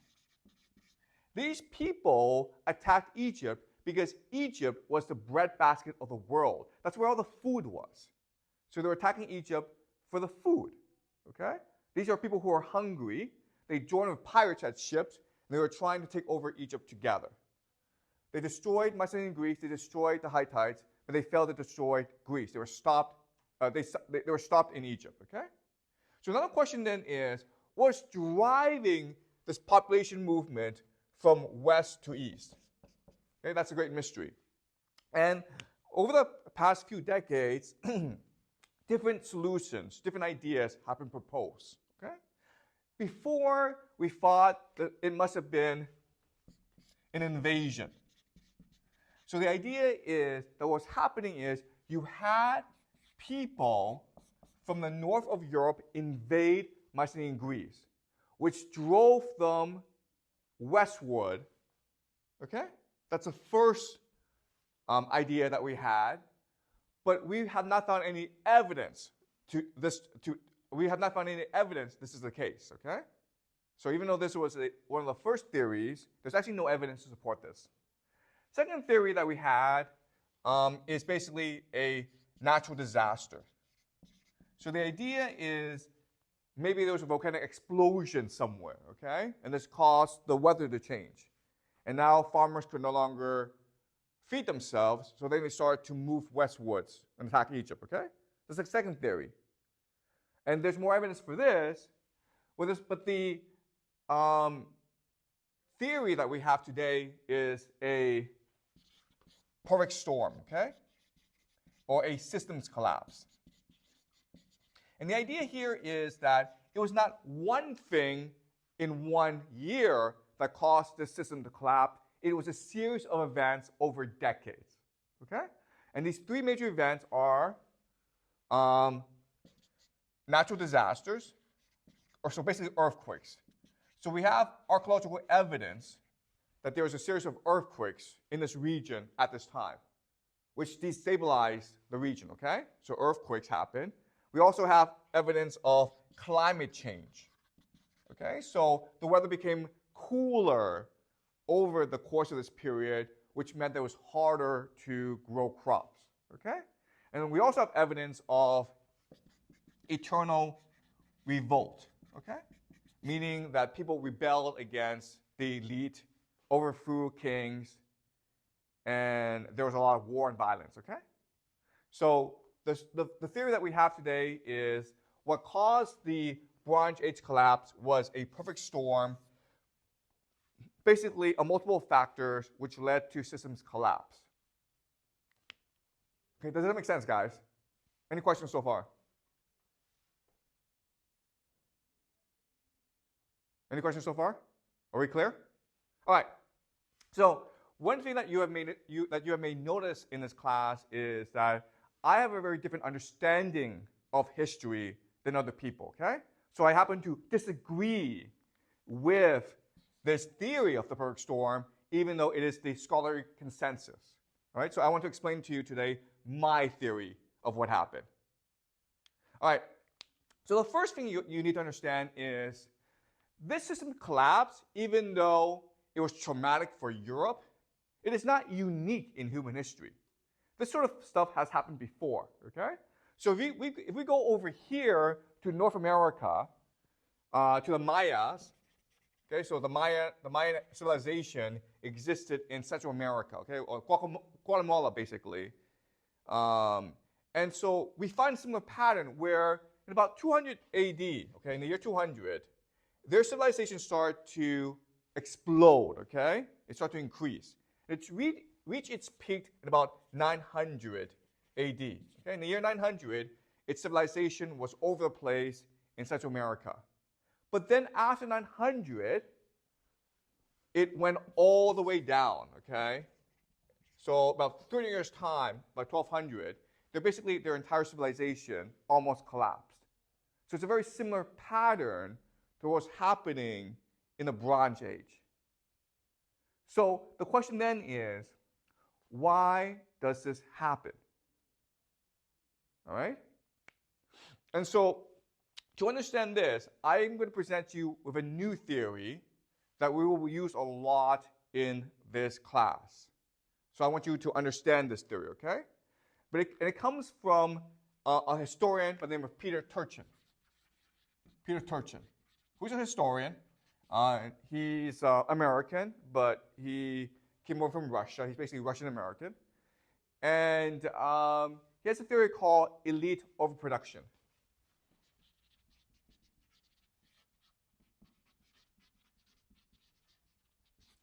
And elite overproduction, the theory is very interesting because it's arguing against the way we traditionally understand why societies collapse, okay? So the way we usually understand why societies collapse is we get it from Karl Marx. And basically what Karl Marx says is eventually your society collapses because the people revolt, okay? So basically, people rebellion. So in other words, Karl Marx believes that society collapses because it is a bottom-up process. Okay? It's a bottom-up process. If you treat workers badly, they will stop working. If you force them to work, they will go on strike. If you force them to work again, they will fight against you. They will rebel, okay? A worker revolution. Okay, that's what Karl Marx argues. And Peter Turchin says, okay, that's a really interesting theory, but if you look at the historical data, if you look at the evidence, the problem isn't the bottom, okay? If you look at why societies collapse, it's not because of the people rebelling, it's because there's infighting among the elite. Okay? So there's civil war among the elite. Does that make sense? That's his theory. If the problem with society isn't that there's too many poor people, the problem is there are too many rich people. That's the real problem. And that's why societies collapse. All right? All right, so let me explain to you this theory slowly, okay? All right, elite overproduction. right? All right. Okay, it's fine. All right. So in this world, about 1200 BCE, we have something called a permanent hereditary elite, okay? Permanent hereditary elite. Permanent just means they're always there, okay? Hereditary means they pass on their status and their privilege and their wealth to the children. And this is new in human history because before there was an elite, but they were not permanent, meaning they could be changed over time. And they didn't pass their privileges on to their children. Everyone had to earn their privilege and power. Okay? So the elite was constantly shifting in society. But now, in about the year 1200 BCE, you had a permanent hereditary elite. When you have that, you have three advantages. Okay? What the elite gives to society are three major advantages. The first major advantage is the idea of organization. Right? Basically, think of the elite as your brain, as society's brain. They can help coordinate resources, okay? And that's good for war. If you're fighting an enemy, you need an elite to lead you into battle, okay? It's also good for public works. Okay, so think of the pyramids in Egypt and the Great Wall of China, right? You need an elite to organize your resources in order to create public works that benefit all of society. So the main thing here would be irrigation, right? Okay? So you need an elite in order to have irrigation. So that's the first major benefit of having a permanent hereditary elite. Second major advantage is because you have better organization, you have more wealth, okay? Society becomes wealthier if you have a permanent elite. People work harder, okay? And even though there's more inequality, inequality also forces people to work harder. Does that make sense? Okay? And because you have these two things, organization and wealth, you also have scale. And what scale basically means is your population now can move up. Before, in the egalitarian society, when you didn't have a permanent elite, at most society could reach about 10,000 people. But now when you have a permanent elite, you can reach about 1 million people. Okay? So now you can scale up. So these are three major advantages to having an elite, okay? But there's a problem with having an elite. And the problem is they engage in something called rent-seeking behavior. All right? I want you guys to remember this term, rent-seeking behavior, because it's very important for our class. So what does this mean? It means basically, so think of a landlord, right? A landlord doesn't really do anything, but a landlord has land that it can rent to you, the farmer. In exchange, you give me a share of your crops, right? So I don't do anything, but because I have land, I can rent it out to you, right? It turns out the elite mainly make their money through rent-seeking behavior. So let me give you another example of rent-seeking behavior. All of you want to go to university, right? Why do you want to go to university? What's your purpose? What's your purpose in going to university? Be honest. It's to get the degree, right? Okay? The degree.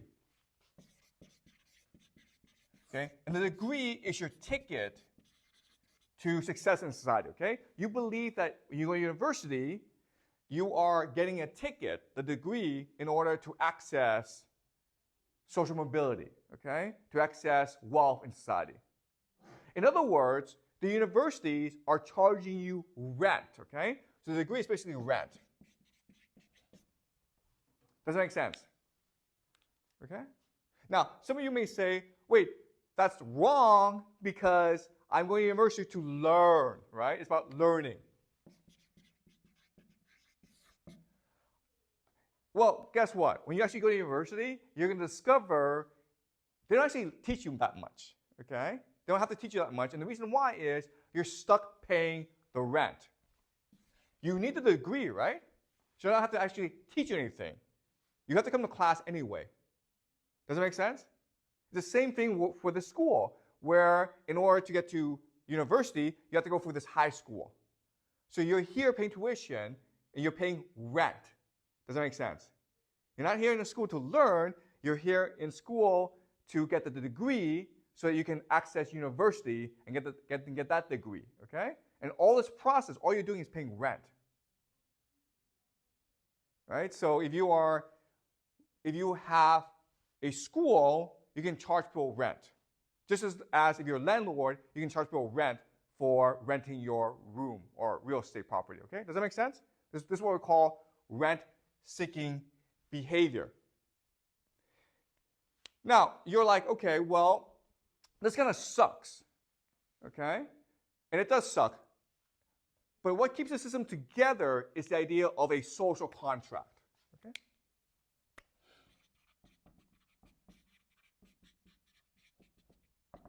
Basically, the idea of social contract is, yes, we the elite, we know we are charging you rent, and we know this sucks for you, the people, but we have a contract. So as the elite, I'm obligated to help society. Okay?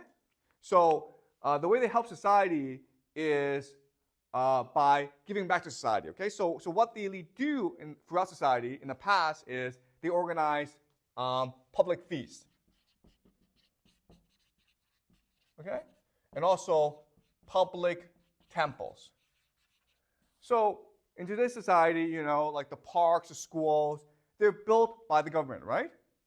But back then, they didn't have a government. They had the elites who were responsible for building temples, for building, for holding public feasts. Okay? So this is the idea of a social contract. Okay? And the reason why you need a social contract is because if you don't have a social contract and you just charge rent, people will leave. Okay, does that make sense? Okay, so in this world, it's very chaotic, but there are different places, there are different social organizations you can go to. So if you are in Egypt and you don't really like Egypt, guess what? You can go to Mesopotamia. Okay, so these cities were in competition with each other for people because people provided labor and resources. Okay, does that make sense? All right. So this is how it usually works. But over time, this system will break down. Okay? This system will break down. And it's because of rent-seeking behavior. Okay? So the first issue is this. With rent-seeking behavior, you create something called debt. Okay? So I'm a landlord, and you are paying me rent in order to use my land, right? And that land and that rent is usually a portion of your crops, okay? So does that make sense? Maybe 10% of your crops. But let's just say, for example, it's a bad year. It doesn't rain, okay? And you don't have any crops to pay me rent. So what do? You're supposed to pay me a rent, but you don't have the money, so what do? No, that comes later. What do you do first? Exactly, thank you. Yes, okay. So the first thing that happens is borrowing, okay? You basically go into debt. Okay? So you promise to pay me double in the next year. And I'm like, okay, fine, right? But you get unlucky, and the next year, it's also a bad year. And so for 5 years in a row, you are in debt. The problem with debt is this, something called compound interest. Okay? Meaning, like, over time, the debt becomes so large, there's no way you can pay it off. If you can't pay it off, what happens now?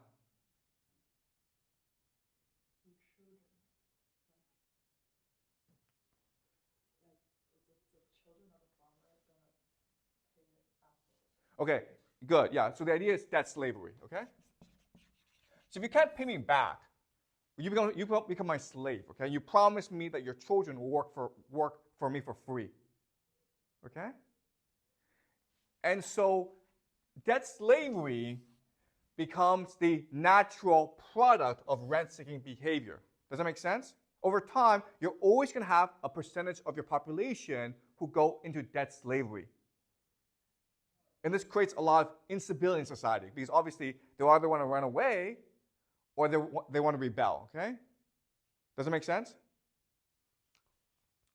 The other problem is elite overproduction.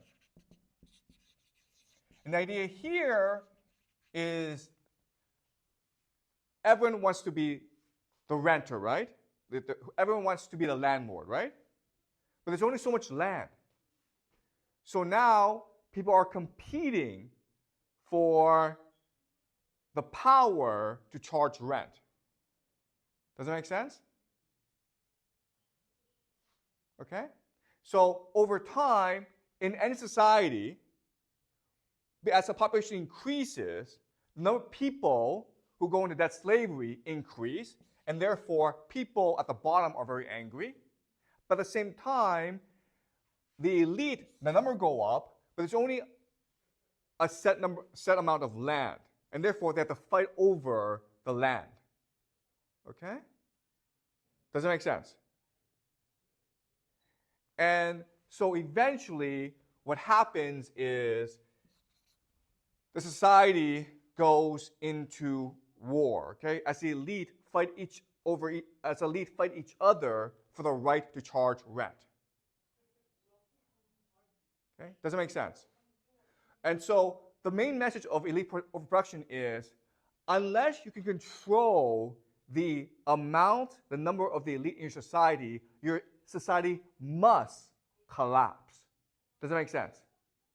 It must collapse because you have too many people fighting for too little power. It must collapse. So historically, what are things you can do to control the elite? What are things you can do to control the number of the elite?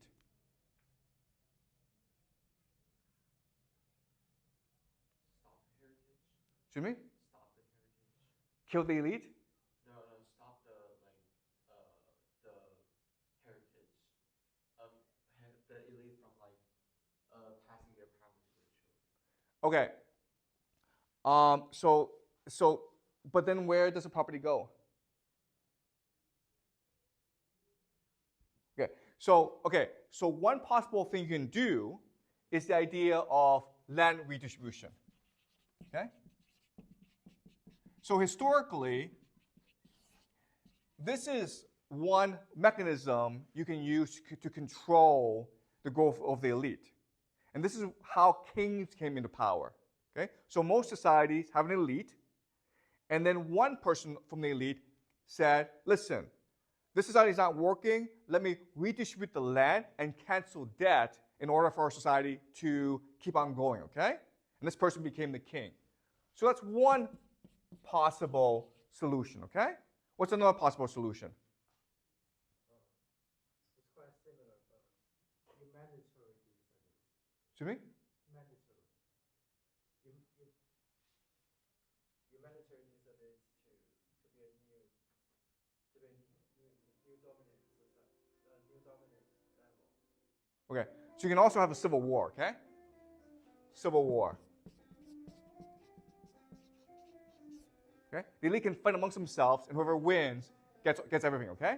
So it's the second possible solution. What's another possible solution?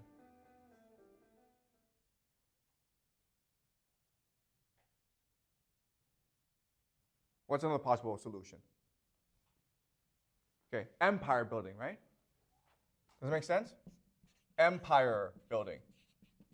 In other words, let's not fight amongst ourselves. Let's go and conquer new territory. It doesn't make sense. So because you have a permanent hereditary elite, okay, over time, they're going to reach a mass, too many people. When you have too many elite, you have to resolve this issue through three ways, okay? The first thing you can do is kill the elite and redistribute the land. That's what a king does. Second thing you can do is have a civil war. Okay? The third thing you can do is create an empire. Okay? But these three solutions by themselves are also unstable, okay? Because land redistribution is basically a revolution. Right? Civil war is war. Empire building is also war. Does that make sense? So no matter how you do these things, you're always going to create instability. And eventually, your empire, your society will collapse. Does that make sense? All right? So let me give you another example of how this works to clarify it for you, okay? So there's a book called Capital in the 21st Century by Thomas Piketty. Thomas Piketty is a French economist. And this is a very famous book that's been recently published. And in the book, he looked at the past 100 years of economic growth. And what he discovered that over time is the financial economy grows faster than the real economy. Capital grows faster than manufacturing. Okay? So if you look at capital, grows at 5%. Real economy grows at 2%. Right? If things stay stable over time, this will happen to all societies. Capital will grow faster than the real economy. What this means is, let's just say you have $1 million, okay? I have $1 million. I have different options to invest my money. I can start a factory, or I can put all my money into real estate or the stock market. Where should I put my money? I can open a factory, right? Or I can put it in the stock market. Where should I put my money? Stock market. Yes, and why? Because it grows faster than the actual industry. Exactly, do you understand? If you have money today, you do not put your money into the factories. You do not open a new business. You put it in the stock market because you make more money that way. What's the problem with that?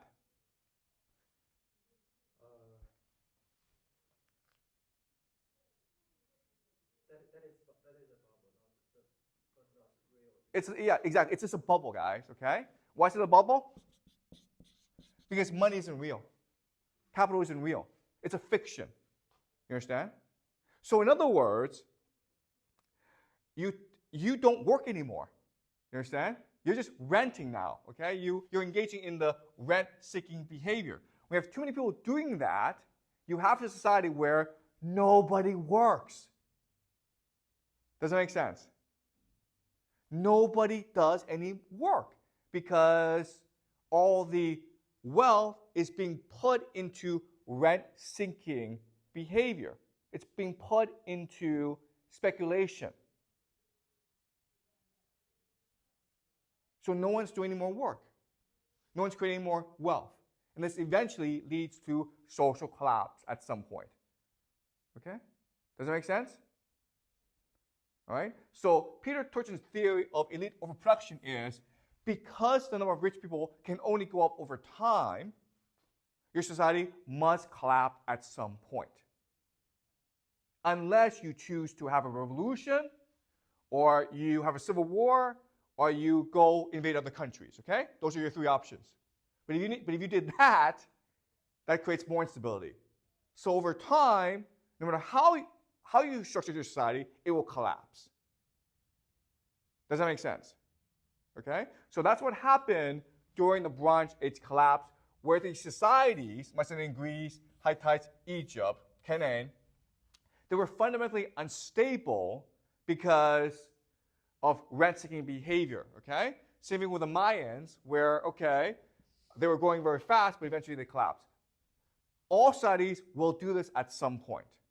No society is stable, okay? And the reason why is you have an elite in charge who help society grow, but But over time, they will just engage in rent-seeking behavior, which will eventually lead to collapse of society.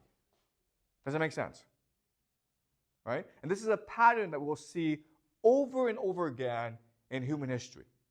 And we will discuss this idea throughout this semester. All right? Does it make sense?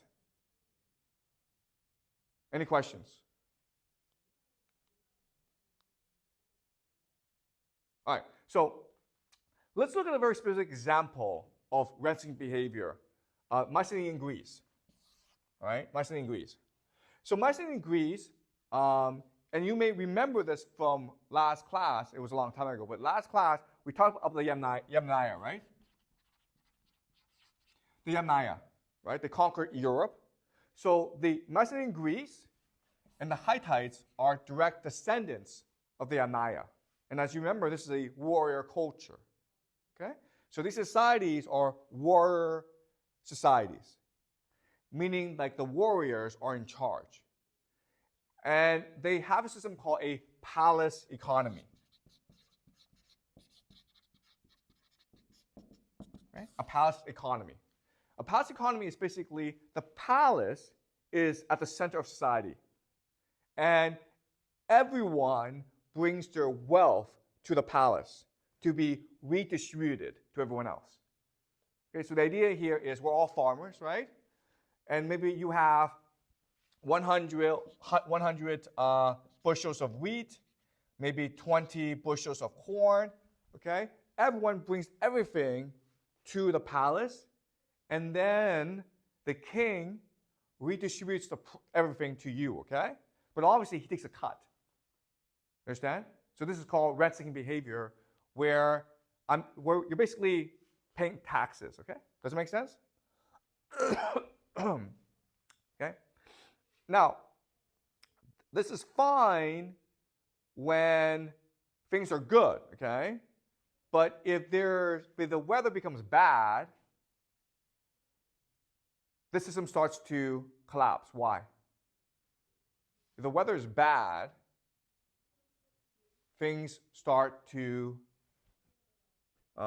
become chaotic. Why? Okay, the reason why is the elite still want their cut. You understand? It's not like, oh, this year the weather's bad, so let's just suffer together, okay? Let's make sacrifices together. No, it's like, no, we don't care if the weather's bad. You still have to pay our cut, okay? You still have to pay your taxes. Right? And that creates strain on the people. And the people get very angry. Okay? So we have evidence that during the Bronze Age, there was an internal revolt in Mycenaean Greece. And the reason why is we can dig up Mycenaean Greece, okay, the palace, and what we see is the palace is burnt down. But the surrounding houses are fine. Okay, does that make sense? We also have written records from Mycenaean Greece that show how the palace economy worked, okay? We can also dig up the graves of the kings and show that over time, they became wealthier and wealthier. Because when they were buried, the things they were buried with were very expensive. Okay? Does that make sense? Okay. So that's Mycenaean Greece. Any questions so far? Okay, it's clear about this idea. Okay. So what a lot of scholars believe is that the Bronze Age collapse was a unique event in European history. And what I'm trying to show you is it was not a unique event. It was not a revolution. It's just part of the natural cycle of history. Because when you have an elite who engage in rent-seeking behavior, eventually this society will collapse. Because you have too many elite who want their cut. Okay? And when we look at other societies, you would discover that this pattern repeats itself. Right? So this is Peter Turchin, his theory of elite over production. Are we clear? Yes? I kind of confused because does Greece collapse because of civil war or like external invasions? Okay. All right. So, okay, let me clarify about Mycenaean Greece, okay? All right. The problem is that you have too many rich people who want to charge rent, right? And that creates pressure on society. And this instability means that your society is no longer resilient, okay? Resilient. And the idea of resilience is that it survives disasters, right? So think of a tower that's about to collapse, okay? It will not collapse on its own. Something must hit it for it to collapse.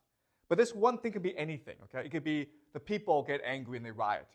It could be the weather turns bad, okay? It could be there's an earthquake. It could be there's an invasion. Does that make sense? So these different societies, okay, Mycenaean Greece, Hittites, the Canaanites, they collapsed for different reasons.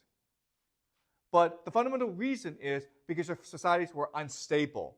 The reason why they were unstable is you had too many elite people trying to charge rent on everyone else. Does that make sense? Okay. Any more questions? But that's a good question. Thank you. Can we avoid this cycle? Excuse me? Can we avoid this cycle in today's society? Oh, can you avoid this cycle in today's society? Okay. That's a great question. And the answer is no. Okay? It is impossible to build a society that is stable over a long period of time. In fact, you can make the argument that it is good for societies to rise and fall. Okay? It's the same thing as, it's really the same question as, is it possible for us to live forever? Is it possible for us to live forever? And then the question then is, why would we want to live forever? You understand? Innovation happens when we die. Okay? So, what's amazing about the Bronze Age collapse is because the Bronze Age collapsed, Mycenaean Greece changed into a new society that gave us Greek civilization, which then gave us Western civilization. Okay? So in other words, if Mycenaean Greece did not collapse, we would not have today. Also, because Canaan collapsed, a new society came into being called the Israelites, okay? Israel. And Israel gave us what? You guys know? The Bible. Right? And guess what, guys? The Greeks and the Bible are the two foundations of Western civilization. So we would not have Western civilization if these societies did not collapse and new societies could come into being. All right? So you can make the argument that innovation, progress, is driven by death and collapse. All right? You understand? And if we did not die, if we did not die, if society did not collapse, there'd be no progress. Okay? Does it make sense? But that's a good question, okay? And people have been debating this question for a long time, but I think the answer is, it is impossible to build a society that lives forever, even though people have tried. And also, we shouldn't even try, okay? Because collapse is good. Also think of a forest fire. Have you guys studied forest fires in school, in science class? Forest fires. Forest fires, guys.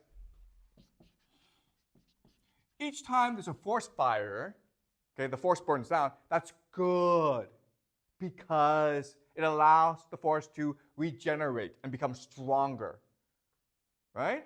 What happens if you don't have a forest fire? Do you guys know? Okay, the resilience goes down, okay? And also, the ecosystem is less vibrant. There are less animals. The trees are less strong. Okay, do you understand? So that's why it's important to burn down the forest now and then. Because if you don't burn down the forest, then it's less resilient. So if there's a big forest fire, it will just spread and destroy the entire forest. Okay? Does that make sense? So it's good for societies to constantly change over time. Okay? Any more questions?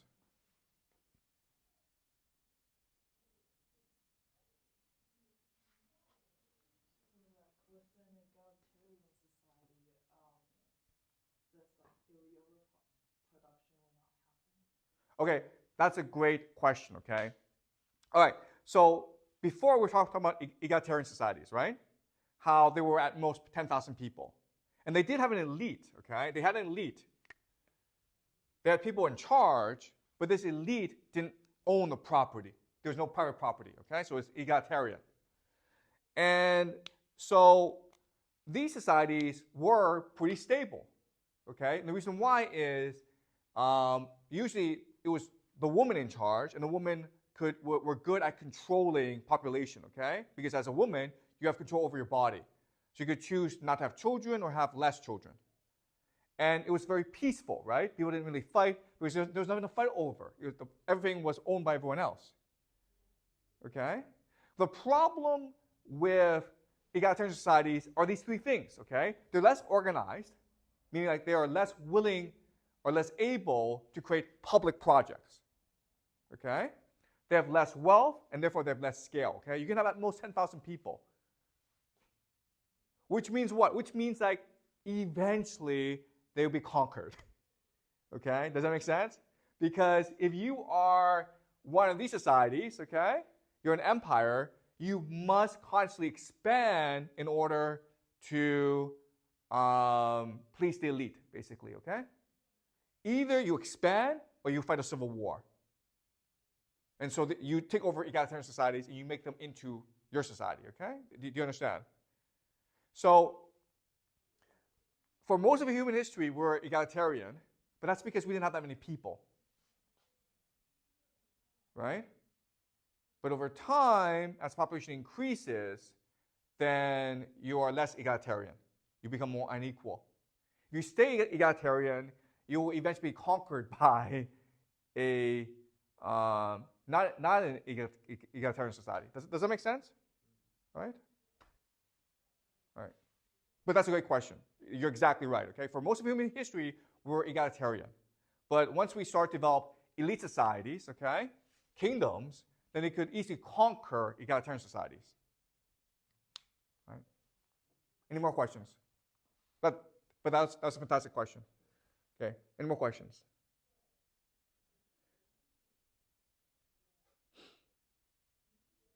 And when we do, so we are skipping ahead, but when we do Samaria, which is basically many different city-states in Iraq, Mesopotamia, what we will discover is that there are different social structures, okay? There are different social structures, including societies that were egalitarian.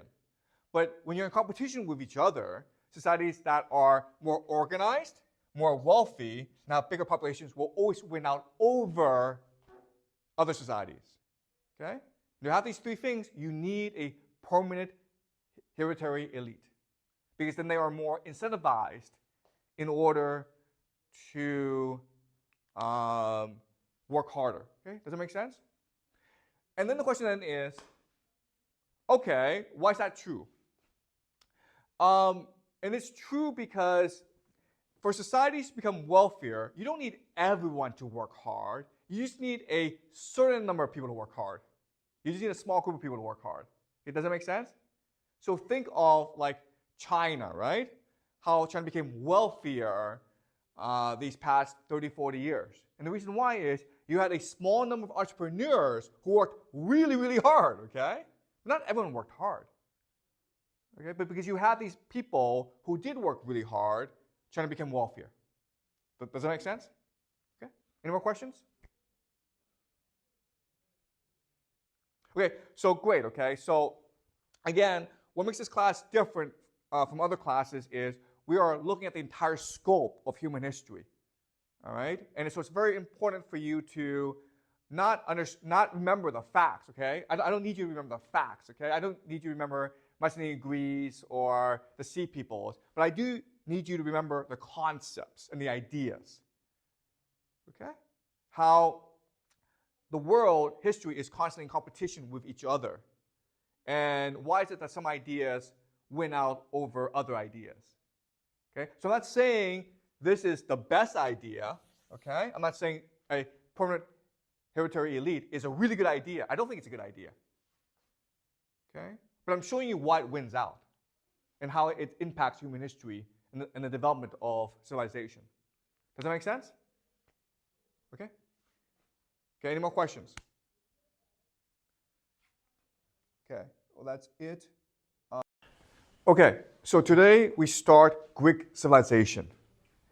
And it is incredible what Greek civilization is. It is the greatest, most creative, most significant civilization ever in human history. The Greeks really created Western civilization. And not only were the Greeks the greatest civilization, there's really not been a second great civilization, okay? So let's think about how incredible the Greeks were. If you look at literature, the Greeks basically created literature with Homer, okay? Homer wrote 2 books called the Iliad and the Odyssey. And he wrote these books about 3,000 years ago. Last year, I taught the great books to the students, and we read many books. And by far, their favorite book was the Iliad. Okay? So think about this, how a Greek writer writing 3,000 years ago for a Greek audience, his book still resonates, still impresses, and still impresses students in China today. Okay? So that's Homer. Then you have Plato, philosophy, Plato. And even today, there are many who consider Plato the greatest philosopher who ever lived. There are many people who read The Republic by Plato, and they say it transforms their lives. Okay? It makes them think very differently about the world. Then you have, in history, a man named Thucydides. If you are a military leader today, you read Thucydides. Okay? There are still many generals today in America, in Russia, in Europe, who believe reading Thucydides will help them win wars. Okay? So not only did the Greeks create civilization, but their works, their books, are still widely read today and considered amazing. Okay? So now the question I have is, how did this happen? How were the Greeks able to create humanity's greatest civilization in really about 200 years? Okay? They really were not dominant for a long time. They really created all these works in about 200 years altogether. So how is this possible? Okay, so let's go back to last class. We talked about the Bronze Age collapse, right? And we talked about how in about 1200 BCE, Greece was united in a place called Mycenaean Greece, okay? So basically the Mycenaeans controlled Greece, and Greece was a monarchy. And it was no different from any other place in the world. At this point, 1200 BCE, the world was basically the same, okay? And then this society collapsed because of the Bronze Age collapse. And 3 things happened, okay? First of all, centralization. The idea that you had a unified society, it went away, okay?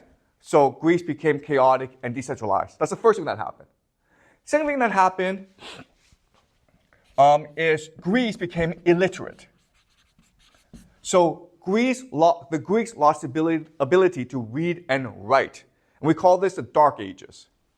So from about 1000 to about 600 BCE, but for 400 years, the Greeks basically lost the ability to read and write. And we call this the Dark Ages because we don't have any books or writing from that period. It's completely dark to us. Okay? So the second thing that happened, the Greeks became illiterate. The third thing that happened is the Greeks became poor. Okay? So before the Greeks traded with the world, it was very prosperous. And then because of the Bronze Age collapse, it started to become more isolated and it became a lot poorer. Okay? So these are the three major consequences of the Bronze Age collapse in Greece. It became decentralized, it became illiterate, it became poor.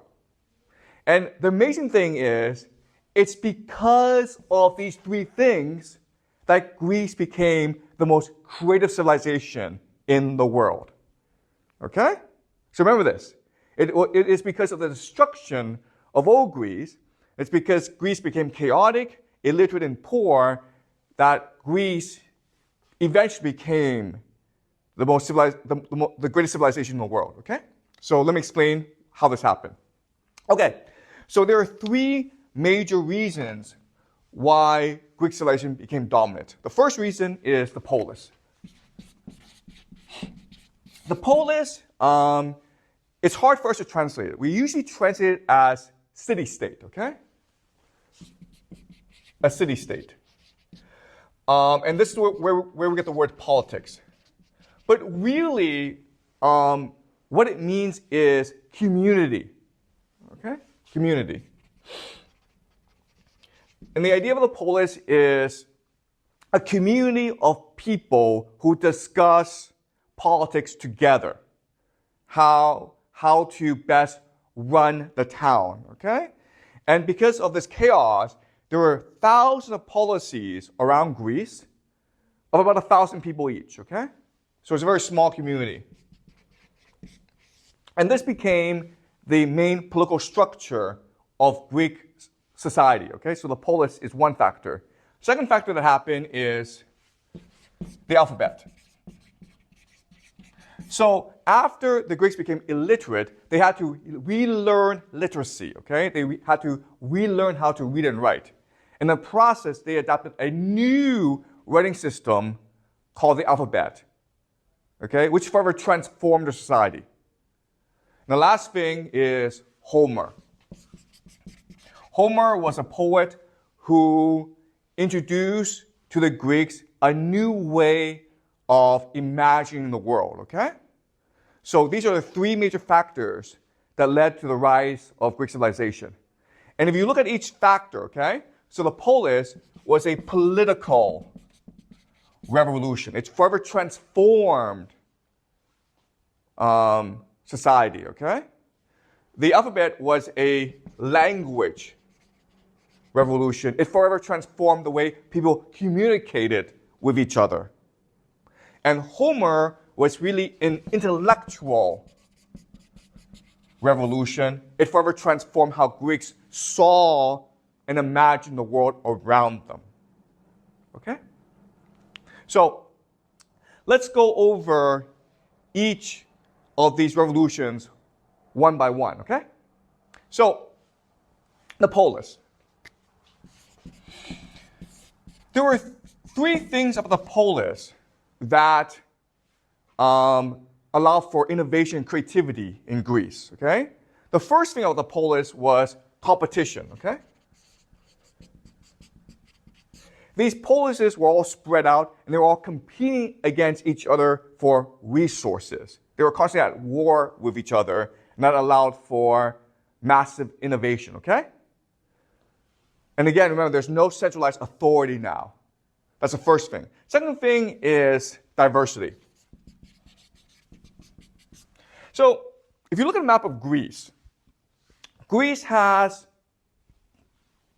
very diverse geography, okay? It has farmland, it has mountains, it has plains, it has coastal land, okay? And depending on where you were geographically in Greece, you develop a different economy and culture and society based on the geography, okay? Does that make sense? And so you had a lot of diversity. And the last factor was the idea of democracy, okay? So Greek civilization introduced the idea of democracy, or the modern sense of democracy, to us. And the reason why is, at this time, Greece was very poor. Okay? If you're very poor, you need everyone to participate and work hard, especially in battles against other polises. So the rule was, you can be rich or poor, but if you fought for us, you had the right to speak. Okay? You could be the leader of this polis, and you have the right to speak, but if you could be the poorest person in this polis, and you still had the right to speak, because everyone had a responsibility to defend the polis. Okay? So this introduced the idea of democracy. And what this meant was that everyone basically had to participate politically. So you could be a farmer, but you still have to think about the political life. And you still had a responsibility to speak up in front of your peers, okay? And this is where we get the idea of polis from. And this was a major driver of innovation in Greece. Okay, so does this make sense, guys? The polis. Any questions so far? Before I move on. Okay, so one of the major innovations of a polis was the introduction of the alphabet into Greek society. Okay, so let me explain the development of writing systems over time to you. Okay, and this can be a bit complicated. So make sure you're following along. If I'm saying something unclear to you, make sure you interrupt and ask me questions. Okay. All right, so writing was first developed in Europe, in Western society, in Egypt and in Samaria. And they did so to solve an economic problem. Okay? So these societies were very wealthy, and they needed people, farmers, to help them build roads and build irrigation networks and build temples. Okay? To do so, I need to pay these workers, right? So writing system became a contract. All right, a contract. So basically, the writing system at first was a pictograph that served the function of a contract. So for example, if I do this, okay, two people, okay? So what this is saying is, if you work for me, I promise to give two people 2 bushels of wheat, okay? And so when you have this, you can then give it to me, and I have to give you the wheat. Does it make sense? So it first started as pictograms. And then what they recognize is, hey, we can just have this as symbols, right? So maybe just 2 faces and then 2 V's. And this could represent the same thing, because everyone understood what it meant. So you went to symbolism. That's the next step. All right? But then what they recognize is, hey, these symbols can also represent ideas. Okay, so here's the example. All right, so you have maybe a sun and a moon, right? Okay, sun and moon. They can represent the sun and the moon, but if you put them together, okay, sun and the moon, you get the concept of day, right? So now you have a concept, an idea, day. Okay? We call this an ideogram. And guess what, guys? Chinese is an ideogrammic language. Does that make sense? Okay. And then as they continue developing writing, they recognize that, you know what? It would be a lot easier for us to communicate if these ideograms represented syllables and sounds instead. Okay? So rather than representing ideas, let's get them to represent sounds. So for example, this is sun, right? And this is moon. Well, now, if we do this, it becomes moon, sun, right? Which is the English word for monsoon, which means storm. Okay?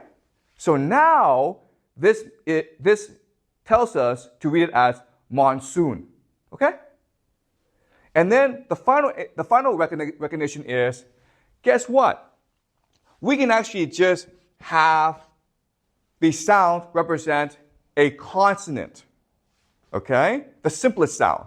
And this would be an M, this would be an S. So if I write something like this, it now becomes SM, or sum.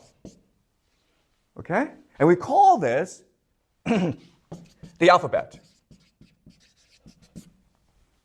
Does that make sense? Okay? So this is the development of writing. And the reason why we do this is with each innovation, with each development, we're allowed more flexibility in our language to communicate our ideas. Does it make sense, guys? Okay? So now with the alphabet, something remarkable has happened. Before these different stages of writing required a professional class of people to manage the writing system. Okay? We call these scribes, right? Scribes. The reason why is that writing is not speaking. Speaking is one language, but writing is a different language. This is true for Chinese, right? Well, it's true back then as well. So to learn to read and write, you had to have professional scribes to do so because it was such a complicated task. Okay? Does that make sense? All right? But now, with the alphabet, writing can become speaking. And this marked an incredible revolution in human thought and the capacity to think, okay? So let me explain why. Before the invention of writing, we lived in an oral culture. An oral culture, okay? An oral culture means we don't write, we just speak to each other. All right? Now we live in a writing culture, a literary culture, where we don't actually speak to each other, we mainly just write to each other, okay? So mainly through email or texting, okay? Now, there are certain advantages to both cultures. With oral culture, the first major advantage is it's very emotional, okay? When I'm speaking to you, I'm trying to get you excited. I'm trying to get you to pay attention. So I'm trying to think about how to rouse your emotions. So oral culture, it's very emotional focus. That's the first major advantage. Second major advantage is it's very innovative and open. And what this means is I can create words when I speak, right? I can say bukudak, okay? That means nothing, okay? But I can create it, and when we're speaking, you can figure out what I mean. So when I'm speaking, I can create all these different words. So there's room for innovation and imagination in oral culture. Does that make sense? Okay? Now, the third thing is, the thing about oral culture is it forces everyone to have a really strong memory. And the reason why is when I speak, I have to remember my speech, right? And then you have to remember my speech in order to respond to my speech. And these speeches go on for like hours and hours. So back then, during oral culture, everyone had a photographic memory. Okay, does that make sense? So back then, they were a lot smarter than we are today. And it's the same as, remember, during the hunter-gatherer stage, right? When we're out in the field. Guess what, guys? They were a lot stronger, faster, and healthier than we are today. Because today, all we do is sit around. Right? Does that make sense? So back then, they were a lot smarter than us. So these are the three major advantages of oral culture. It's a very emotional language, it's very innovative, and it forces you to have a really strong memory. Okay? But there's also a lot of advantages to writing culture as well that oral culture doesn't have. So for example, the first major advantage is rather than emotional, it has to be logical. Right? It has to make sense by itself. I can't trick you with rhetoric. All right? I have to use reason and logic to persuade you because you can read it at your own time. Okay? So that's the first major advantage. Second major advantage is it's very disciplined. Okay? Meaning, okay, I can't make up words. I have to use words we agree on. Okay? The third major advantage is even though it decreases my memory, it stores up brain space for me to think deeply about the argument, for me to reflect on your argument and find logical problems in your argument, okay? Does that make sense? All right? So we are basically, before they were in oral culture, and that had certain advantages. Now we are in a literary culture, and we've lost the oral culture, okay? But when the Greeks discovered the alphabet, what happened was they combined the advantages of both cultures, okay? They were, most of the time, they were speaking, they were living in oral culture, but they also had the opportunity to write down their thoughts, which allowed them the advantages of the literary culture, to have a more disciplined, focused, logical mind. Okay, does that make sense? And this marked an incredible revolution in the capacity for human beings to think. Okay, any questions so far? Okay, this is a very complicated concept, and I want to make sure you're following along, okay? Any questions about what I just said before I move on? All right, now let's move on to Homer, okay? Homer. So we discussed the polis and how it is a new political structure which allows for freedom and democracy. We discussed the alphabet, which marks a revolution in our capacity to think. Okay? Now it comes along Homer. And Homer is a poet. And back then, there were many poets who went around and told stories about the world, okay? Legends, mythologies. And the very best poets are usually hired by kings, okay? Rich people. Because kings need poets to solve three problems, okay? Kings usually hire poets to solve three problems. The first problem is legitimate authority. Okay? What this means is, you have to answer the question, if you're king, why are you king? Now, we know that most kings get power by killing a lot of people, okay? That's how they become king, by fighting wars and by winning wars. So when they become king, they need to clean up their image, okay? They need to legitimize their authority. So what they tell people is usually what? Why am I king? Why?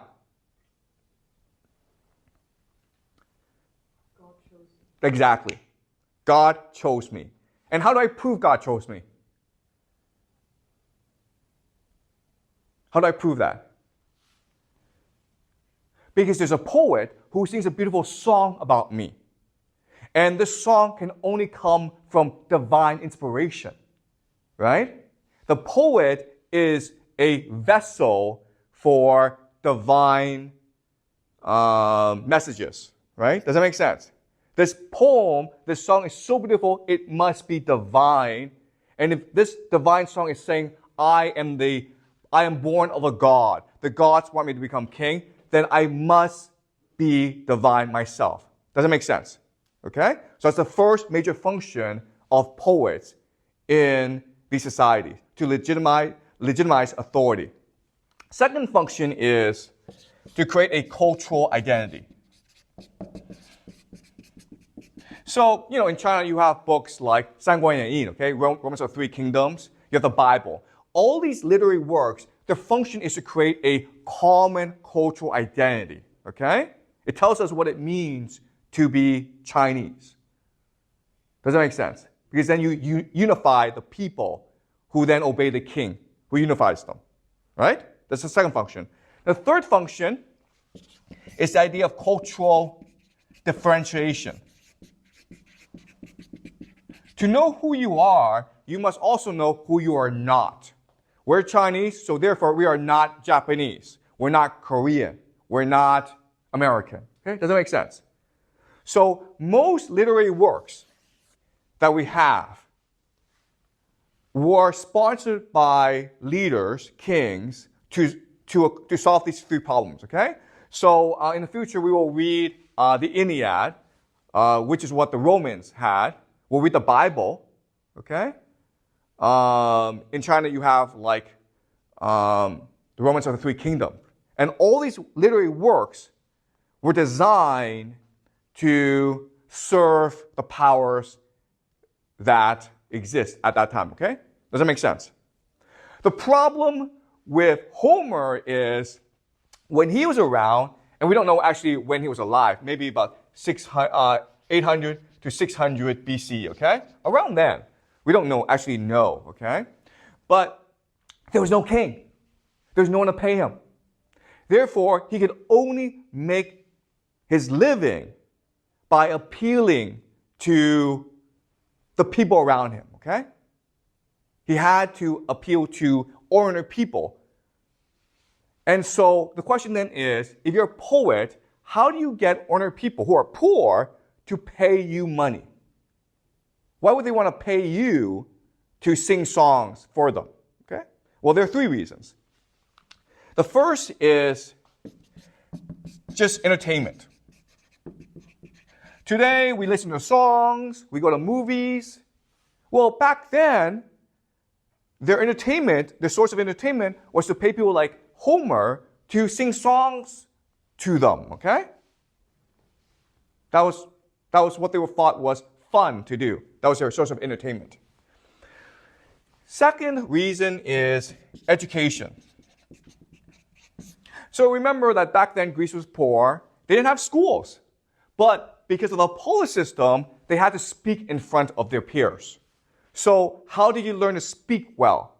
Well, you do so by imitating people who do speak well, who are usually poets, right?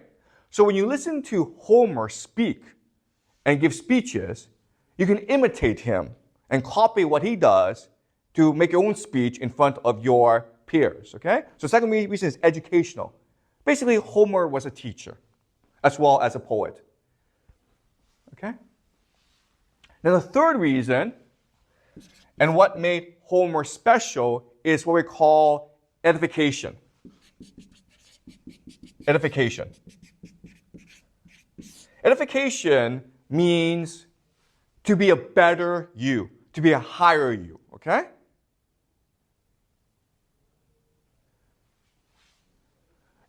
And edification, the way that Homer accomplished edification is by changing the way that you saw the world around you, the way you felt about the world, the way you imagined the world, okay? So, let me explain how he did so. But first of all, before I continue, are there any questions about this so far? Anything you are not clear about?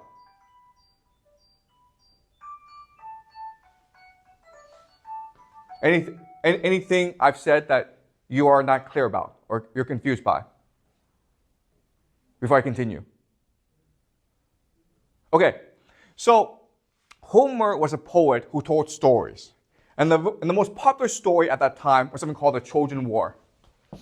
So the main story of the Trojan War is this, okay? So there was a Greek goddess named Nemesis. And Nemesis likes to create problems. She's always thinking of ways to get the gods to fight against each other. So one day she creates this apple. It's a golden apple. And the golden apple says, to the most beautiful goddess in the world, okay? It doesn't say who, it just says, to the most beautiful goddess in the world. And then she just puts it on Mount Olympus for the gods to find. 3 goddesses find this apple and they fight over it, okay? The first goddess is Hera, who is the queen god, okay? Second goddess is Athena, who is the goddess of wisdom. And the third goddess is Aphrodite, who is the goddess of love. They're fighting over this apple all the time, and they're creating a huge ruckus. And so the king god, Zeus, gets tired of all their fighting, and he finds a human stupid enough to be the judge, okay? So this human, his name is Paris. His job is to pick who is the most beautiful goddess in the universe, okay? Is it going to be Hera, Athena, or Aphrodite, okay? And again, he's stupid enough to want to piss off 2 goddesses, right? So when he's making his decision, all the goddesses try to bribe Paris. Paris says to Paris, if you pick me, I will give you your own kingdom. I will make you king of the world. Paris is like, oh, that's pretty good. Athena says to Paris, I will make you the wisest man in the world. I will give you all the knowledge of the world. And Paris is like, oh, that's pretty good. And then after that he says, hey, I will give you the most beautiful woman in the world to marry. And then Paris is like, I want that. Okay? And so, but the problem is, the most beautiful woman in the world is Helen, queen of Sparta. She's a Greek who's married to a Greek king. Paris steals Helen, takes her back to Troy, and then the Greeks get angry and they raise this huge army. And for 10 years, they attack Troy, which is a walled city, okay? And the war ends when a Greek general named Odysseus, he comes up with this idea called the wooden horse, okay? So the Greeks pretend they give up, they're going to go home because they're homesick. And as a present to the Trojans, they leave behind a wooden horse. The Trojans take the wooden horse into the city. At night, the Greeks jump out of the wooden horse, open the gates, and the Trojans are slaughtered, okay? And this is the story of the Trojan War. And the Greeks love this story because it's really the Greeks being heroes, right? The Greeks have this great victory. People love to win battles. What's amazing about Homer's story, okay? It's called the Iliad, and we'll read this next semester. That there are three things that Homer does in the Iliad that's really never been done before, okay? And so with the Iliad, we have the invention of literature. The first thing that Homer does is, rather than telling the story from the Greek side, he tells the story from both the Greek and Trojan side. In fact, when you read the Iliad, you'll discover that the Trojans are actually more heroic, more courageous, and more brave than the Greeks. Okay? That's pretty amazing.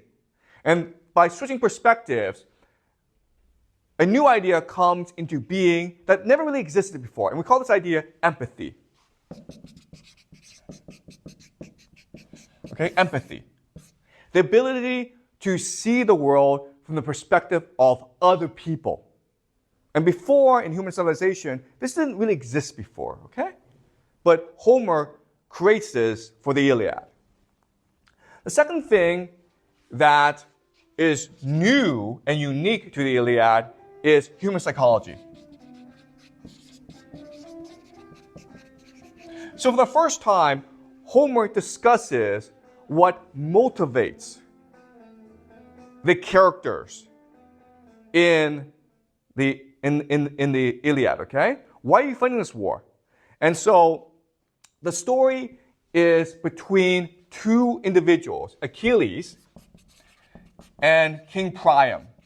Okay? So Achilles is the greatest warrior of the Greeks. Priam is the king of the Trojans. And they hate each other, okay, because they're enemies. Achilles is trying to kill Priam. Priam is trying to defend his family and his home. So the Iliad starts like this. Achilles, at the beginning, gets in a fight with Agamemnon, who is the king of the Greeks, okay? They get in a fight, and they curse each other, and Achilles says, you're a dog, Agamemnon. I'm never going to fight for you again. And Agamemnon, the king, says, I don't need you, man. So Achilles refuses to fight, okay? The problem is Achilles is the greatest warrior of the Greeks. And the Trojans, led by Hector, who is a son of Priam, he sees an opportunity because Achilles refuses to fight. And Hector leads the Trojan army out of Troy, and they're destroying the Greeks. And the Trojans are about to crush the Greek army. So the Greek generals say to Agamemnon, could you please beg Achilles to return to the battlefield? And they go and they talk to Achilles, and Achilles basically says, screw off. I'm not helping you guys, okay? His friend, Patroclus, okay? Patroclus is basically like his younger brother. He feels sorry for the Greeks, so he pretends to be Achilles and goes off to battle against Hector. Hector kills Patroclus, And this angers Achilles, okay? Achilles is so angry that he jumps into the battle and he kills Hector. Once he kills Hector, he does something very odd, okay? Usually when you kill someone's body, you return that body to your enemy for a ransom. Because the belief back then is only if you bury your dead can the dead find peace in the afterworld, okay? But Achilles is so angry at Hector that he's torturing Hector's body, which is torturing Priam.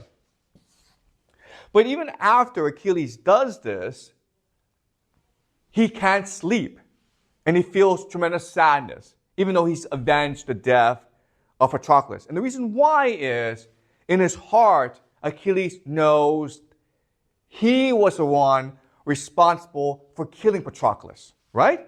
Because if he didn't get into the stupid fight with Agamemnon, and if he did not refuse the Greeks when they requested help, then Patroclus wouldn't have died. So it's because Achilles was so stubborn and so proud that his friend Patroclus died. So he feels tremendous guilt for what happened.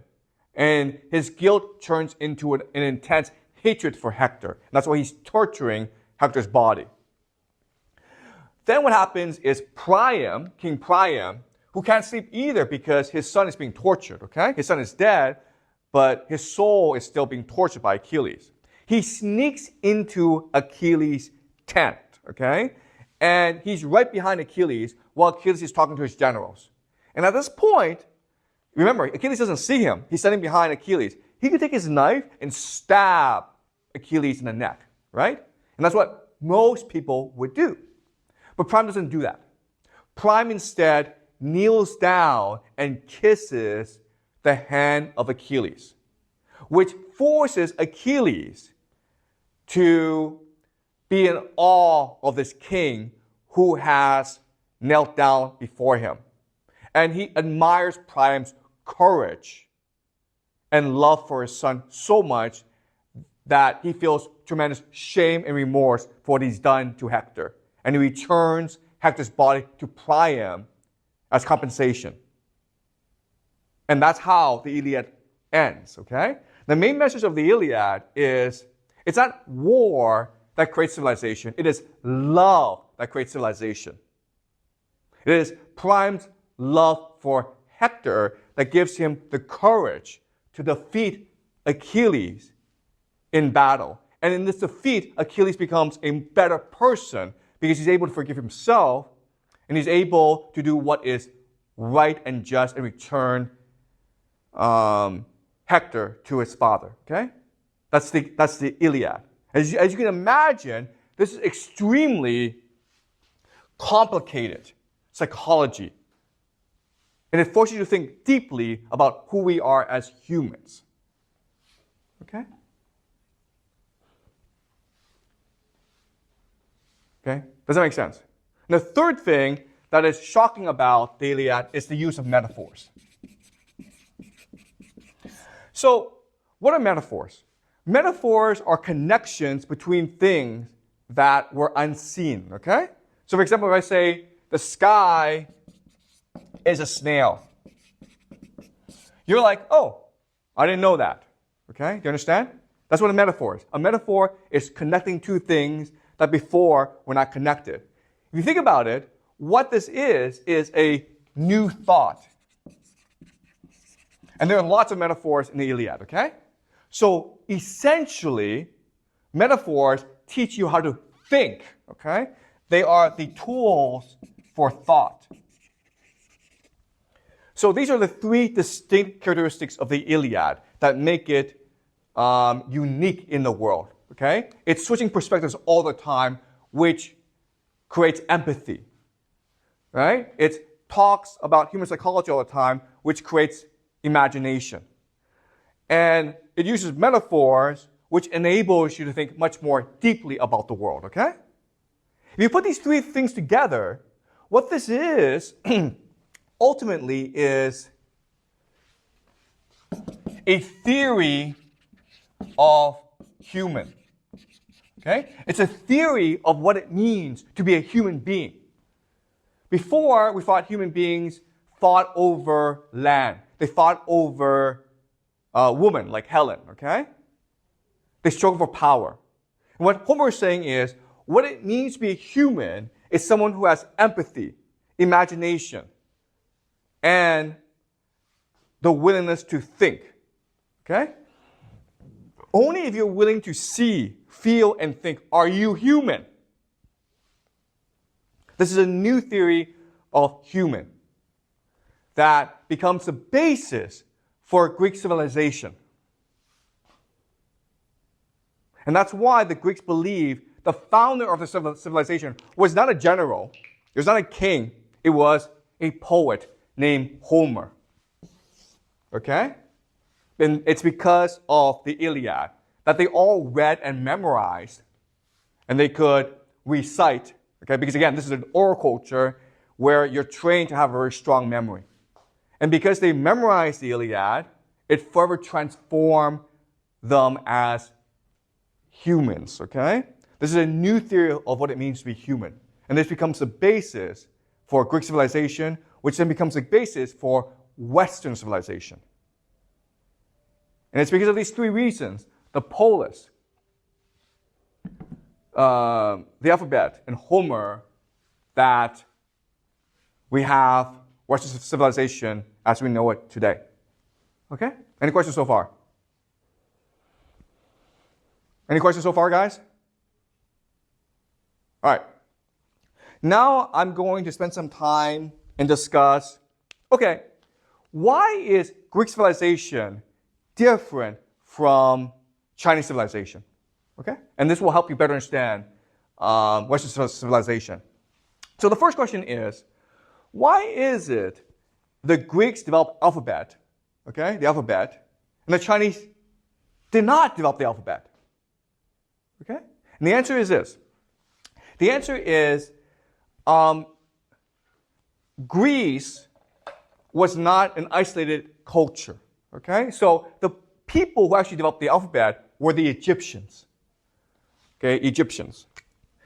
And the reason why is Egypt was constantly in contact and communication with many different societies and cultures, including the Sumerians and the Greeks. And they could adopt new practices to advance their language. Okay, so it was the Greeks, it was the Egyptians who developed the alphabet. The Phoenicians were traders, and the Phoenicians connected the Egyptian culture to everyone else, okay? So it's the Phoenicians who brought the alphabet to the Greeks, who, because they became illiterate, were looking for a new language system. Okay? Does that make sense? That's how the Greeks got the alphabet. Again, the question is, why didn't China develop the alphabet? And the answer is this. China, for most of its history, was isolated from the rest of the world. But not only was China isolated, but it was stable for most of its history, because for most of China's history, China was run by a class of people called scholar officials, right? Confucian scholars. What was their power? What was their secret power? It was the ability to read and write. That's what differentiated them from everyone else, right? That's what made them indispensable to the emperor. That's why they were so powerful. And so when you have a monopoly over literacy, you don't want to give it up. You want to increase it. And the way they did so is by creating a new language called classical Chinese, literary Chinese, okay? Does that make sense? That's why there was this divergence between Greece and China at this time. Because China, literacy was monopolized by an elite who benefited from this monopoly, and therefore they made this monopoly much more effective by introducing a new language called classical Chinese that only they could master. Okay, does that make sense, guys? How would those elites benefit from monopoly? Excuse me? So, how would those elites benefit from monopoly?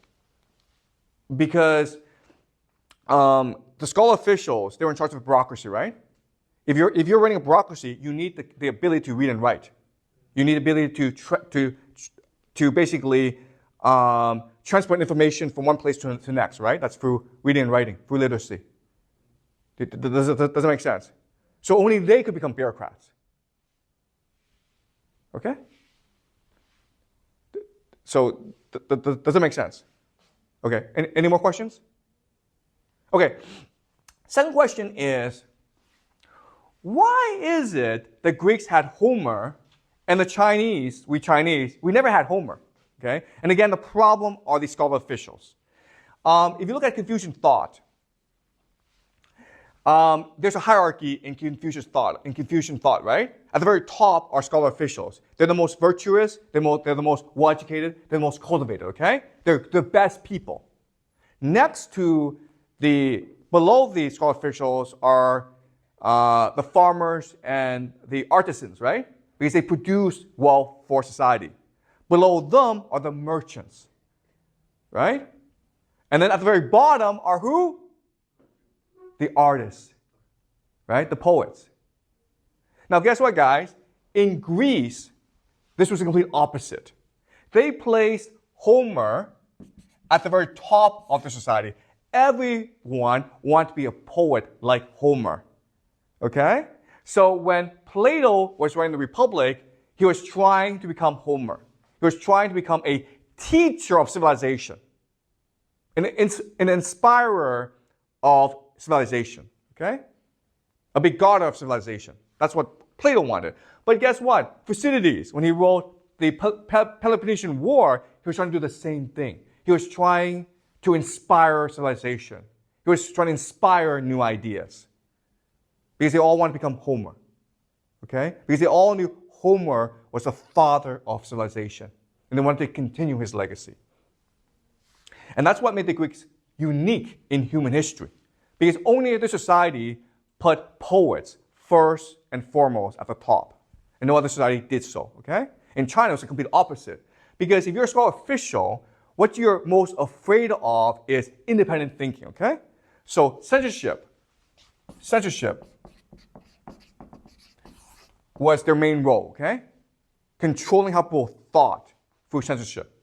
And that's why China never really produced a Homer or a great thinker. Okay? Does that make sense? All right? And so this is going to be strange, but it's only because Greece got destroyed at the end of the Bronze Age. It became decentralized, illiterate, and poor, that they could then become a great civilization. It was only through destruction that they could have the polis, the alphabet, and Homer. Okay? And that's the main message of human history. It's through destruction that we have innovation. And it's only through this process that human beings are able to rejuvenate their society. Okay? Does that make sense? Any questions?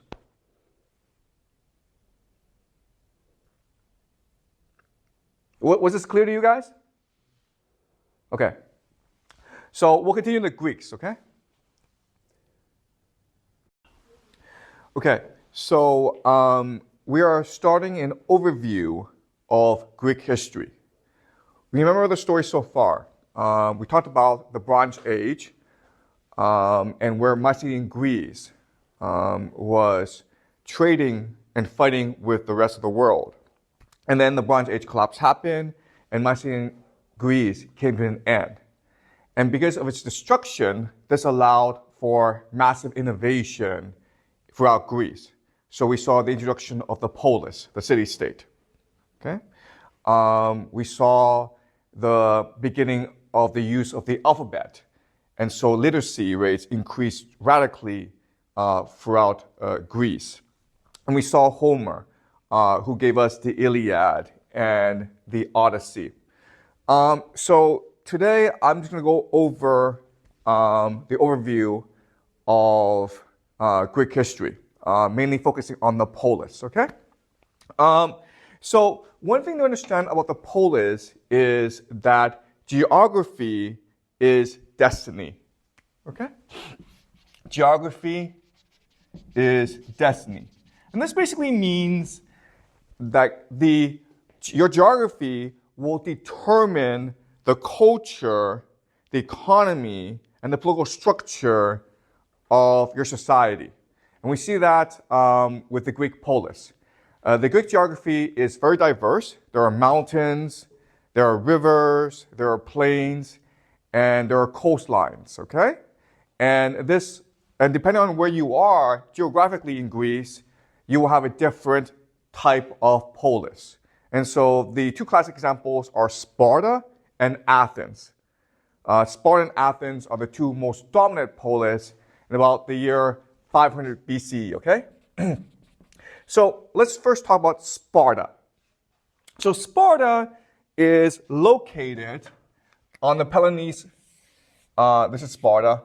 And the land around Sparta, it's basically plains, which makes it ideal for agriculture. Okay? So for most of its history, Sparta was an agricultural nation. And because it is ideal for agriculture, it needs people to work the land. And through its conquest, Sparta developed a slave system. Okay? And these people are called helots. And helots are just slaves in Sparta that work the land. They're farmers, and these are people who have been conquered by Sparta. And because there are so many helots, okay, the ratio is about 10 to 1. So for every one Spartan, there's 10 helots. Sparta had to become a military society in order to control the helots. So it created an education system in order to train its citizens to be soldiers. So the system worked like this. About age 7, you left your family and you were put into a boarding school where you're watched over by kids who are older than you, okay? Maybe 11 or 12. And obviously, if you put young kids with older kids, the older kids will beat the crap out of these young kids who are about 7 or 8. And this instills the idea of emotional discipline into the children.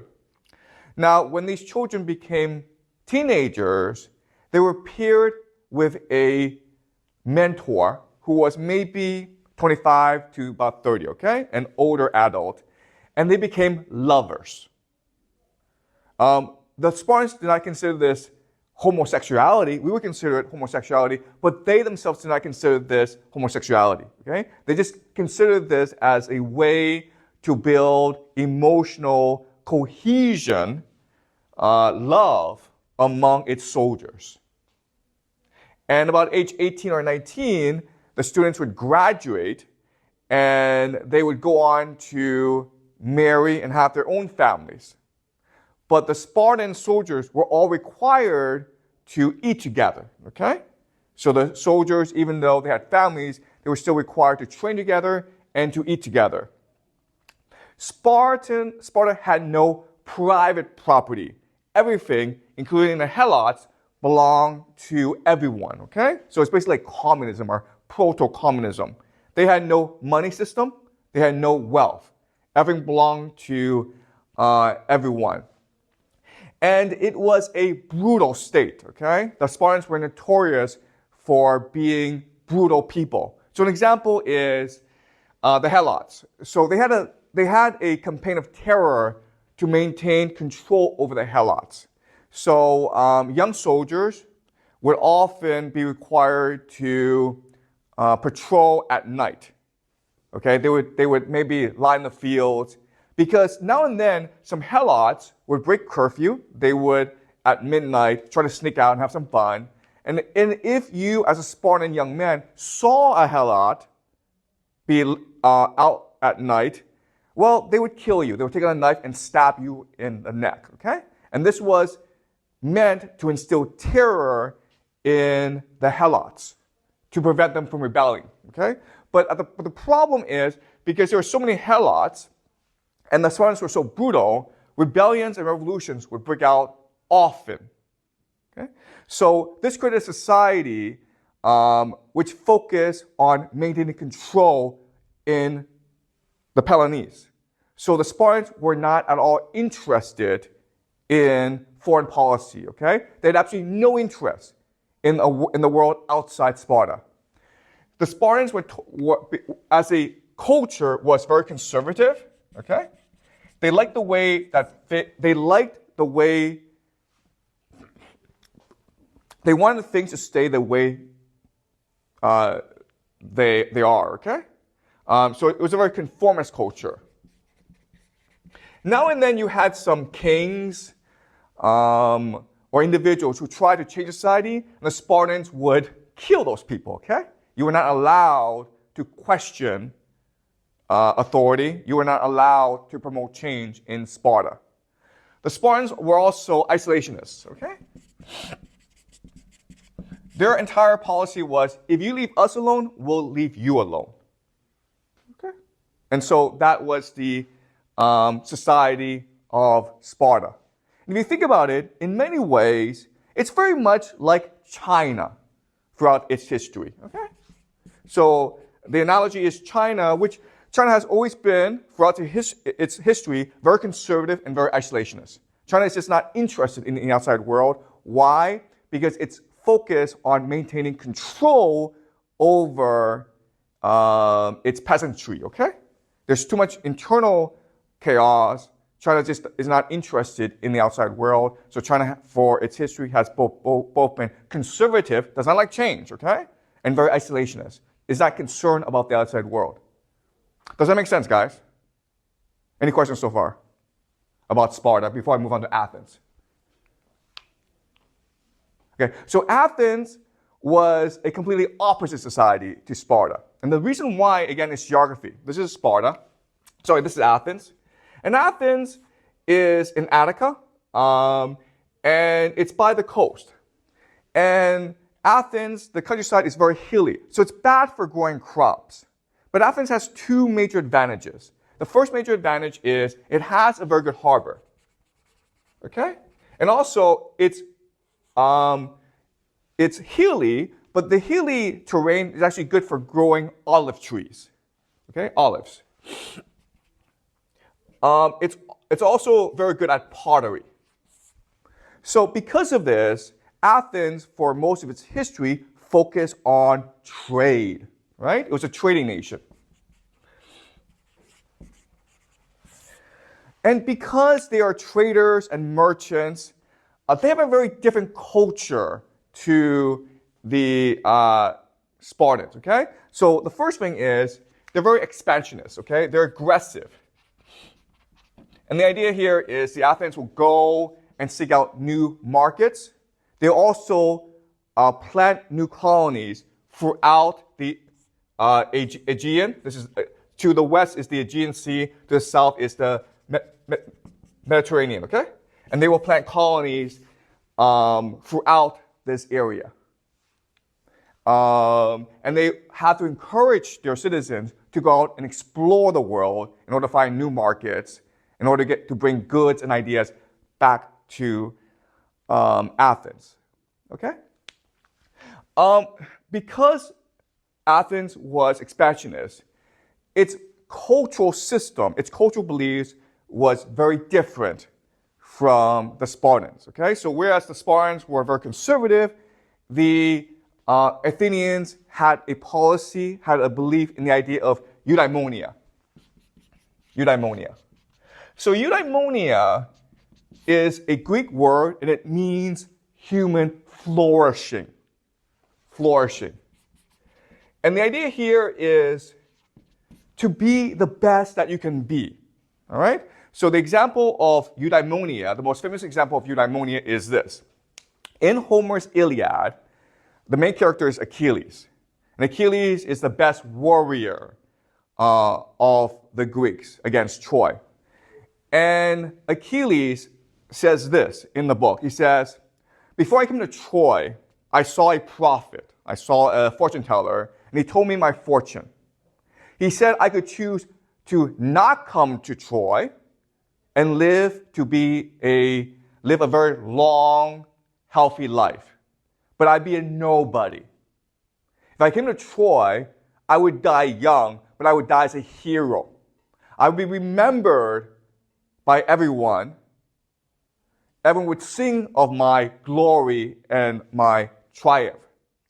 So that was my choice. I could live for a very long time and just be a nobody, or I could be a hero and die young. And he said, Well, for me, that's not a choice. Okay? For me, to be alive means to achieve eudaimonia. I have to be the best that I can be, and therefore, my only option is to come to Troy and die a hero. Okay? And that's the mentality in Athens. It is much better to die young as a hero than to live a long time as a nobody. Whereas the Spartans were the complete opposite, okay? It's just better to be a nobody and get along with everyone than it is to die as a hero. Okay, so very opposite societies. And what this did, this idea of eudaimonia, it made Athens into a very competitive society. Okay, because if everyone's trying to achieve eudaimonia, then you're going to have a lot of competition. Okay, because they're going to be one hero.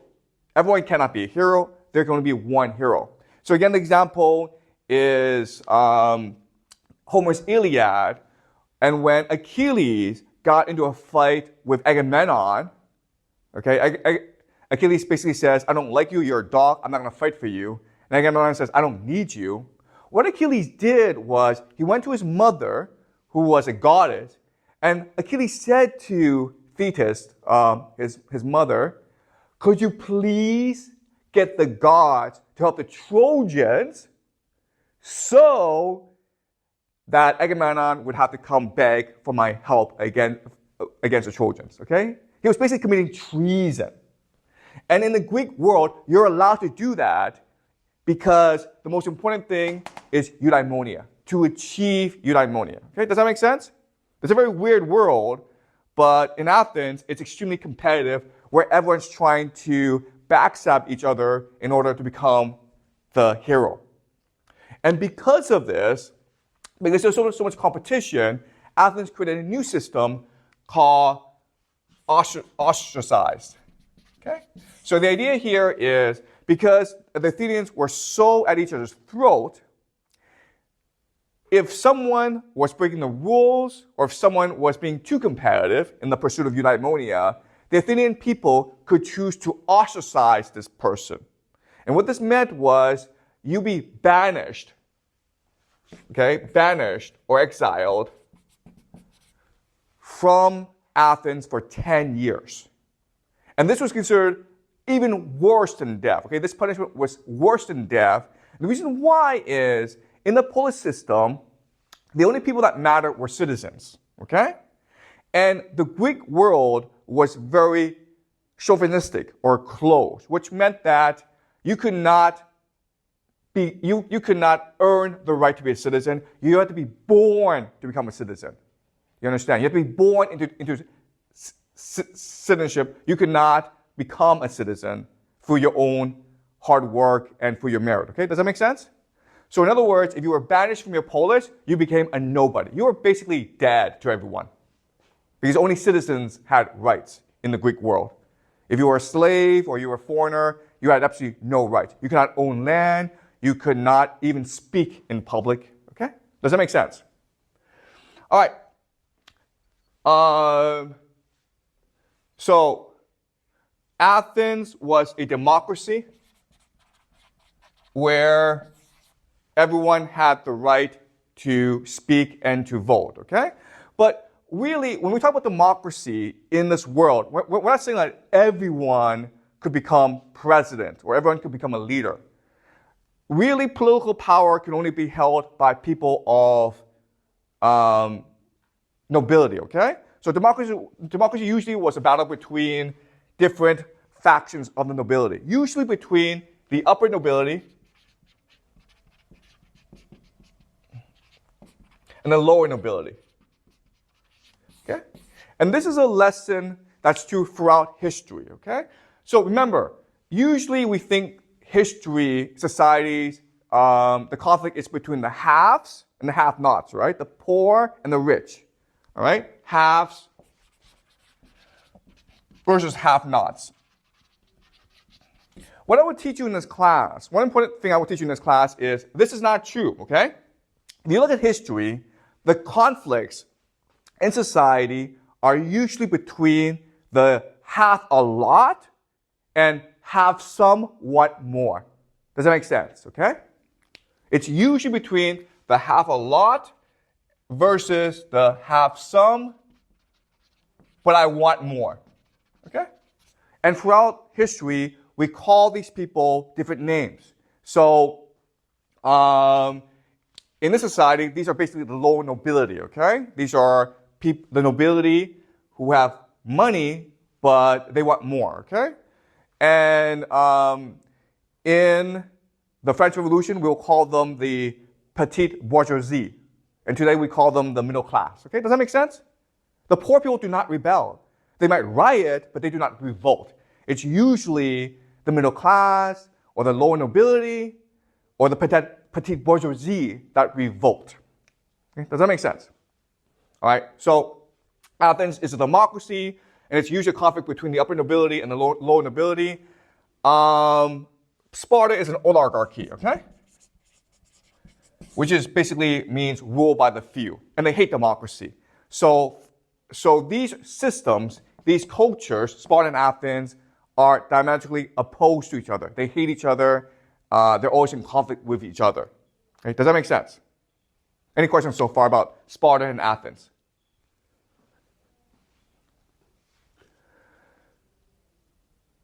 Are you guys clear about this? These two different cultures. All right. So this is about the year 500 BCE. Around this time, the Greeks are colonizing the Mediterranean and the Aegean, okay? And this territory belongs to Persia. The Persian Empire is considered one of the greatest empires ever in human history. We will do the Persian Empire later this semester, okay? But I want to focus on the Greeks for now.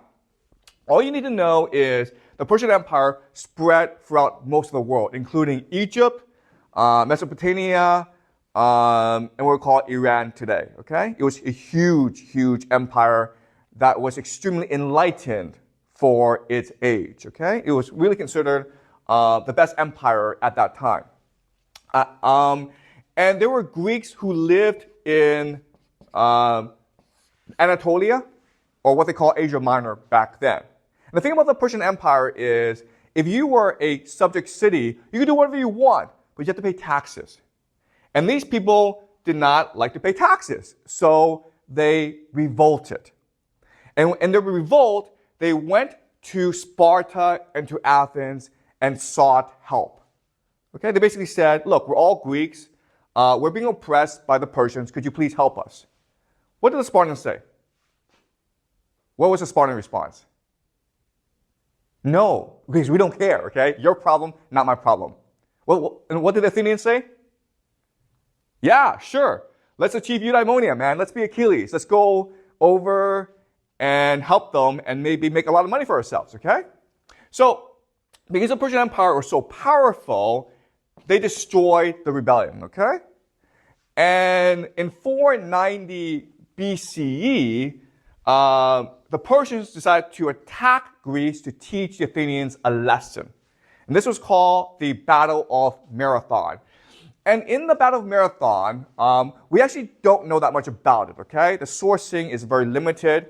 But what they say, okay, is in the Battle of Marathon, there are about 10,000 Athenians versus 25,000 Persians. That's a huge advantage for the Persians, right? Well, the Athenians destroyed the Persians, okay? The Athenians lost about 192 men. The Persians lost about 5,000. It was a slaughter. And a lot of the reason why is in military tactics. So the Persian Empire is huge, okay? Lots of flat land. And in this geography, your main advantage is cavalry, right? Horse archers. That's what the Persians were known for. Men on horses who would run around and shoot arrows at you, okay? The geography of Greece was different. It was hilly.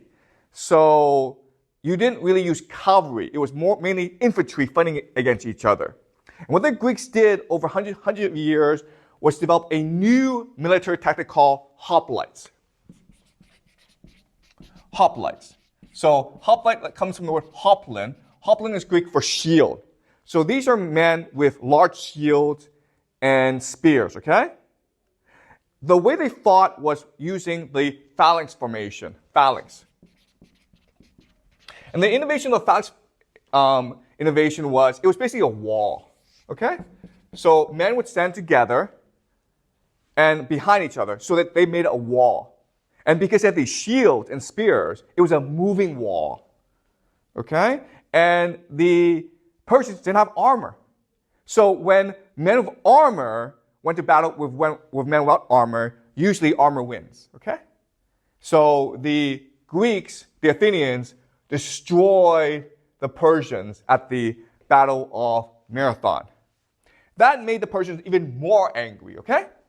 So in about 480 BCE, Persia organized a massive invasion force against Greece. And this massive invasion force, again, the numbers, the data, we can't confirm it, but we think it's about 500,000 people, 500,000 soldiers. That's huge, okay? But not only that, you had a huge navy. And basically, Persia called on every nation of its empire to fight against Greece, which included Egypt, okay? Which included the Phoenicians, which also included Greeks who lived in the territory of Persia, okay? And these Greeks are called the Ionian Greeks, okay? So it was a massive invasion force. And Sparta and Athens became allies to resist the Persian invasion. But there were also some Greek polises that sided with the Persians, including Thebes, okay? The Macedonians to the north was also siding with the Persians. So the invasion came north from Macedonia down here. And you may have heard of the Battle of Thermopylae, okay? The Thermopylae. This was made famous by a movie called 300. I'm not sure if you've seen the movie 300, okay? But basically, it was about 300 Spartans and about 5,000 other Greeks who tried to make a stand against the Persian invasion, and they got destroyed. Okay, so the Persians came in, and the Greeks decided, okay, you know what? Their numbers are so much bigger than ours. Let's retreat. Okay, back to Sparta. And here at Corinth, they decided to build a wall to stop the Persian advance. The problem, though, is Athens is here. Okay, so the Persians came in and burned down Athens. Now, what's important to understand is the Greeks have the concept of polis. It's not a place. It's a community, okay? A polis is wherever the Greeks choose to be. So what happened that's very interesting is even though the Athens came to destroy, even though Persia came to destroy Athens, the Athenians just got into their ships, okay? They just boarded their ships because Athens is a naval power, and they just sailed away. Okay, do you understand? So Athens was not destroyed. The city of Athens was destroyed, but not the community, the polis of Athens. And so, but now the Greeks are in a lot of trouble, okay? Because what the Persians can now do is basically take their ships and sail around and attack Sparta from behind. And this is a huge problem for Sparta because why? What is Sparta's ultimate weakness? Why is it so easy to defeat Sparta in a war? What's the problem? Do you guys remember? What are the Spartans really afraid of? The Helots, right? Okay? The Helots. Remember, there's 10 Helots for every one Spartan. And the Helots hate the Spartans because the Spartans are have terrorized them for centuries. So all that Persia has to do now, okay, very easy, is take their ships, land in Sparta, and build forts, defenses, and the Helots would run to them. Then the King Xerxes of Persia says, I, the benevolent king of Persia, declare the Helots to be free people now. Now you have a revolution, okay? The Helots are now armed by the Persians, and then guess what? The Helots are gonna go kill the Spartans. Game over, okay? You understand? The war is over. That's all the Persians have to do. Take their ships, sail around to the coast of Sparta, build forts and defenses so that the Helots can run to them, give the Helots weapons, and then let the Helots run loose against the Spartans, and the war is over. Greece is forever destroyed. Okay? You understand? Very simple, right? The Persians did not do that. Okay? The Persian king Xerxes had a war council. And there were a lot of his generals who said to King Xerxes, King, we've won the war. Okay? We're over Greece. We have 500,000 men in Greece. There's nothing the Greeks can do about this. Okay? So the Persians were feeling very confident.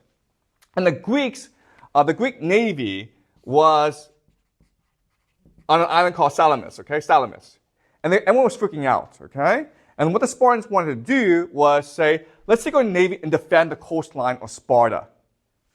Because we know the Persians are going to invade Sparta at some point. They're going to land their ships on Sparta. Let's take our navy and defend Sparta.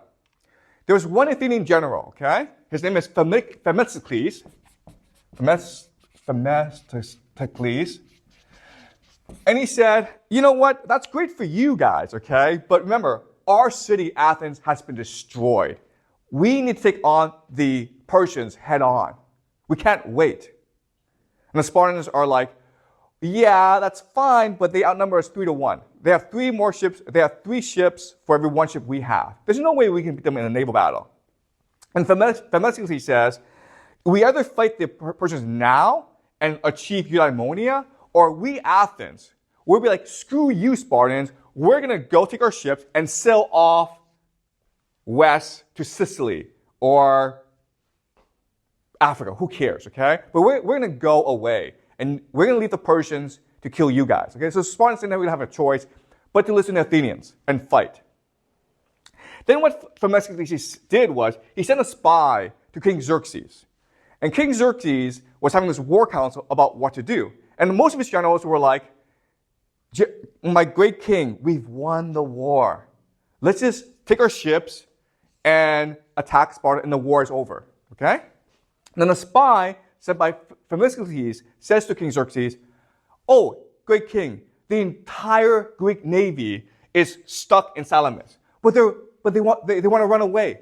Now's your chance to attack them and destroy the Greek navy once and for all. Okay?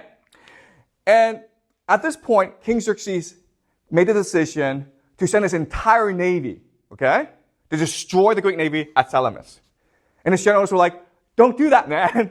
That's a risk you don't have to take. Why do that?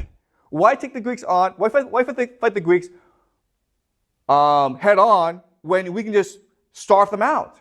And King Xerxes said, no, I came to defeat the Greeks. Okay? I'm the great king. I want to defeat them at Salamis and build a monument to celebrate my great victory over the Greeks. My father, King Darius, sent an army in 490 BCE, and the Athenians killed or destroyed his army at Marathon. I'm going to prove I'm a greater king than my father by defeating the Greeks at Salamis. Okay? I don't want this war of attrition, this slow war. I want one great battle so that history will remember me forever. Okay? So he sends his entire force, about 1,000 ships, to Salamis. And Salamis, it's a strait, okay? It's very narrow. So the ships have to line up and attack the Greeks one by one, okay?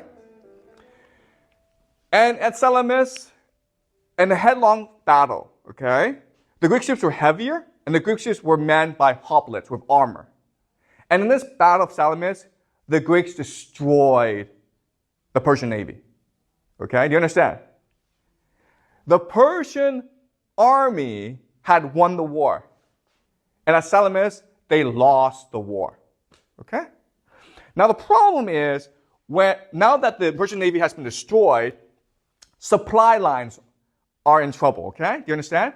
Because Greece is very poor. Greece is a very poor nation. You cannot resupply yourself in Greece. How do you feed half a million people? Well, you need to bring in supplies from Persia. But now your navy has been destroyed.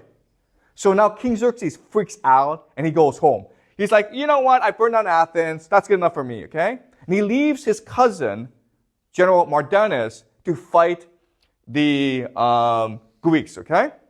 And at this point, Mardanus could have chosen to not fight the Greeks, right? Because Athens has been destroyed and Sparta is still under threat. So all Mardanus had to do was, he was in Thebes, okay? He was in Thebes. All he had to do was stay in Thebes and wait out the war, okay? This is what we call a war of attrition, where you wait out the other enemy because the other enemy has basically less resources than you. Okay, does that make sense? Again, really easy for the Persians to win, but Mardanus chose to fight the Greeks at the Battle of Plataea.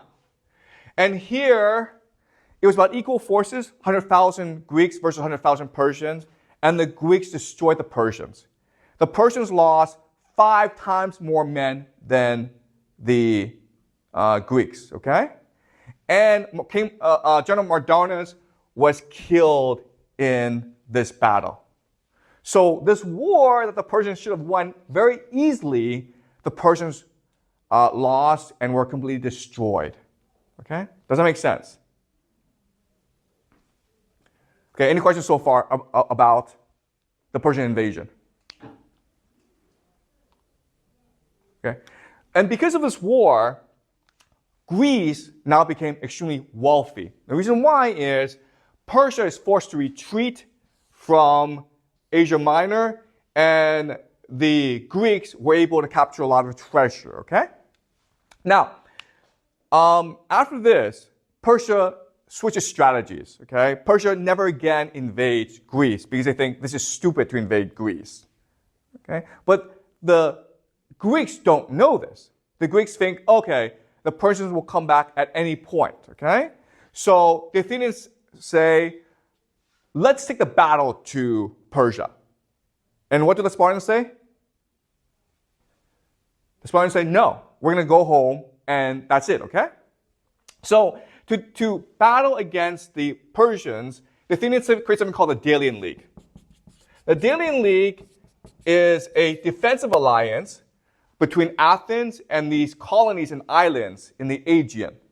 And the idea is, if the Persians come back, we will mass our forces and fight the Persians at sea.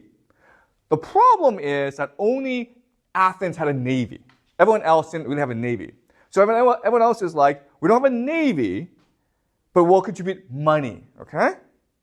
And they agreed that this money, this treasury, could only be used against Persia, if Persia invades.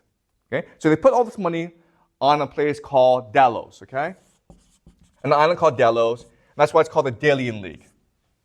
Right? Does that make sense? So basically, Athens would put up a navy, and everyone else would put up money. And this money, this treasury of the Delian League can only be used in a war against Persia. Okay? Does that make sense? Okay. So while this is happening, Athens is the rising power in this world. And in 461 BCE, a new political leader called Pericles comes into power. And as you should know from your research, Pericles is considered the father of Athenian democracy. He's the one who spreads democracy throughout Athens. And historians today worship Pericles. Okay, Pericles is considered one of the greatest leaders ever in Western history. Okay, I'll talk more about Pericles and democracy in future classes. Okay, but I want to show you that Pericles was first and foremost a politician who was concerned about amassing and keeping power. Does that make sense? So he did a lot of wonderful things for Athens, but I want to show you these things that he did, even though they seem great, they really were about him amassing power for himself. Okay? So, The first thing he did was he spread democracy to everyone, okay? He basically gave every citizen the right to vote. And you're like, okay, that's great, direct democracy. Athens creates democracy. This is great, right? But the reason why he did that was to change the balance of power in Athens. So he basically represented the lower nobility versus the upper nobility, right? Usually the upper nobility has more power because it has more money, okay? It has more prestige. So the way for the lower nobility to defeat the upper nobility is by aligning itself with the people, okay? Does that make sense? And you do that by giving people the right to vote.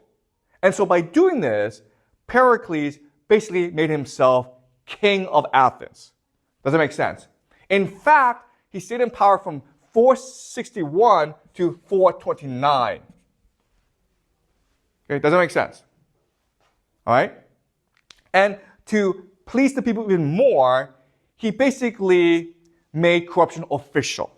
What he did that was very important was he basically took the money from Delos and brought it to Athens.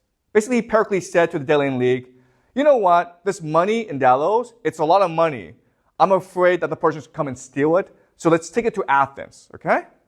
When he brought it to Athens, the next thing he did was he spent all of it, okay?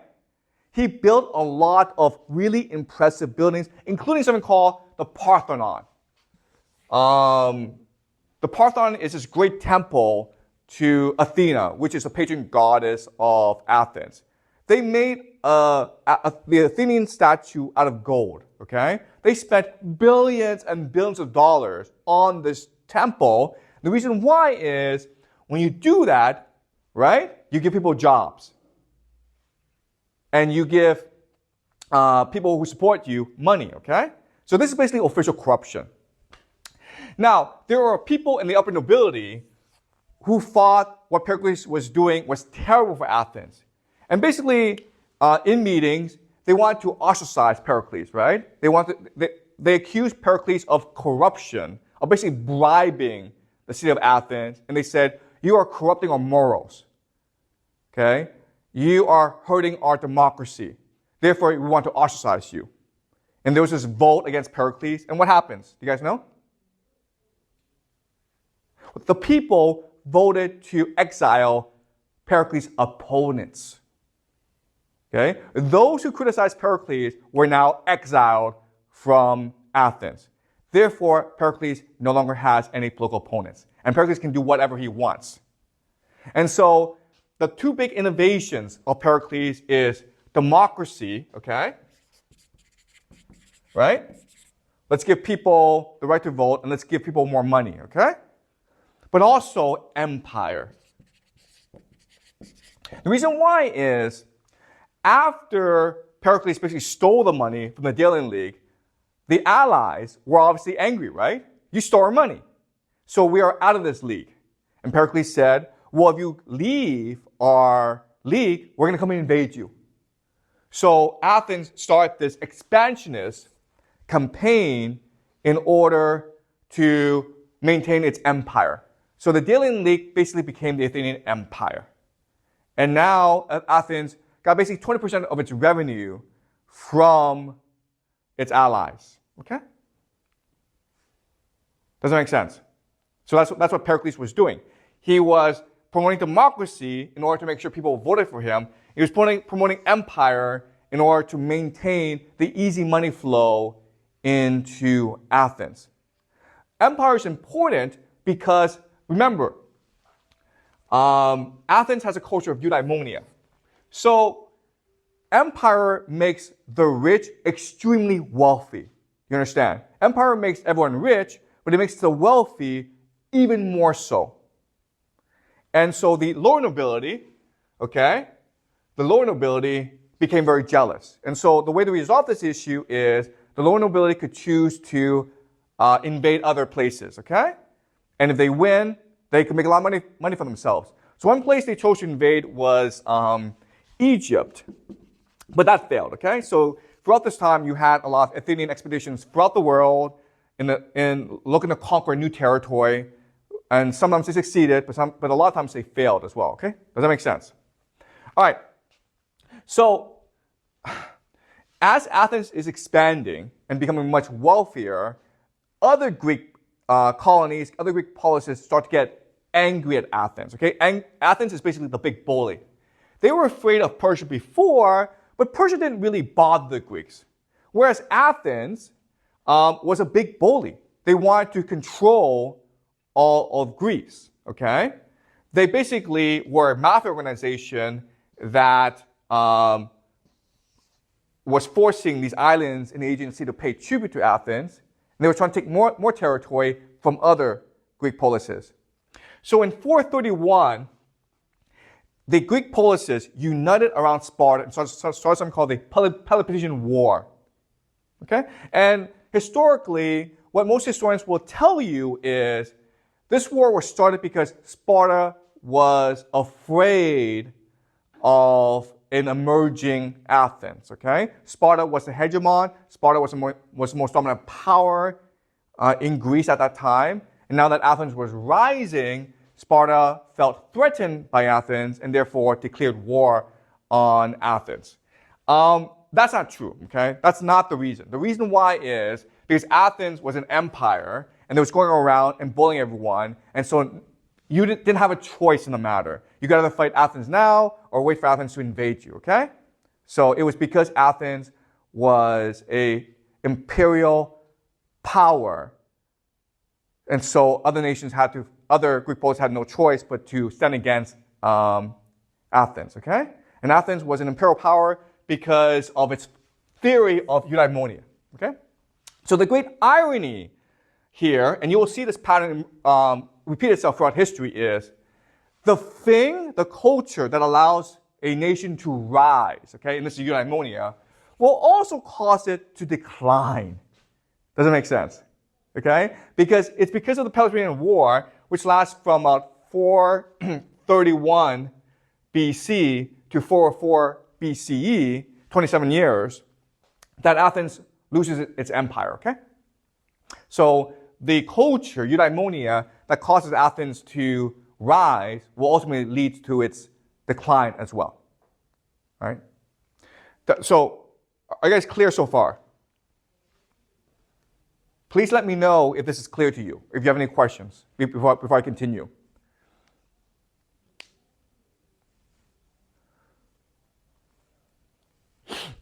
Okay, so even though Sparta and Athens are now at war with each other, this war, again, should have been pretty easily won by Athens. Why? What can Athens do to destroy Sparta? Do you guys know? What can Athens do? Really easy, to destroy Sparta.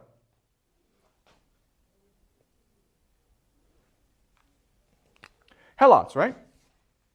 The Athenians have ships. They can choose to do what the Persians should have done, but they didn't do, which is to basically take its navy, land its navy on the coast, and support the Helots in the rebellion, okay?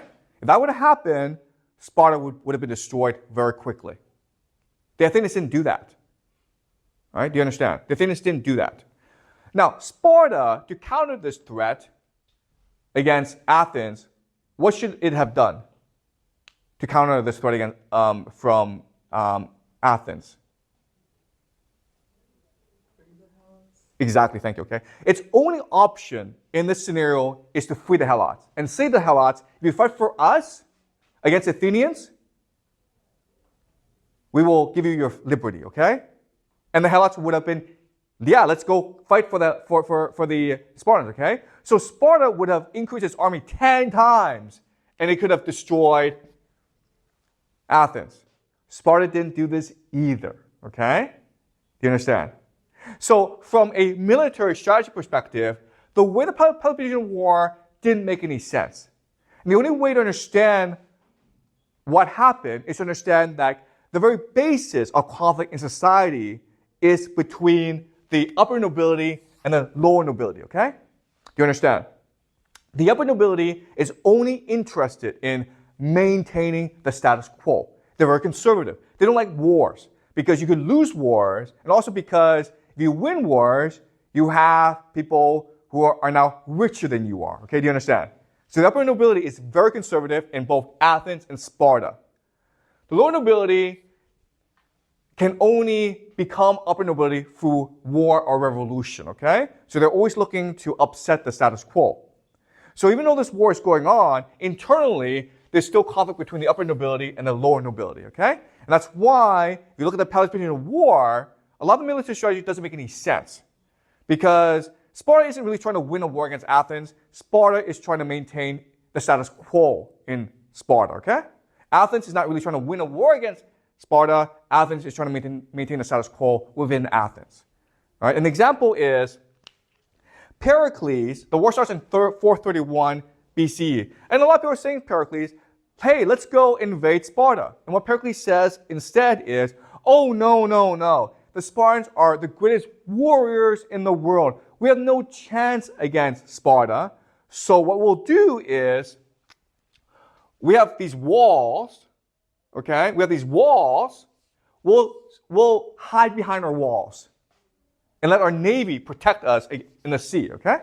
That was the defensive strategy of Pericles. And so what the Spartans could do was, they could come to Attica and destroy all the farmland. And the Athenians could only watch as the Spartans destroy the farmland. This was a disaster for the Athenians, because if you think about it, over time, the Spartans could starve out the Athenians, right? But the other problem is, if you have too many people in one place, what happens? You have too many people living in a city, what happens usually? Disease, right? Disease. So because of the overpopulation in Athens, they had the plague, which killed 1/3 of the Athenian population. Okay, do you understand? 1/3 of the Athenian population. If the Athenians went to war against Sparta and they lost, they would have at most lost about 10% of their population, okay? But because they chose not to fight and hide behind the walls, not only did they lose their farmland, but they lost 1/3 of their population, including Pericles, who died because of the plague. Pericles died as well as his 2 sons. Okay? Does it make sense? All right? So again, this strategy makes no sense. If you think of it from a military perspective, it only makes sense if you understand there's an internal conflict in Athens between the upper nobility and the lower nobility. Okay? Pericles represents the upper nobility. He wants to maintain the status quo. There's a war going on, but he doesn't really want to fight this war, okay? He just wants to wait it out because he does not want to change the status quo. Does that make sense? So after Pericles dies, the lower nobility become ascendant, okay? And because of this war, they propose an aggressive strategy against the Spartans, okay? Basically, it's like, let's go attack the Spartans and cause a revolution in Sparta. Okay, and this was this was proposed by Cleon, who after Pericles died became basically the de facto leader of Athens, and he was considered a demagogue. Okay, if you look at the history, everyone says bad things about this guy. Okay, but really, what he is, he's lower nobility who's trying to achieve eudaimonia. Okay, and he's basically like Themistocles. Okay? All right? And he's a great military strategist as well. So Cleon proposes this aggressive strategy against Sparta, and guess what happens? Athens is now destroying Sparta. Okay? Now Sparta is under a lot of pressure. It's losing the war. So now what Sparta does is it picks a new general, Brasidas, and says to Brasidas, listen, we're losing the war. What can we do? So Brasidas goes north, and he starts to win these victories against Athens. And his policy is this. Listen, we need to change our social structure in order to win against Athens. So what he does is he tells the Helots, if you fight for me, I'm going to give you your freedom. And so a lot of Helots fight for Brasidas, and Brasidas wins a lot of wars. And this is, and how do the Spartans feel about this? Brasidas, who's a Spartan, is now winning wars against Athens. And so how do the Spartans feel about this? Are they happy about this? No, they're really unhappy about this, okay? Because it's changing their social structure. You understand? They don't want this crap. They want the Helots to be slaves. They don't want the Helots to be free citizens who helps them win wars, okay? So what ultimately happens is, even though Cleon and Brasidas have both proposed strategies that allow Athens and Sparta to win the war, ultimately what happens is Cleon and Brasidas get into a battle with each other and they both died in this battle. That's extremely convenient, guys, okay? That's really, really convenient. So I'd be very surprised if they actually did both die in battle. My guess is what happened is they were both assassinated during the battle against each other. Does that make sense? Because ultimately, both were the bigger threats to the social structure of Sparta and Athens than losing the war itself. Does that make sense, guys? Okay? Any questions so far?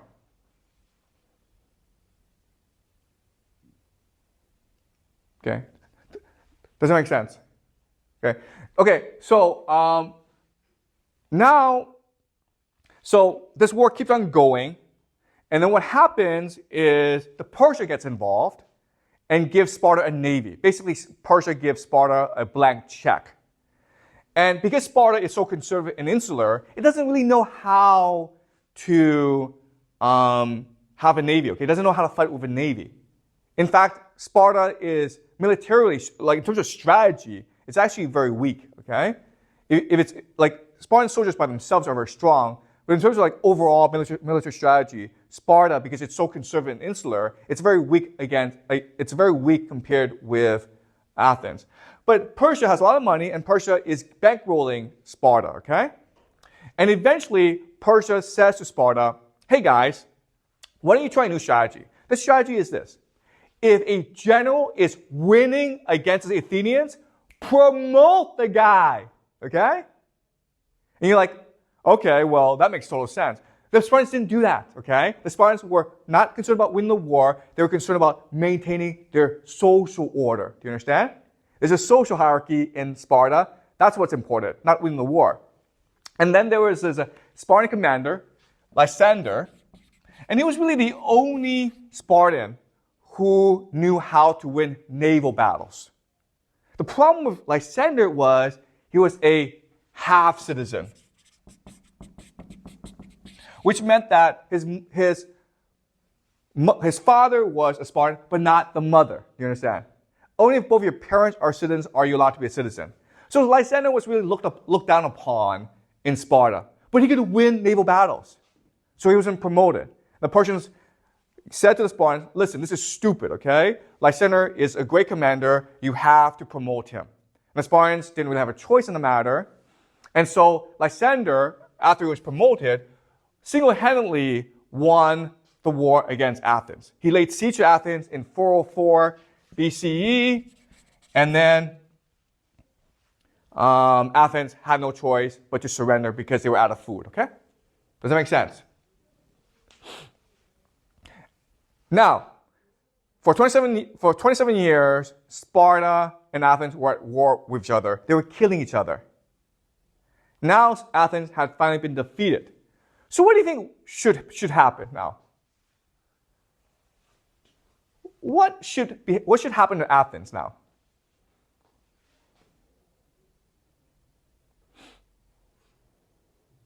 Okay, the answer is nothing happened to Athens. Okay? Usually if you lose a war, in this world, what happens is they come and kill all the men and enslave all the women. And that's what the Persians wanted, okay? That's what the other Greek cities wanted to happen to Athens. The Spartans didn't do anything to Athens. They left Athens alone, okay? And there are many different explanations for this. One explanation is Sparta wanted to maintain the balance of power in the Greek world, okay? If they destroyed Athens, then Persia could come back and destroy Sparta, okay? But another explanation is, well, guess what, guys? The upper nobility of Sparta and the upper nobility of Athens, they're good friends with each other. Okay, do you understand? Rich people tend to marry each other. They tend to be good friends with each other, okay? So Athens and Sparta weren't really enemies, do you understand? They had to fight this war because of the internal pressures from the lower nobility. But because this war was killing off so much lower nobility, it maintained the status quo. Does that make sense? All right? You guys understand so far? Any questions? All right, so I'm going to conclude with evidence for this theory. Okay? So what I just said, like war is really about killing off internal dissent, not really about beating the other enemy. That's very controversial, okay? So I will give you some evidence for this theory, and it's called rat utopia. So in the 1960s and 70s, there was an American researcher, American scientist. His name is James B. Calhoun, okay? And he was interested in the question, what would it be like for humans to live in a world of abundance? What would it mean for humans to live in a world where everything was perfect, where you didn't have to fight for food, where food was just given to you, okay? A utopia. What would it be like? Well, he couldn't really experiment on humans, so he decided to experiment on rats instead, okay? So he built this universe, okay? Basically this big house, and food was plentiful for rats. The food, the water was plentiful for rats. So rats could just play all day, okay?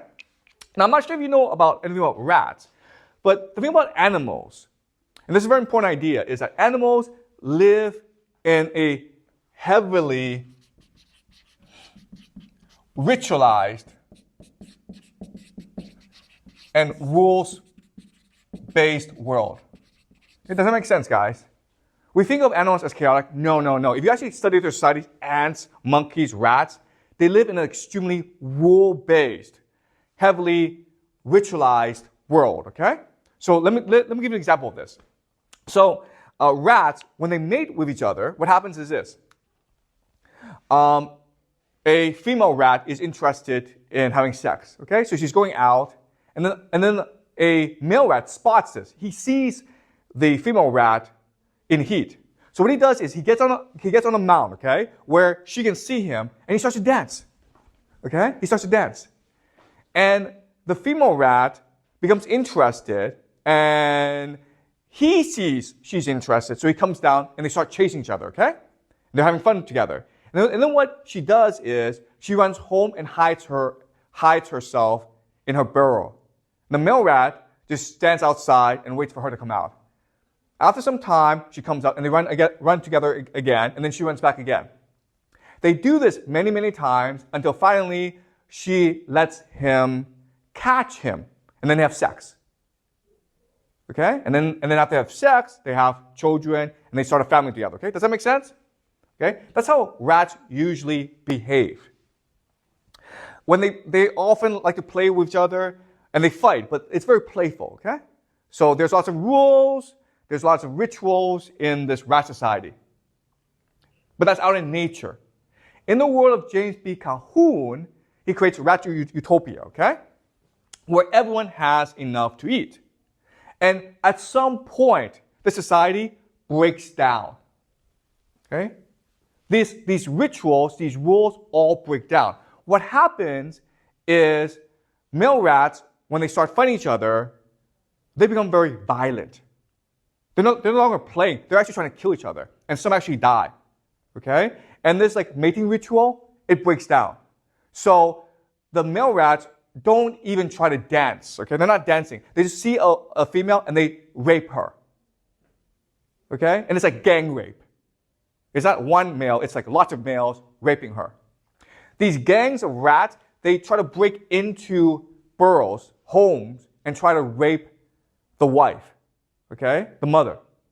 And at first, the husband is fighting off these other rats, right? But eventually what happens is he gets tired and he just runs away, okay? He just abandons the family. Now the female rat is responsible for fighting off now the other rats. But she becomes so traumatized, she starts to beat everyone up, including her own children. So she kicks her children out of the house. It is a complete social breakdown. And after a few more months of this crap, the entire colony of rats dies. The entire society collapses. Does that make sense? All right? So this is what we call rat utopia. It's been done many times. And each time they do this, this happens. At some point, the society will collapse. Okay? And this makes no sense to us. Everyone has enough food to eat. Everyone should be happy. Okay? Why does society collapse? Okay, so there are different explanations for this. James B. Calhoun, his argument is if there's too much food, there's overpopulation. There's overpopulation, then that creates conflict. And the conflict causes the rules to collapse. Okay? The problem, though, with this theory is the colony never became overpopulated. Okay? There was space for everyone. But at some point, everyone started to fight each other. All right? So this is my theory, and this goes back to the Peloponnesian War. It has to do with the idea of status. So, in a world of abundance, in a world of wealth, who benefits the most? It's the elderly, old people, okay? Old people can live a lot longer in a society that is wealthy and abundant, okay? Does that make sense? Okay? But then what happens is the status becomes locked in, which prevents younger rats, younger people, from ascending into power and status. Does that make sense? Okay? So the idea is, the metaphor is, these rats are online, okay? I'm waiting to climb the mountain, okay? This is the mountain top. You're waiting and waiting to climb the mountain. And everyone's moving along. It's slow, but you're still moving along, okay? And eventually you will reach the mountain top, which is where you want to be. But let's just say, for whatever reason, the line stops moving, okay? Everyone's stuck in place. Well, then you get very anxious. You get very stressed out. You get very agitated. You're like, when is it my turn? And it's never going to come because the people at the top won't leave. Okay? So what do? Well, you start kicking the people behind you, right? You start fighting with each other. Do you understand? This is what we call rat utopia. In a world of abundance, in a world of extreme wealth, old people do not die. If they do not die, it is impossible for young people to ascend into power and status. And so they have all these energies. And because they cannot reach their potential, they become violent and start attacking each other. Okay? So that's rat utopia. That's what rats do. But if you look at the Peloponnesian War and what happened between Athens and Sparta, it's really no different. Okay? It's really no different. They were killing each other for no reason. Extreme violence, which led to nothing. Okay? 431 BCE, the political world was no different from 404 BC. The only difference is a lot of young people died. Okay? In wars against each other. So that's my argument to you. If societies become too wealthy, you have a problem of rat utopia. Okay? If rat utopia, societies will then engage in wars that will lead eventually to its collapse. And that's what happened to Athens. Okay? Does that make sense, guys? All right. Any questions about this? Does it make sense to you guys? All right? Any questions? I'm still a little bit confused about the rat utopia. Yeah? Like why she wants to kick her kids out? Okay. So the question is, in the rat utopia, why do the mothers want to start attacking the kids, okay? Okay, so this is actually a complicated question. The answer is this. Humans are different from rats, okay? So humans have the ability to reason and to adapt to new circumstances, okay? Does that make sense? Rats don't. There are these rules in place, okay? And if these rules are broken, then the rats don't know how to adapt. So if you're a rat mother, you have a husband, okay? Your understanding is the husband will protect you from strangers, okay? Your understanding is if someone is violent towards you, you have to be violent against that person, okay? So in a situation where the husband leaves, the husband runs away or is dead, the mother does not understand this new order anymore. So the mother becomes, the word we use is traumatized. If you're traumatized, you can no longer reason, okay? You're so focused on protecting yourself, you attack everything and everyone, including your own children. Does that make sense? So is that an experiment of the rats? Yeah, this is an experiment because obviously this would not happen in real life, okay? There's no way the rats get free food in real life. So they have this experiment where the experimenters gave the rats free food every day. And this is what happened. So the scientists, they kill the father of the rats to make this? No. So the experiment is the rats were left by themselves, okay? The rats could do whatever they wanted. The only thing the experimenters did was feed them every day. Okay? If you do that, if there's abundance and there's wealth, then you have complete social collapse. Okay? So what if the rat's father doesn't die, the mother dies? So what will happen to the father? Okay, all right. So, okay, all you need to understand is this, okay? The entire society collapses, okay? How it collapses can be different from family to family, but the entire society collapses. Everyone dies at the end, okay? Do you understand? Okay. Any more questions?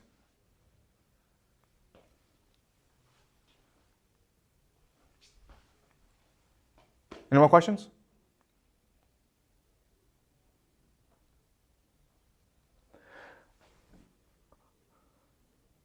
So I know this is a lot to take in, okay? This is very confusing and this is very hard, but it's okay. Just ask any questions or points where you want me to clarify.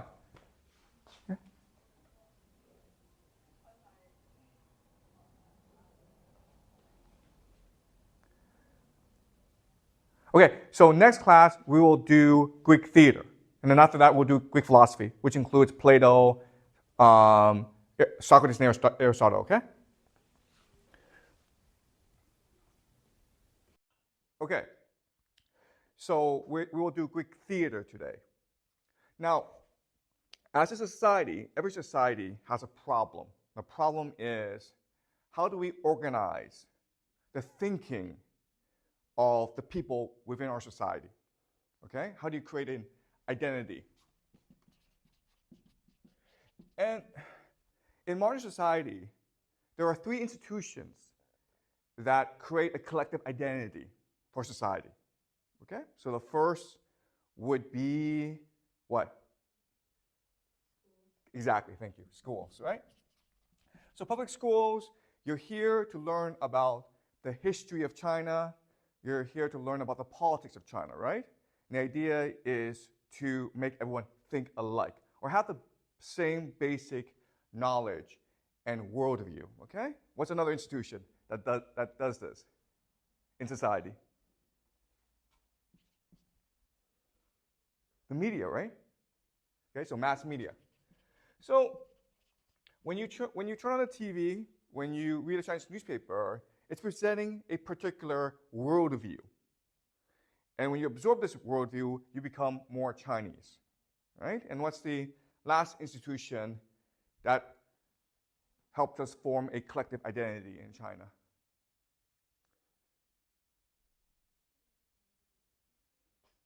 Entertainment, right? Mass culture. This includes, TV shows. This includes movies, okay? This includes books. Does that make sense? So through these three institutions, societies can create a national identity. And depending on your society, you create a different worldview, right? So in America, Americans would want to create an individualistic identity, whereas in China, we want to create a collectivist identity, okay? So what I will show you today is Greek society, Athenian society was doing the same thing, okay? But it was doing it through theater. And the main function of theater was to create an identity as a democratic citizen, okay? Democratic citizen. Why do we have a democracy? What does it mean to live in democracy? What is your responsibility as a citizen to be in a democracy? Okay? So that's what theater does in Athens. So let me give you some background about theater. Theater was formed the basic structure of Athenian society. So there are 2 months of the year when everyone went to the theater. Okay? So once in winter and once in the summertime. And they were called the Festival of Dionysus. Okay? Dionysus was the god, the Greek god of the theater, of art, of music, of sex, of wine. And so the Festival of Dionysus, there were religious elements to it, but it was mainly about watching theater. And through the process of watching theater, Athenians created a national identity that they all believed in. Okay? So this happened twice a year for 1 month. And it was free for everyone. So it's the rich who paid for all the plays to be performed. And that's how the rich, the aristocratic families, won favor from the people. In fact, Athenians considered going to theater the greatest birthright of being an Athenian. Okay? That was the privilege and the right of being an Athenian. It was the highest honor in Athens to participate in the festival as a playwright. And every festival, there'd be two competitors, okay? And they were called the protagonist, okay, and the antagonist. So today, we know the protagonist means the hero of a novel, the antagonist means the villain of a novel. But back then, all this meant was you were the first competitor, and then the antagonist was the second competitor, okay? And the entire point of theater was to promote democracy in Athens. And they did that through many mechanisms. First of all, whoever won the festival was decided by popular vote, okay? The entire process of theater was democratic. So there are no professional actors in Athens. People were selected from the community to act out the play. And everyone participated in watching the play. In fact, the largest amphitheater, these are all outdoor theaters in Athens, could hold 10,000 people, okay? 10 to 15,000 people. The maximum population of Athens was 50,000 people, okay? So this is a huge community event that brought everyone together, and they loved the theater. The three most famous playwrights in Athens at that time were Aeschylus, Sophocles, and Euripides, okay? And these were really playwrights, poets, but they were first and foremost prophets of democracy. They were teachers of democracy who told the Athenian people, why do we have democracy? Why is democracy good? And how should we protect and promote our democracy? All right? So in their plays, the very heart and soul of their plays was about the promotion of democracy in Athens. And these three were the most admired of all the playwrights. Everyone at that time wanted to be a playwright because that was the highest honor in Athens, okay? So to win first place at the Festival of Dionysus is like winning the Nobel Prize in physics today, okay? So what I will do now is go over the most famous plays so we can understand how they promoted democracy through their artwork. But are there any questions so far before I continue? Yeah, you mentioned like the theater can kind of like there could be like 10,000 people there. Yes, it's an amphitheater. Yeah, then how do they broadcast the sound? Like how can they make sure that everybody hears what the playwright says? Because there's no broadcast. Okay, so that's a great question about acoustics. We call this acoustics. So how the theater was designed was like this, okay? You had the stage, and then the theater was designed like this, like an oval, okay? So in other words, the sound was captured in like a cavern in a cave. So there was resonance. But obviously, you were required to shout out the words slowly so everyone can hear, okay? That's the first thing. Second thing is, these plays were so popular, everyone memorized the lines. Do you understand? So they already knew the content of the plays, but they wanted to participate in the community aspect of the play. Okay? Does that make sense? So the two things is, the theater was designed in a way so that sound traveled very freely in the theater so everyone can hear, but also everyone memorized the lines anyway.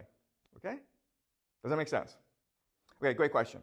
All right, any more questions before I continue? All right, so let's talk about Aeschylus, okay? Because he was really the first of the major playwrights. And he wrote a play called Oresteia. And I will explain to you the plot of the Oresteia before I explain to you the meaning and the interpretation of the play, okay? So all these plays comes from Greek mythology, because everyone knows mythology. And so what the playwrights did was they took material from Greek mythology and packaged it in a contemporary context to explore modern themes, okay? All right, so the Oresteia, the play is set in a place called Argos. And during the Mycenaean period, okay, so this is before the Bronze Age collapse, Mycenaean Greece, Argos was the most powerful city in Mycenaean Greece. And when the king died, he left the throne to his eldest son named Atreides, okay? But often what happens in these cases is the younger brother refuses to accept the authority of the eldest, and he rebels, okay? So a war was fought over the Argos throne. Atreides won, and then his brother comes and begs for forgiveness. And Atreides, being the king, says, "You're my brother. I want to show I'm a benevolent king, so I will forgive you.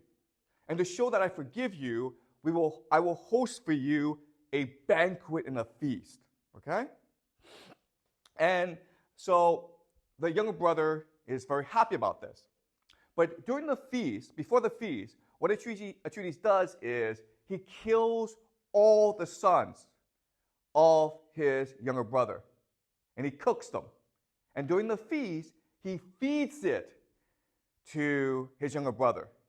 And when his younger brother finds out about this, okay, he dies after this, but before he dies, he curses Atreides and says, "Curse upon you and your house, because a feast is a contract between you and the gods." Okay? When you hold a feast, you promise the gods this feast will be peaceful. And so people trust you and come and eat your food. So when you poison your food like this, you're insulting the gods, so I curse you and your entire house. Okay? And then he dies. But before he dies, his son, Aegetus, okay? Aegetus escapes. Okay? So his only remaining son is Aegetus. And Aegetus is responsible now for avenging the death of his family. Okay? All right, so Atreides becomes king. He has two sons who inherit his throne. Okay? The first is Agamemnon, who becomes king of Argos, and he is the king of kings. He is the one who will start the Trojan War and launch an invasion of Troy. Okay? And his brother is Menelaus, who becomes king of Sparta. And they both marry sisters. Okay? They marry two sisters. Agamemnon marries Clytemnestra, and Menelaus marries Helen, okay? This is important because remember Helen runs away to Troy. And Menelaus tells his brother Agamemnon, gets upset, and they agree to organize this massive Greek army to invade, destroy Troy, and get Helen back, okay?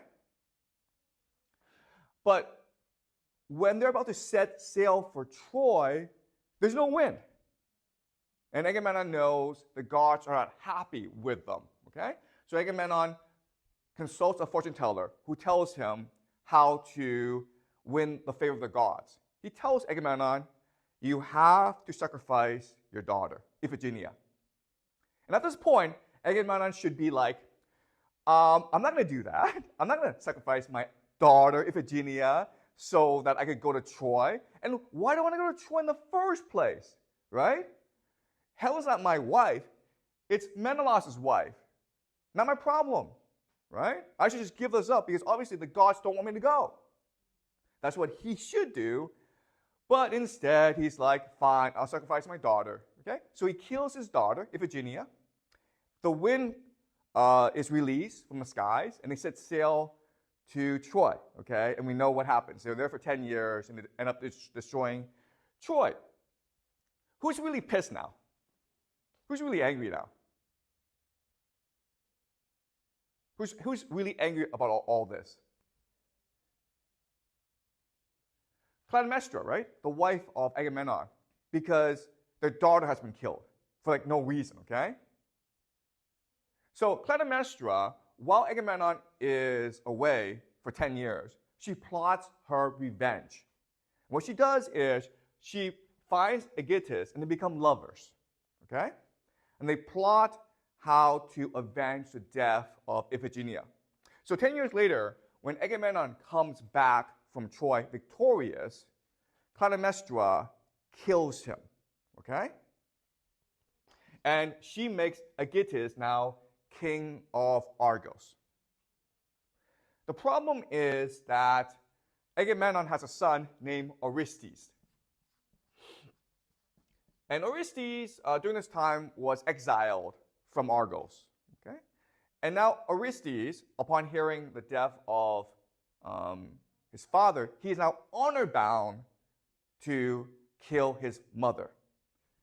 Now, obviously, he doesn't want to do that, okay? So he's struggling emotionally about what to do.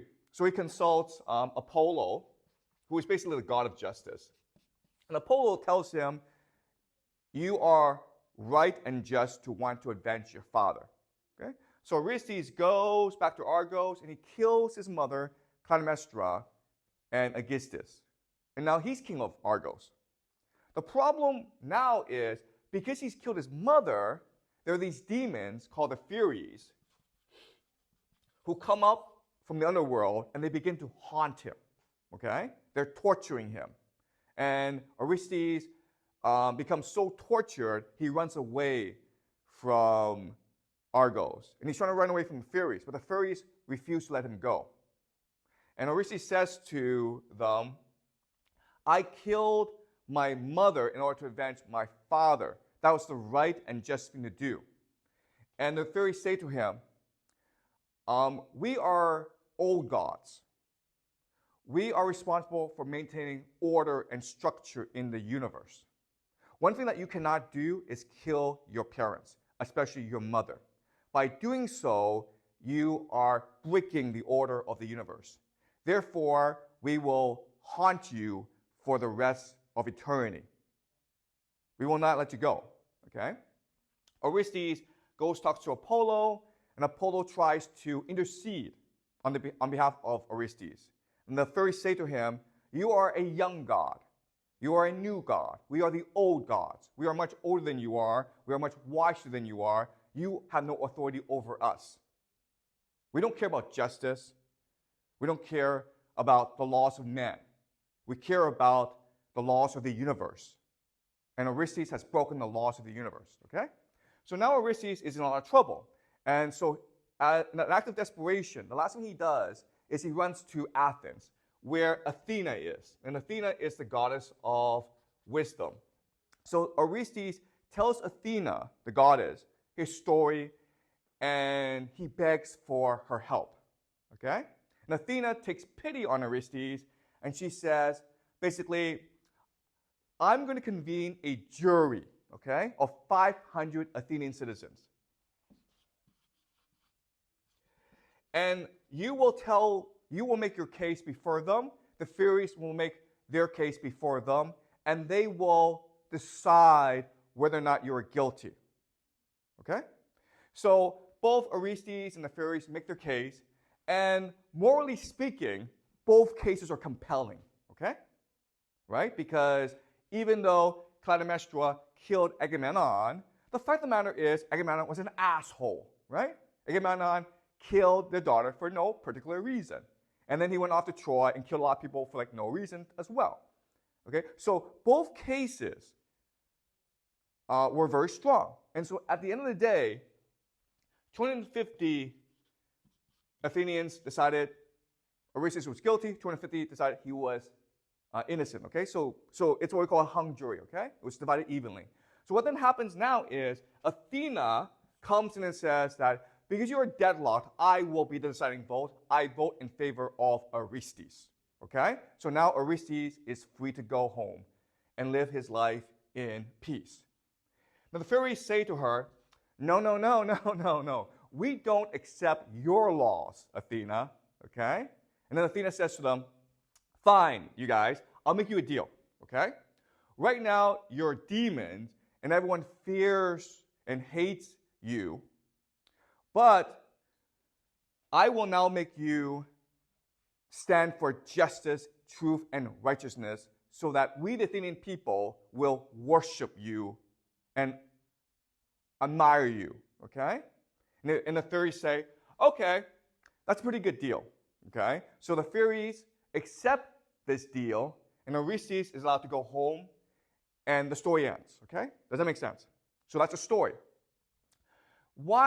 So what's the relevance of this story?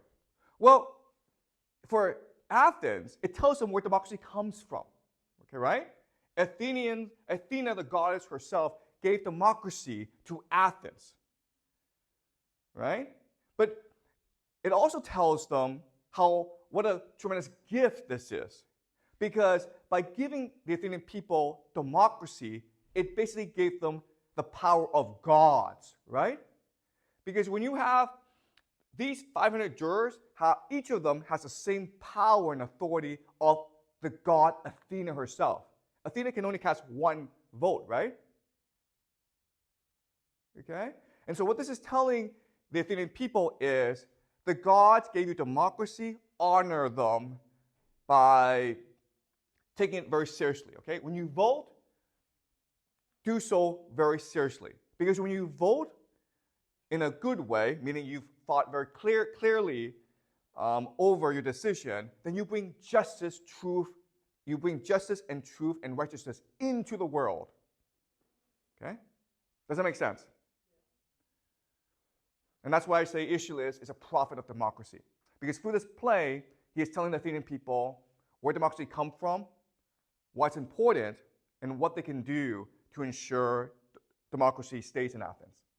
Okay? Any questions so far about this? All right? Okay, let's move on to Sophocles, okay? So Sophocles wrote many plays. His most famous is the Oedipus trilogy, okay? Oedipus trilogy. Now, you may have heard of the Oedipus trilogy, but I will summarize the story for you, okay? So what happened is, in the city of Thebes, a king and his wife, they have a young son. And as is the custom at that time, they go see a fortune teller. And the fortune teller tells them, your son is going to kill you, the father, and marry the mother. And the king freaks out, and he's like, I don't want that. So he orders his soldier to go out and kill the baby. Okay? And the soldier takes the baby, and again, it's just a baby, like maybe a few days, a few weeks old. He goes out in the woods. And he's supposed to kill the baby. But he's a soldier, and he feels it would be dishonorable to kill a baby. So what he does is he just leaves the baby in the woods and runs away. thinking maybe the wolves will come and eat the baby, okay? Instead, a shepherd from another city comes and finds the baby, and he takes care of the baby, okay? He goes home. In the city, the king and the queen have no child. They have no son. They have no heir, okay? So the shepherd presents the baby to the king, and the king names him Oedipus. And Oedipus grows up to be a very strong, very noble, very handsome young man. When he is of age, he goes and talks to a fortune teller. And the fortune teller tells him, I am sorry, but you are cursed. You are cursed to kill your father and marry your mother. So Oedipus freaks out and says, I don't want to do that. I don't want to kill my parents who love me. So he runs away from his city, okay? And he's going to Thebes.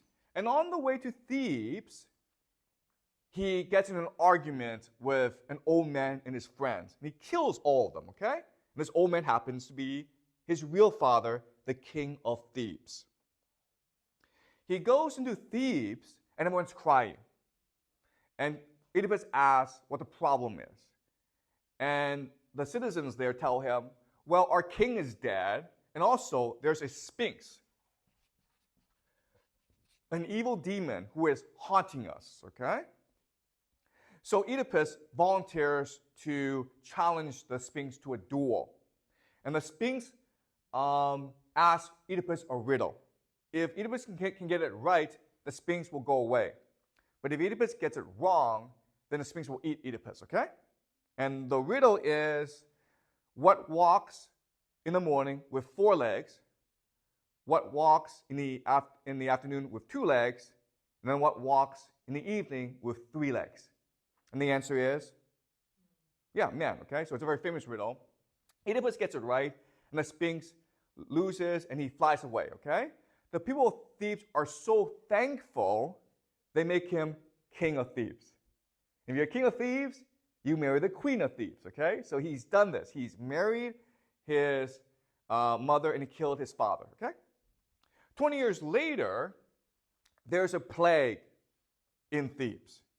And Oedipus, now the king, knows that somehow he's angered the gods. So he talks to a fortune teller, and the fortune teller tells him, well, the gods are angry at you because you've killed your father and you've married your mother and you've had children with your mother, okay? So all your children are products of incest. So the gods are angry at you. So what Oedipus does is he blinds himself and he exiles himself, okay, to die somewhere else, okay? Now, the problem now is who inherits the throne. So his eldest son is supposed to inherit the throne, but he has another son named Polynices, who rebels, and he fights for the throne.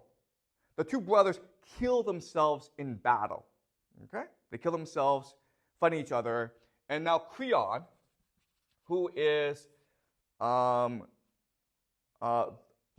brother to the dead queen, the queen has killed herself, okay?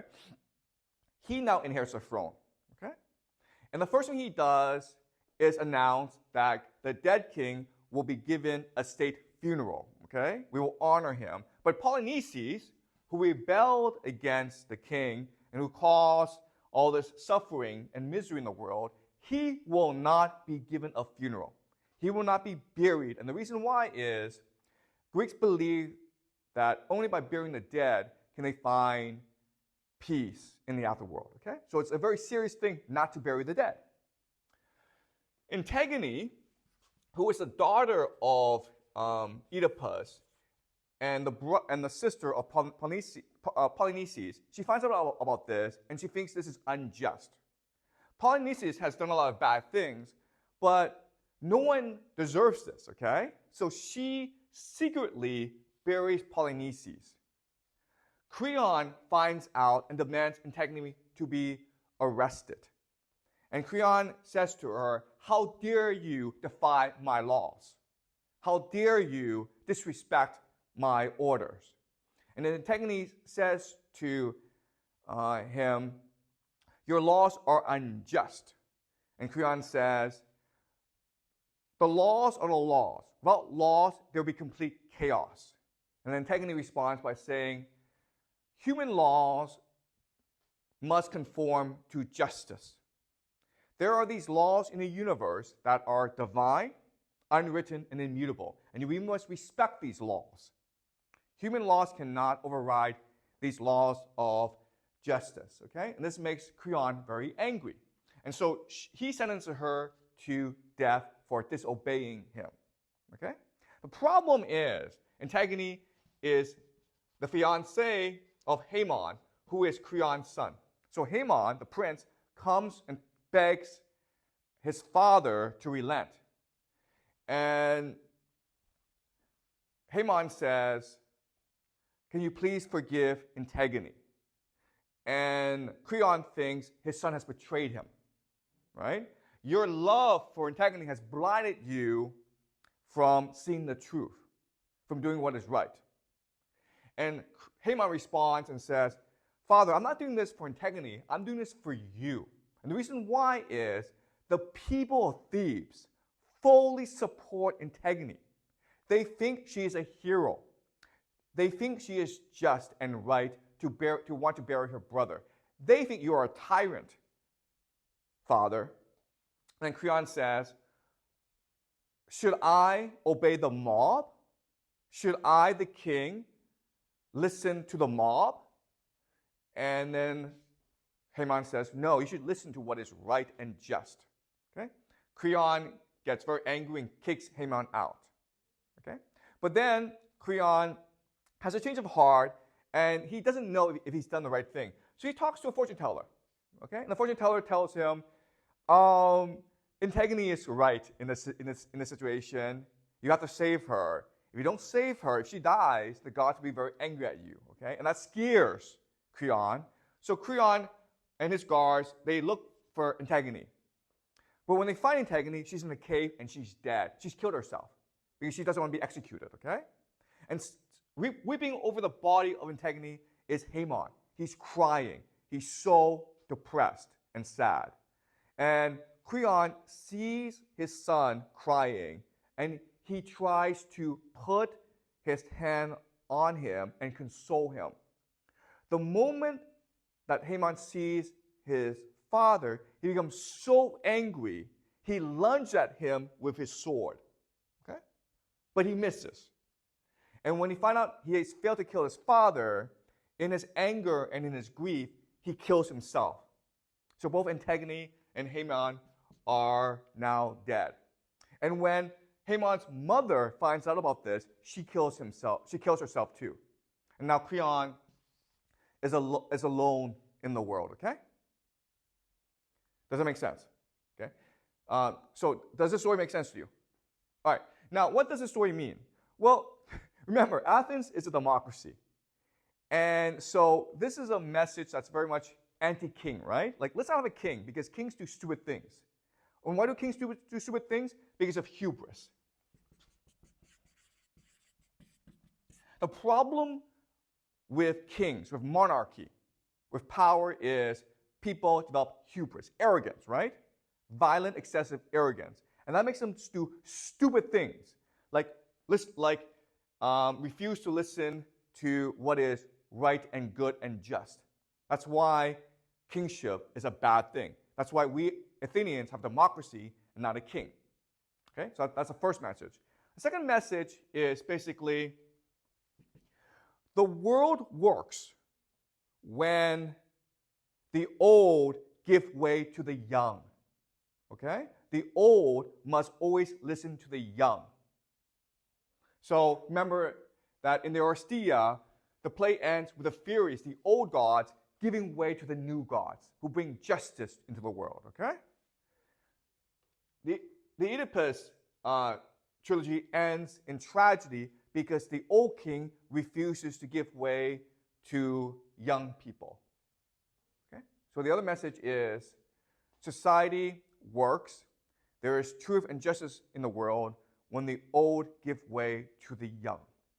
Okay? So those are the two main messages of this play. Any questions so far before I move on? Well, why would everyone trust Oh, that's a great question. Why do people trust the fortune tellers? Because remember, everyone's religious. So the fortune tellers speak on behalf of the gods. Okay? They're called seers or prophets. Or divinators, okay? So their job, what makes them special is they're able to interpret the will of the gods. And that's why the kings listen to them, okay? And remember, this is, for most of human history, humans were extremely religious people, including the Greeks. The Greeks were especially incredibly religious, okay? Does that make sense? All right. Okay, any more questions before I move on? All right, let's talk about Euripides, okay? And Euripides he's the youngest of these three, and he was the least prized or the least respected in Athens when he was alive, okay? And the reason why is, as you can see, the Oresteia and the Oedipus Rex trilogy, they celebrate Athenian democracy. But Euripides, he criticized Athenian democracy. All right, so the example is in 415 BCE, and this is the height of the Peloponnesian War, okay? He put on a play called Trojan Woman. And this play is about the aftermath of the Trojan War. So at the end of the Trojan War, all the Trojan men are killed, right? And the custom is to enslave the Trojan woman. Okay? So one character is Hecuba. And Hecuba is the queen of Troy. And Priam, her husband, he's been killed, okay? Hecuba is a tragic figure because she's seen all her sons die. And then one of her daughters has been sacrificed, killed, for Achilles. Achilles died in the war, and Achilles is dead, so they sacrificed a young girl who's a princess of Troy, Hecuba's daughter, in order to accompany him in the afterworld. So so all her daughters have either been killed by the Greeks or they've been enslaved, okay, and been forced to be the mistress or concubine of the Greek heroes like Odysseus, okay. Then you have Andromache. Andromache is the wife of Hector, the prince of Troy, who died at the hands of Achilles, okay? So she saw the death of her husband, and she has a young baby, okay? And this young baby is only a few months old, but he's a boy. And the law at that time is all boys must be killed because the Greeks fear if he grows up, and he's the son of Hector, right? He might want revenge, okay? So Andromache must witness the Greeks killing her son, who's only a few months old. And then Hecuba is dragged away to be a slave, to be basically a mistress, a lover of a Greek general, Odysseus. And so Hecuba must personally bury the dead child, okay? And so it is a play that made everyone in Athens weep. What makes this play powerful is that the year before, 416 BCE, and this is again during the height of the Peloponnesian War, Athens was attacking everyone, okay, including Melos, an island called Melos. And when they attacked Melos, they killed all the men and enslaved all the women. So in many ways, the Trojan woman is a direct response to what happened in Melos, okay? Euripides is telling the Athenian people, do you see how terrible we are?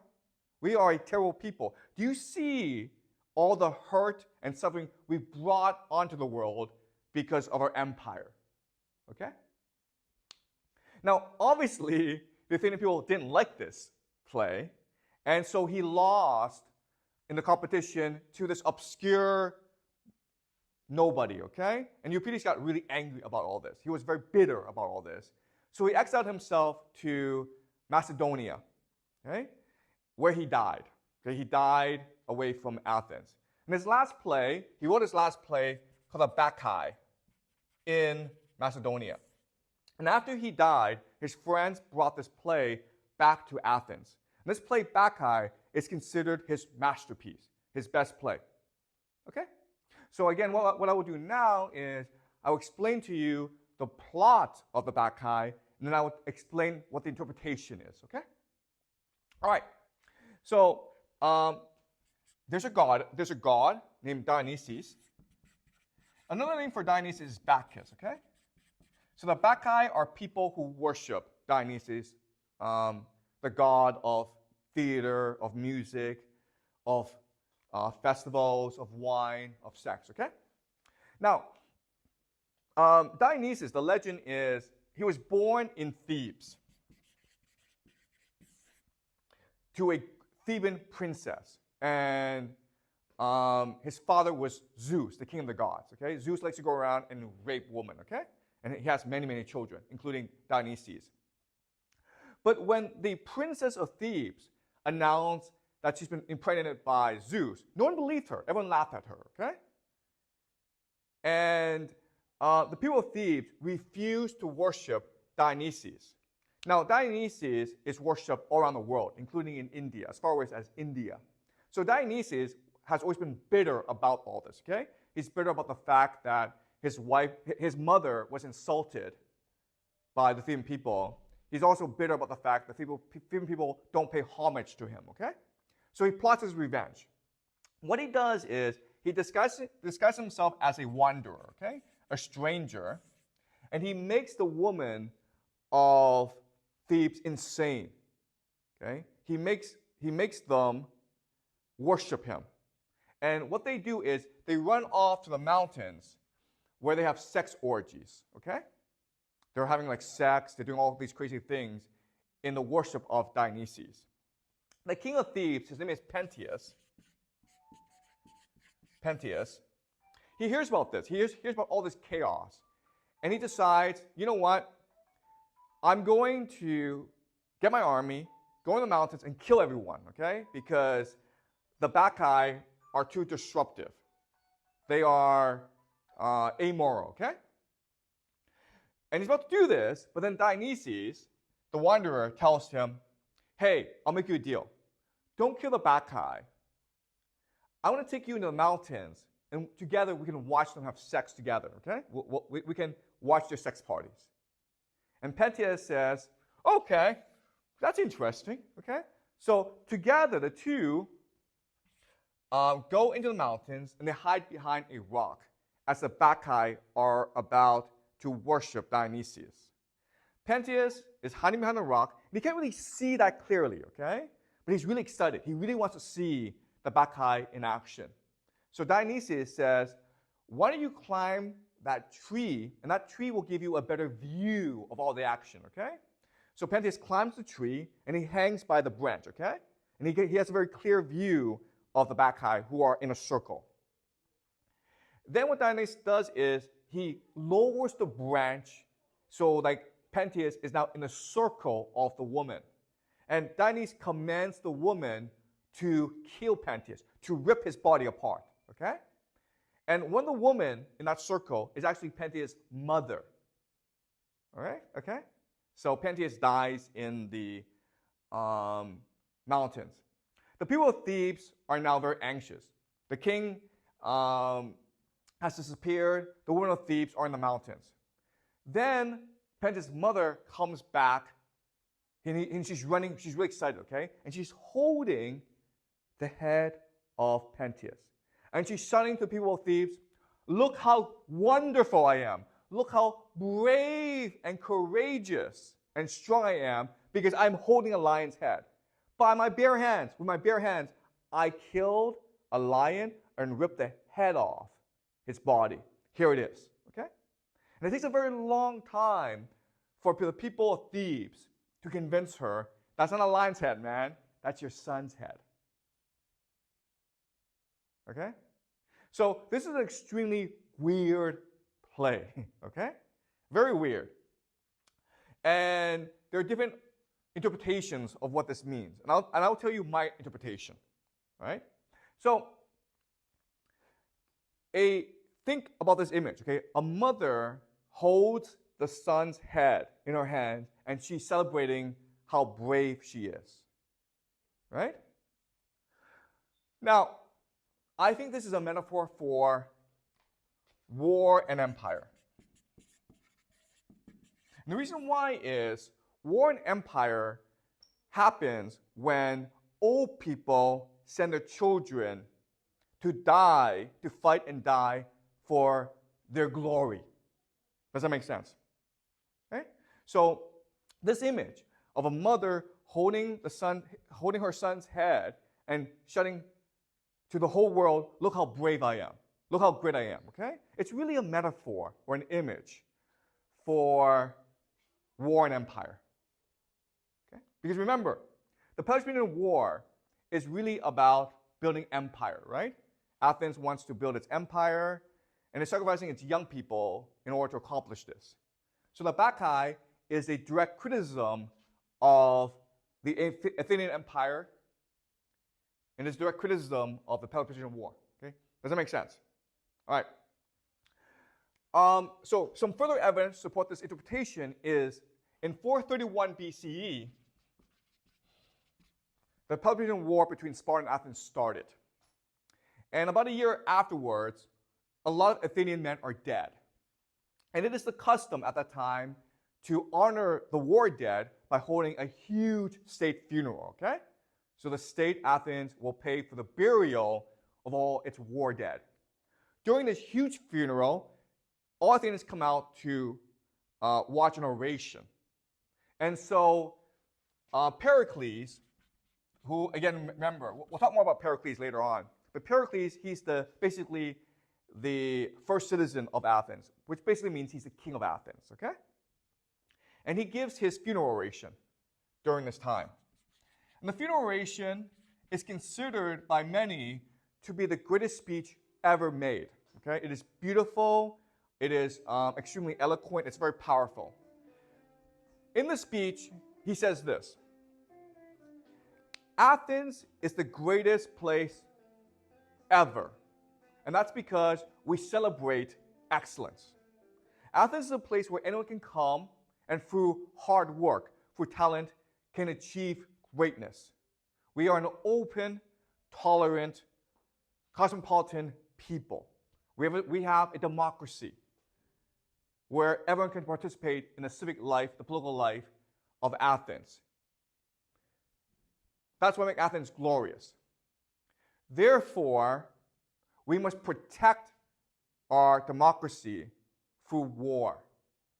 It is good that the young go out and fight for our empire, our democracy, because that's what gives meaning to their lives. These men who are dead before us, they died well, because they died protecting Athens and defending our democracy.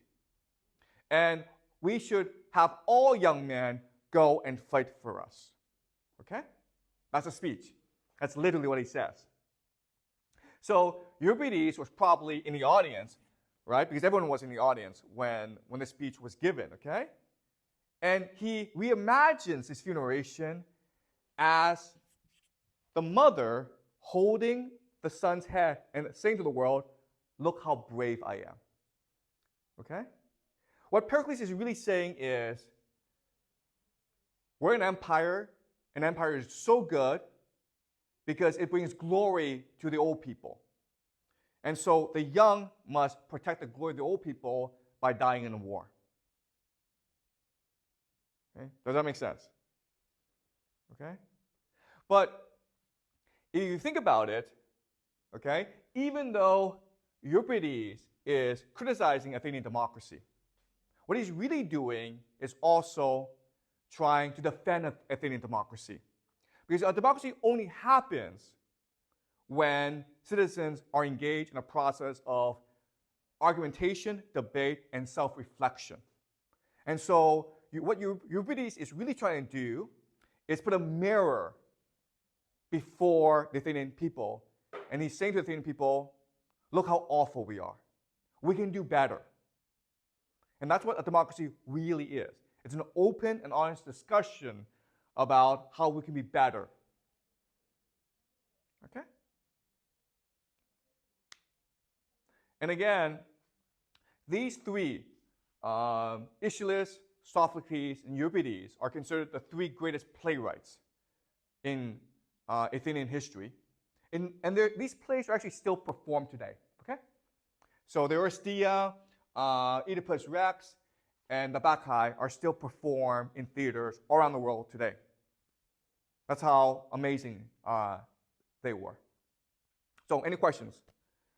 So for the third play, well, the mother holding the hand of the son, what are some of the other explanations other from this theory? Oh, okay, great question, okay? So, the Bacchae, how do other scholars interpret the Bacchae, right? Okay, so there are different interpretations, but the most common interpretation is it is a play that explores the idea of religious yield, religious devotion, or religious fanaticism, okay? Okay, does that make sense? That's the most common interpretation. This play is really about the power of religion and faith and how it drives us into madness. Okay, that's the most common interpretation. Another interpretation is, well, Dionysus is the villain, okay? He's not really a villain, but he's the main focus of this play. And Dionysus does a lot of bad things, right? Well, guess what? For most of his life, Euripides was participating in the festival of Dionysus, hoping to win first place, right? To be the protagonist, to win first place. But most of the times, he lost because he kept on offending the Athenian people, right?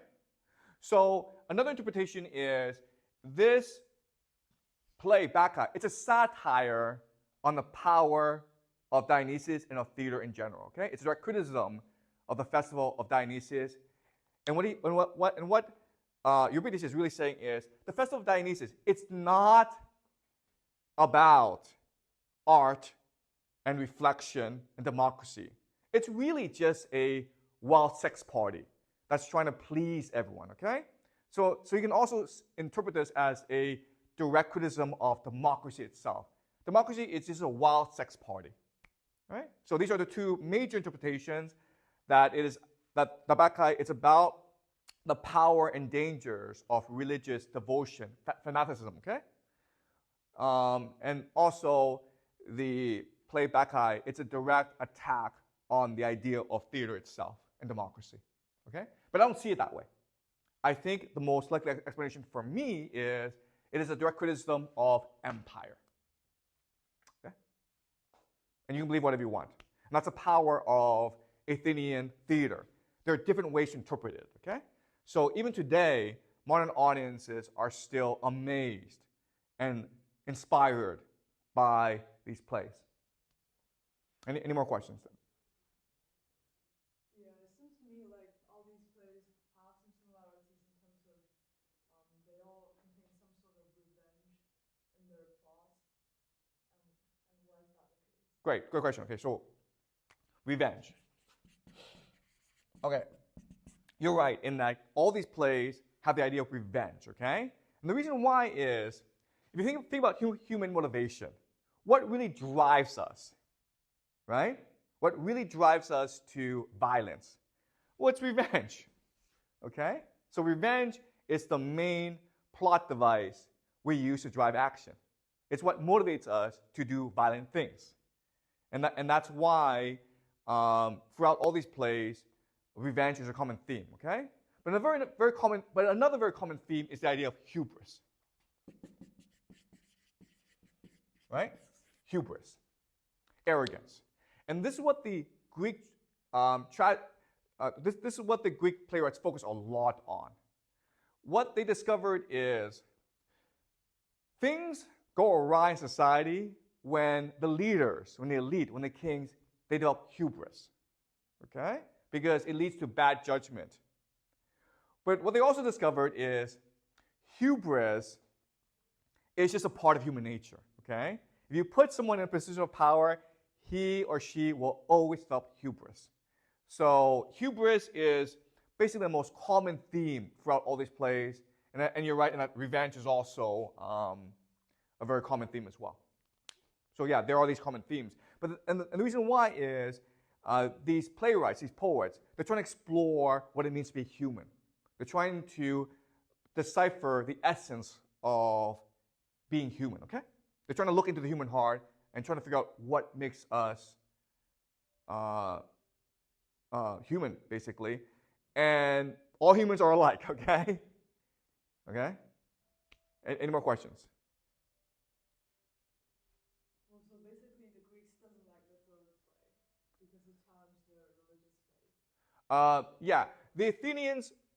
Okay, so the thing about Euripides was that we today scholars will all agree all these three Euripides was the most talented, meaning his use of poetry, his use of metaphors, imagery, it was the most imaginative. Okay, we also agree that he is the most shocking. Okay, his ideas.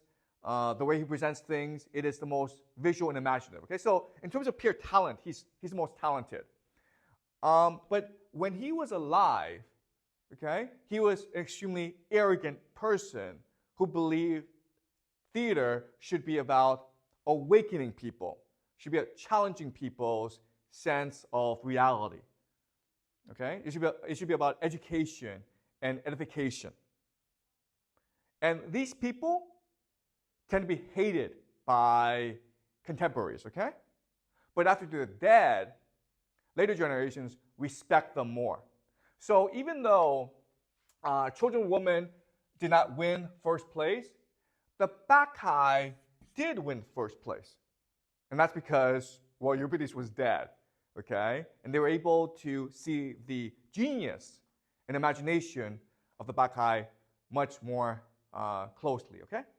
Does that make sense? Okay. So Euripides basically had his image, his reputation was rejuvenated after his death.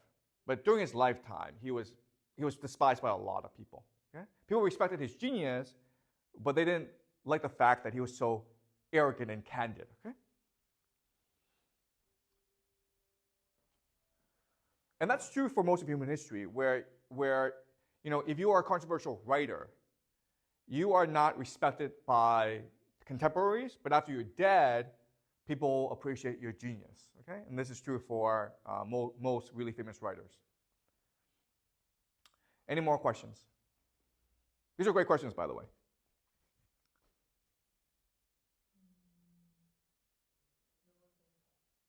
Okay. Great. So next class, we will do Socrates and Plato, okay? Okay, so we are doing Socrates and Plato today. Last class, we did Greek theater. And remember I said that Aeschylus, Sophocles, and Euripides, they're really prophets of democracy.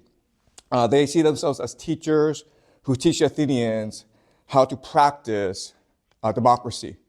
We also said that there are three major benefits to democracy.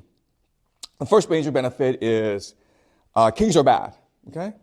Kings have hubris, and hubris creates all sorts of problems. So remember in the play Antigone by Sophocles, the king Creon sentences Antigone to death, even though it was unjust, and that was because of hubris.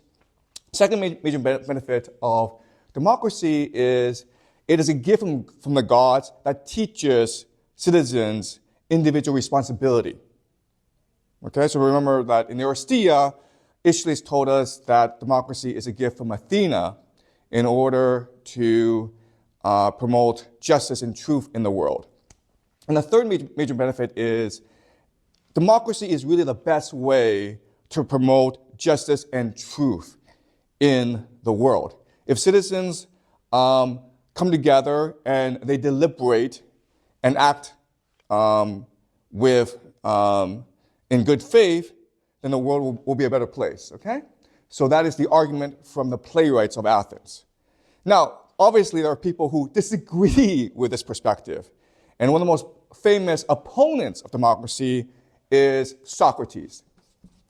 Socrates lived during the time of the golden age of Pericles in Athens, and he was a very vocal opponent of democracy for the following reason. In order to practice democracy properly, people need to access the truth. But to access the truth, you need to have reason. And his argument was that most people are not capable of exercising reason in their thinking, okay? And to prove this, every day he would be standing outside the agora, which is the marketplace of Athens, and this is where everyone came together, and he would spend all day arguing with people in something called a Socratic dialogue, and showing the flaws in your reasoning, okay? Showing you why you don't really understand the world when you think you do, okay? Trying to prove that you are ignorant, okay? So let me give you a demonstration of what Socrates did, okay? So give me a statement that is fundamentally and inherently true. Give me a statement that you think is fundamentally and inherently true. The earth is a sphere, right? The earth is a sphere. And so this is a statement that we think is true, right? And so what Socrates would do is he would slowly and methodologically expose the flaws in this statement, okay? So the first question for you is, what is a sphere? Explain what a sphere is.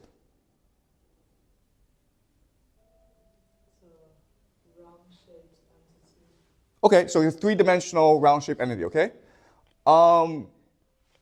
And give me an example of a sphere. A ball, right? So you're saying the earth is like a ball. Is that correct? It's all round. Okay. And how do you know this statement is true? Who told you this? I mean, you can know a ball is a sphere because you hold it in your hand, right? But you're not a god. You don't hold the earth in your hand. So how do you know it's true? Anyway, I can go on like this, obviously, for a very long time. And so this is what Socrates did, and this is what they called a Socratic dialogue. And actually, we still use this in many different places, like, for example, law school. So in American law schools, if you ever make the stupid mistake of ever applying to law school and you get into law school, they will teach you using the Socratic dialogue, okay? But the idea is to show the flaws in your reasoning. And obviously, if you get in an argument with Socrates, you come out as a very mad person, okay? So the reputation of Socrates in Athens during this time was he was either you could either see him as a bully, okay? He was an intellectual bully, or he was a clown, or the most common understanding of Socrates was he was a trickster, okay? He tricked you into making statements that were illogical because fundamentally language does not capture the truth, okay? Language is just a convention we have in order for us to communicate. But it's not meant to reflect reality, okay? And Socrates was exposing the fundamental flaws in our language system. So any questions about this so far? All right, so to give you a sense of how Athenians thought about Socrates at that time, let me describe to you a play by Aristophanes, okay? Aristophanes.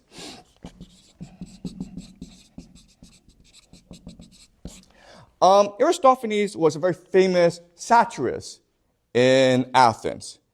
And he made fun of all the very famous individuals of Athens, including Pericles, who, as we said, was the de facto king of Athens at this time, but also Cleon, who replaced Pericles as the leader of Athens. He also made fun of Socrates, okay? And the play was produced in 423 BCE, and the play was called The Clouds. So let me first explain the plot of The Clouds, and then we will interpret what it meant, okay? So in The Clouds, there's this Athenian farmer a normal citizen, and he's in a lot of trouble because his wife spends a lot of money. So he owes a lot of money to creditors. And his creditors are banging at the door and demanding their money back. So he comes up with this plan to get rid of his debts.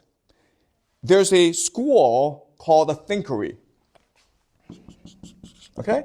And it's run by a man named Socrates. And the Thinkery proposes to teach you reason, logic, truth, so that you can go and deceive jurors, okay? You can basically go and manipulate people and deceive them in a trial to get out of your debts.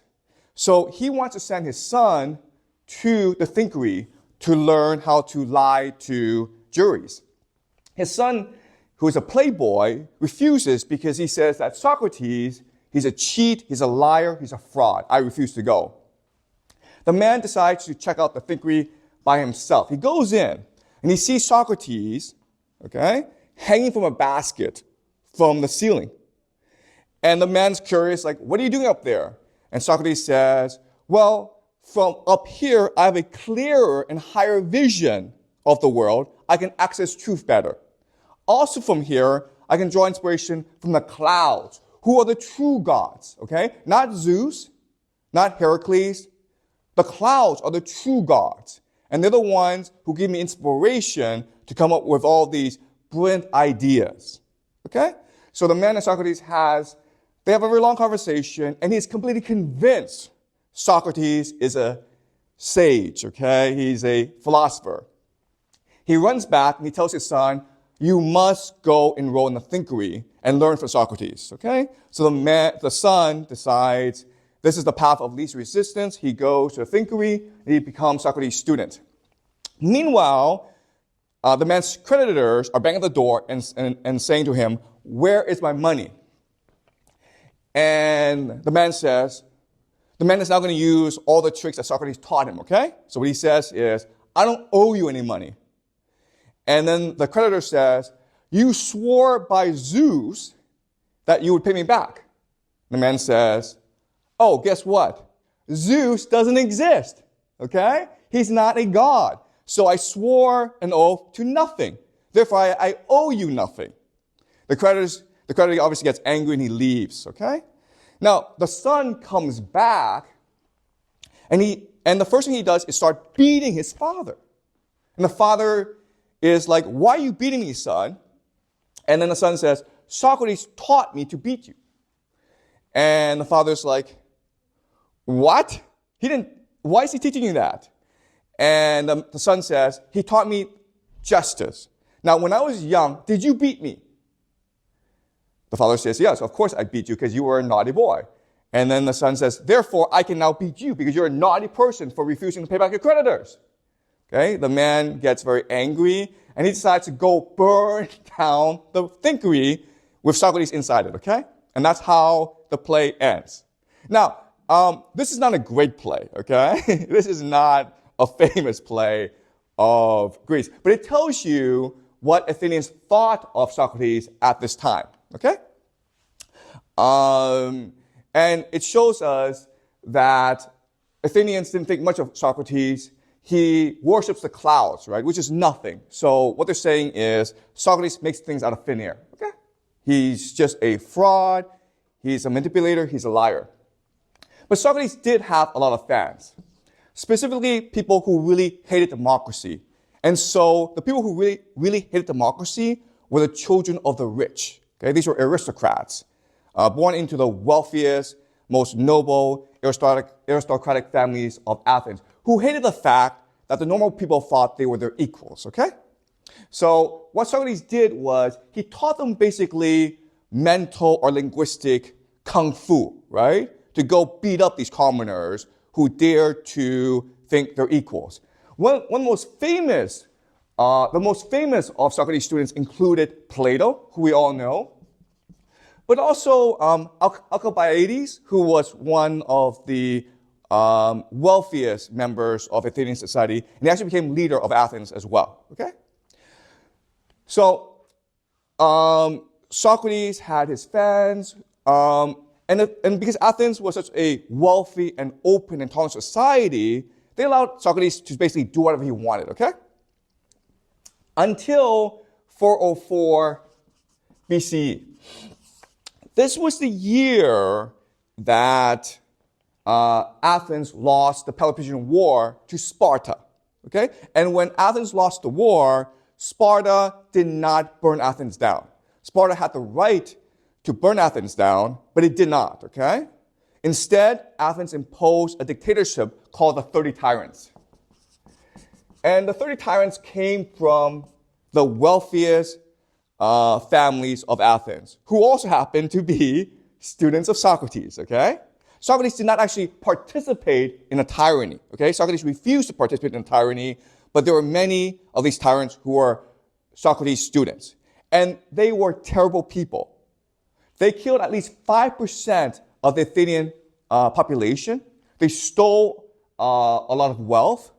And they were so terrible that ultimately the Athenian people revolted against them and reinstalled their democracy. Okay? So when the tyranny was overthrown, the 30 tyrants were exiled, but most people were given clemency. Okay? They were forgiven if they participated in the regime. Then what happens next is very strange. In 399 BCE, Socrates is put on trial. Remember, this is after the democracy is reinstated, and this is when people who participated in the tyranny were forgiven. Okay? But in 399 BCE, Socrates was put on trial. And he was put on trial and charged with 2 crimes. The first is impiety, okay, which basically means he was insulting the gods of Athens, including Zeus, which is what he did in the play Clouds, okay? The second is corrupting the youth of Athens, okay, basically miseducating the youth of Athens, which is also what he did in the Clouds, okay?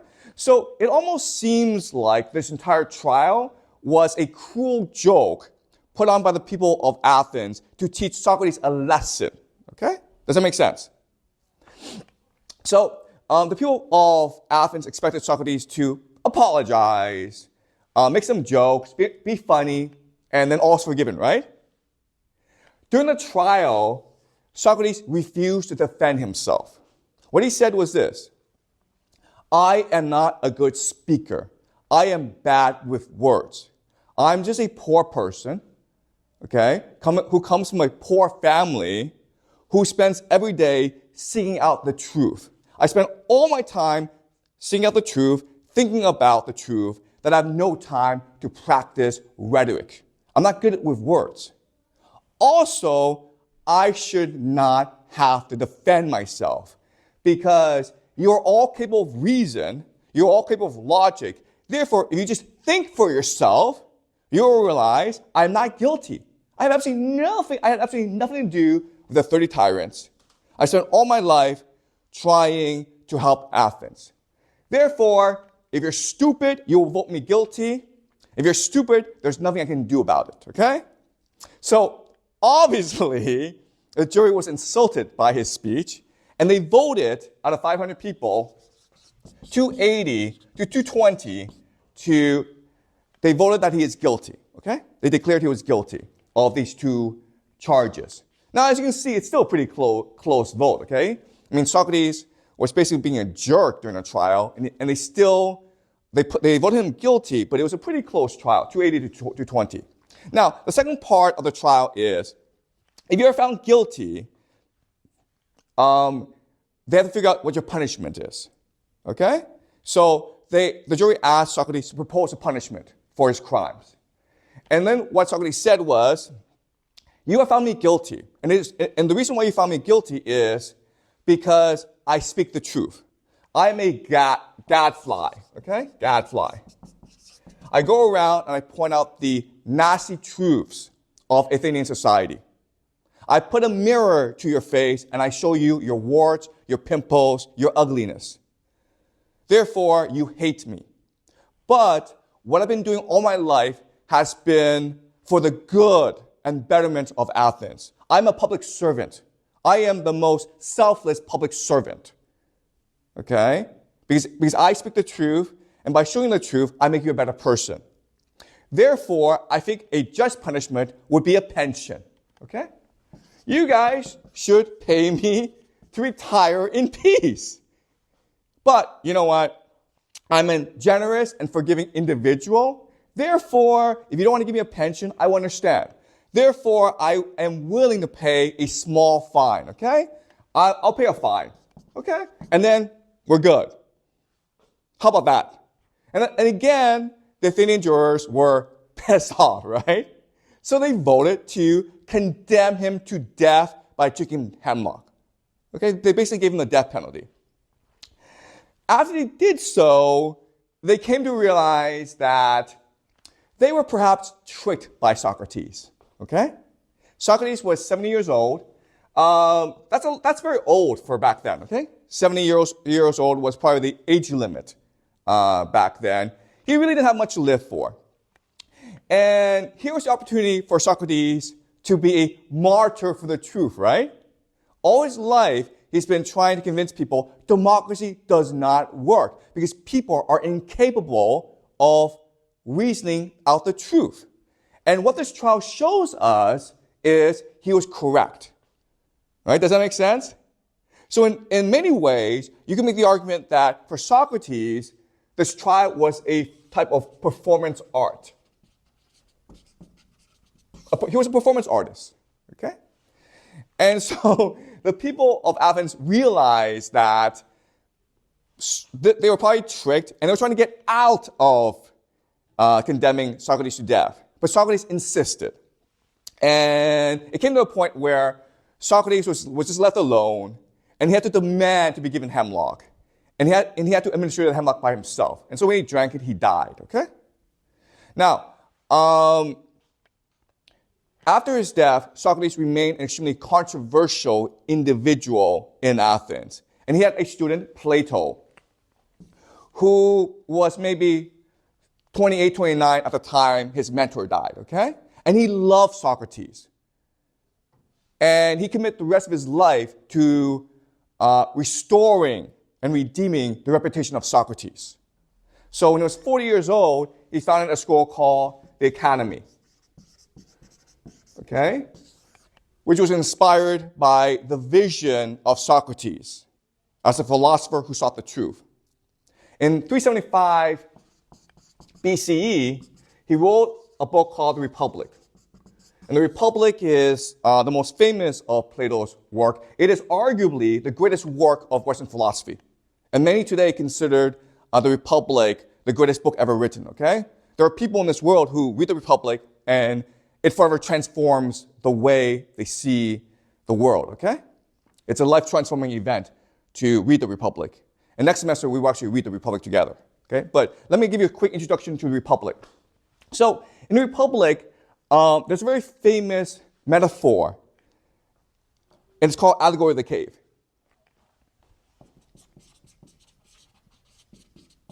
And this is really the most famous allegory or metaphor or analogy in Western thought, okay? By far. Nothing comes second to this. So, before I start the allegory of the cave, are there any questions so far about what I've discussed? Anything unclear? Anything you would like to question or doubt or argue with before I continue with the allegory of the cave? Okay? Clear so far? All right. So, this is the allegory. Imagine a cave deep under the earth, okay? There's a cave.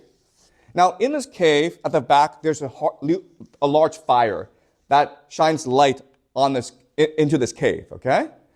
There are these prisoners who are chained to the floor.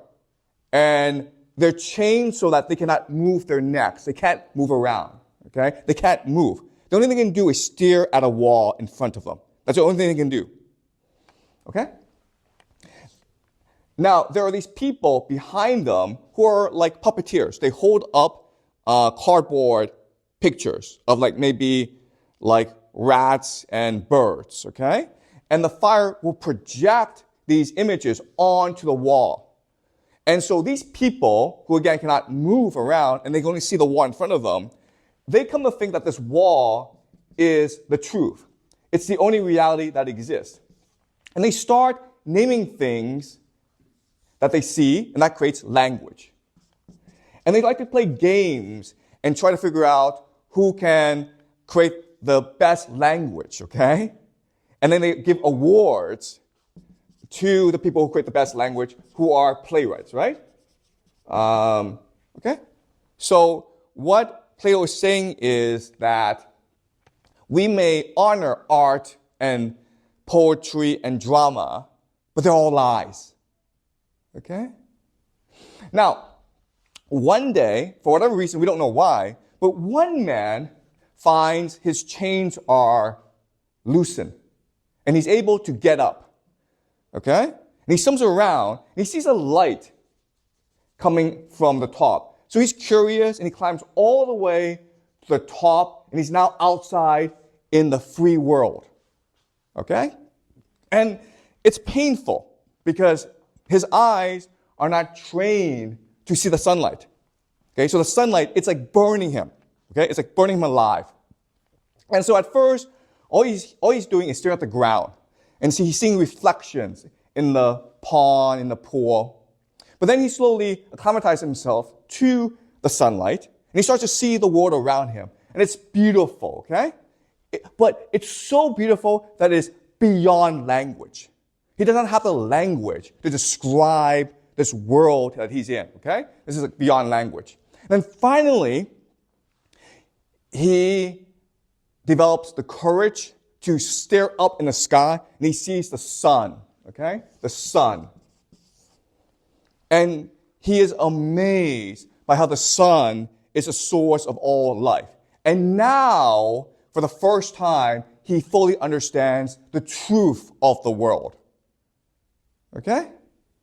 And when he does, he is seized by regret because he remembers he has all these friends who are still trapped and in prison in the cave. And he pities them. So he swears that he will, even though he loves where he is, he will still venture back into the cave in order to show people the truth of the world and to tell them that you've been living a lie all your life, okay? So he goes back into the cave. Now remember, his eyes are now accustomed to sunlight. So in the cave, it's all dark. So he stumbles around, he falls, and he hurts himself, okay? And then he goes and talks to the prisoners and tells them, hey, I've been to the outside world. I've been to the sunlight. I know what truth is. And then they're like, can you describe to us what it's like then? And he can't do it, okay? And then they're like, tell us what you see on the wall. And because he's been so accustomed to truth, he can no longer use human language to describe anything, okay? And so the people are convinced, utterly convinced, he's an idiot, he's insane, he's a clown. And so they refuse to follow him. And at some point, because he insists on revealing the truth to them, they kill him. Okay? That's the allegory of the cave, okay? And you will remember this allegory for the rest of your life. Now, this allegory is powerful for 3 reasons, okay? And I want you to remember these 3 reasons because we will go into them later on in the course. The first reason is, who's the man who goes out in the sunlight and sees the truth? It's obviously Socrates, right? So with this allegory, Plato redeems the reputation of Socrates, right? Because remember, before, Socrates was despised, he was laughed at by the Athenians. And what this allegory is saying is, that's because Socrates is a philosopher of the truth, okay? And people cannot deal with the truth. So that's why today we celebrate Socrates as the greatest philosopher who ever lived. Not only that, but we consider him the first philosopher, even though he was not the first philosopher, okay? All right, so that's the power of the allegory of the cave. This image forever transforms the way humanity understands and perceives Socrates. That's the first thing.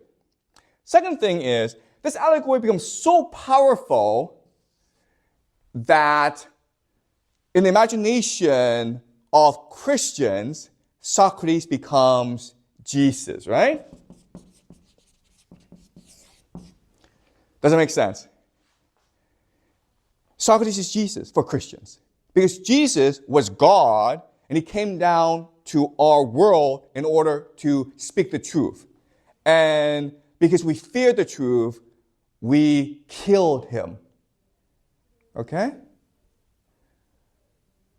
So for Christians, allegory of the cave is really the story of Jesus as well. Another martyr for the truth.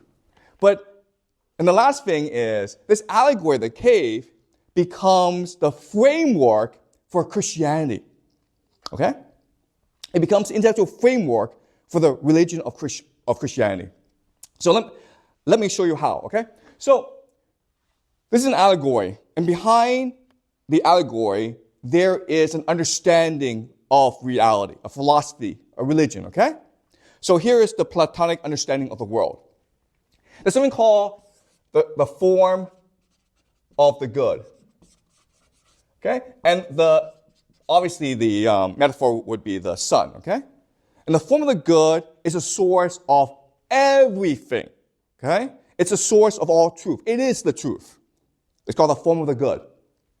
And emanating from the form of the good are concepts and ideals that structure the universe. And they are reason, beauty, and truth, and justice, okay? And there are others, okay? But these are the main ones. Reason, truth, beauty, and justice. They emanate from the form of the good, okay? And then emanating from these concepts are these forms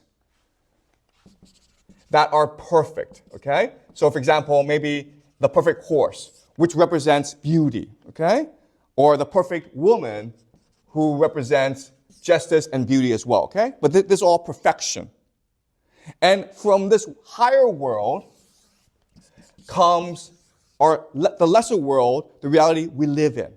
So everything that we see here, everything that we are here is only an imitation, a shadow of this world, okay? Does that make sense? Imitation. So there are horses, but these horses are just copies of that perfect horse up there.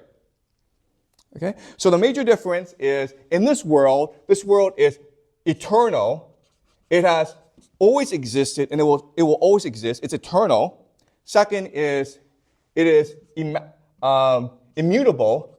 Immutable just means it will never change, okay? And the reason why is it's perfect. Okay? So these are three distinct qualities of this higher world. Eternal, immaculate, and perfect. And everything down here is basically the complete opposite, okay? We will all die. We will all feel pain. But up there, no one feels any pain. No one dies. It's all perfect. Okay? Does that make sense? Guess what, guys? What is this? This is the Christian universe, right? This is God. This is heaven. This is earth. Okay? Does it make sense? This is the allegory of the cave. And you can see how it does these three things. It redeems the reputation of Socrates. It gives Christians an understanding of Jesus.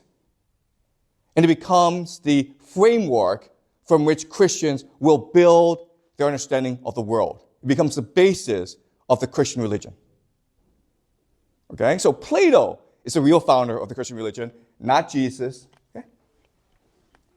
And we will go more into this when we discuss Christianity in the future.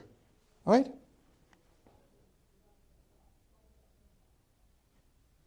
Any questions?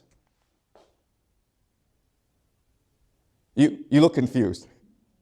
No, I'm trying to come up with a good question. Just ask any question. Let's start having a discussion, okay? Because I know this is a lot, but let's try to unpack it, okay? Yep.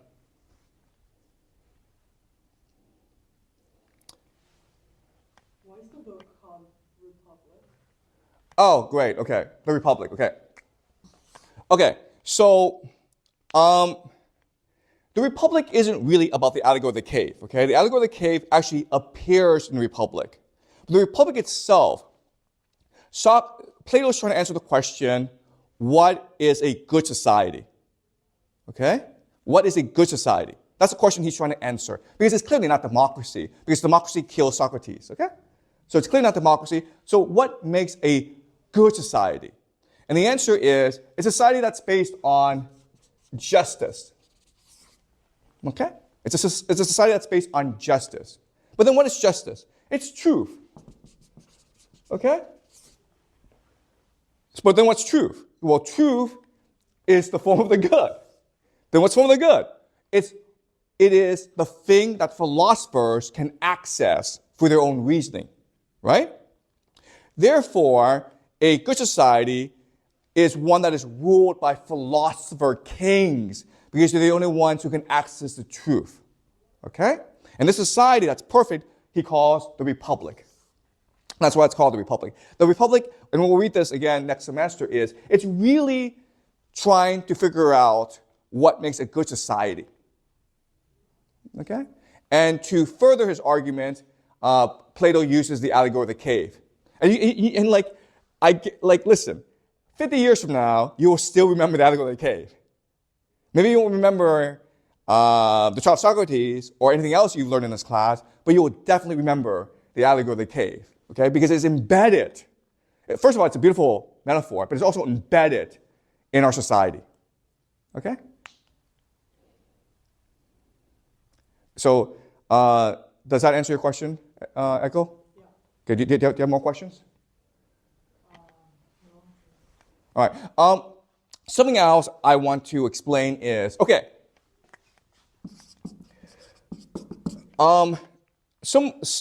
Some might be interested as to why Plato is considered the greatest philosopher of all time, okay?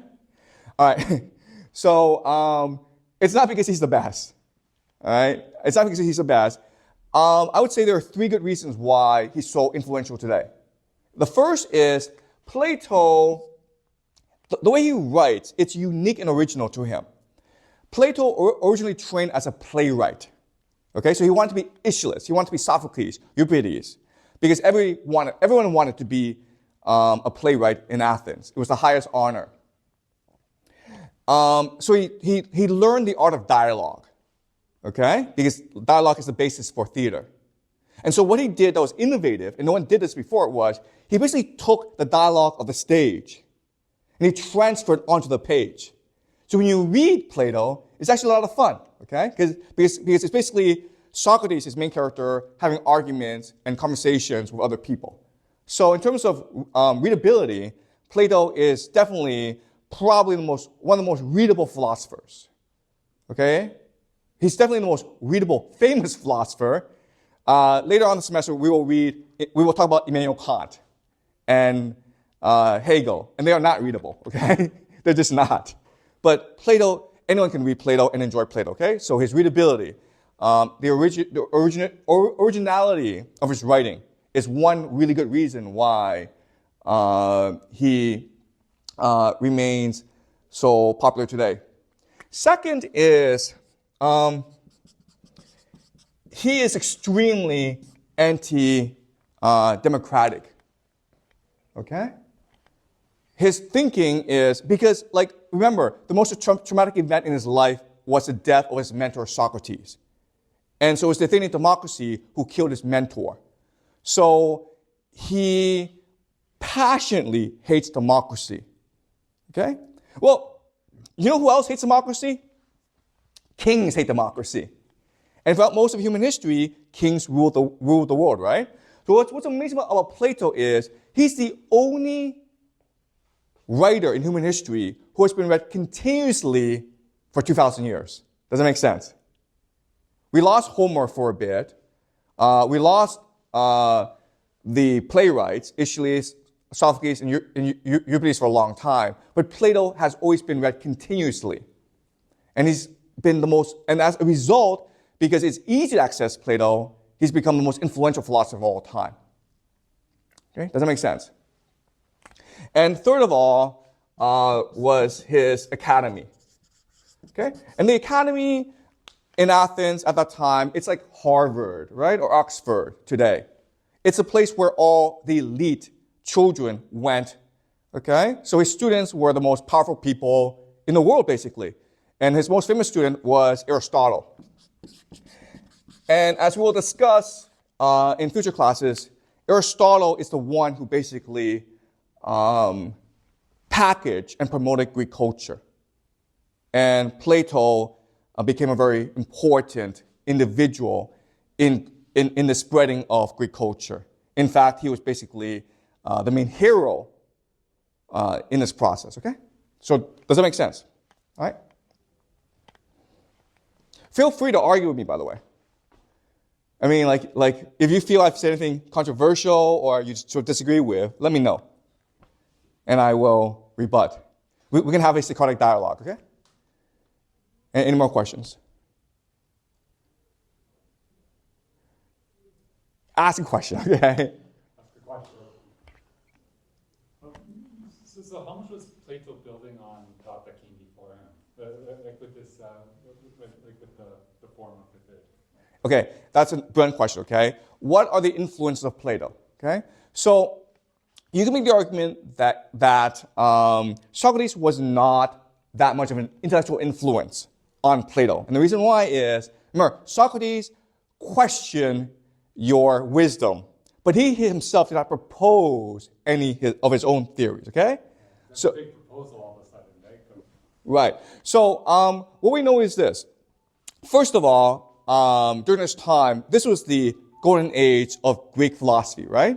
You had lots of philosophers in different polises, different places, proposing all these wonderful theories. So Plato definitely had access to them. Plus, they were all friends, okay? And we also know this world of Greek thought was heavily influenced by Egypt, right? Because Egypt was really the epicenter of learning and philosophy at this time. And Egypt was actually very close to Greece. Also, Mesopotamia, right? The Persians, okay? So, 399 BCE, Socrates dies, and then Plato spends the next 12 years traveling around the world. And while he's traveling, he's absorbing lots of different philosophy, okay? So, look, we don't have access to Egyptian sources, right? So we don't know what sources would influence Plato.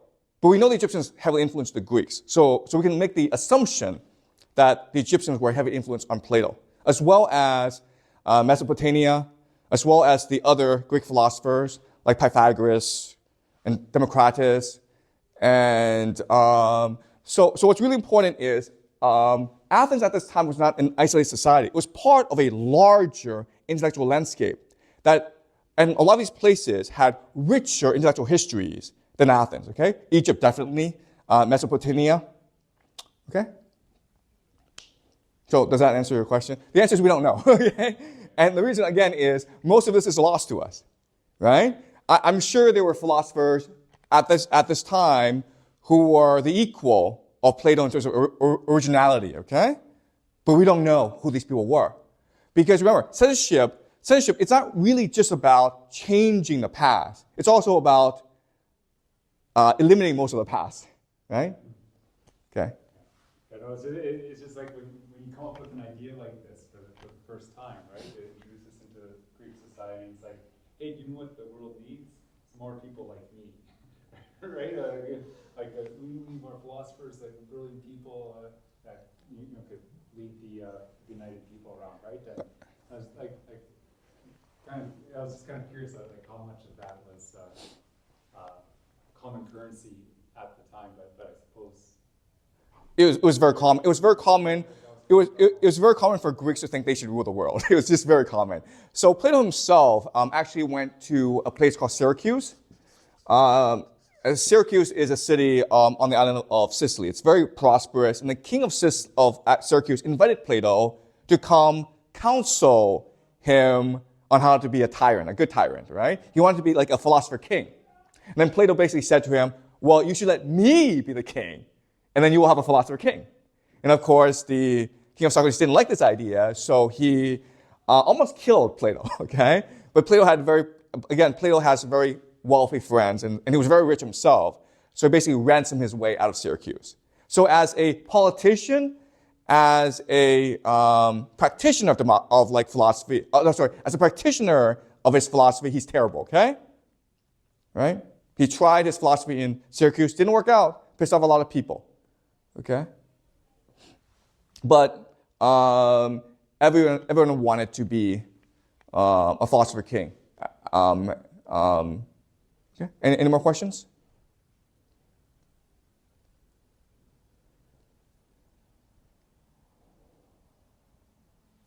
Okay, so next class we will do the rise of Macedonia.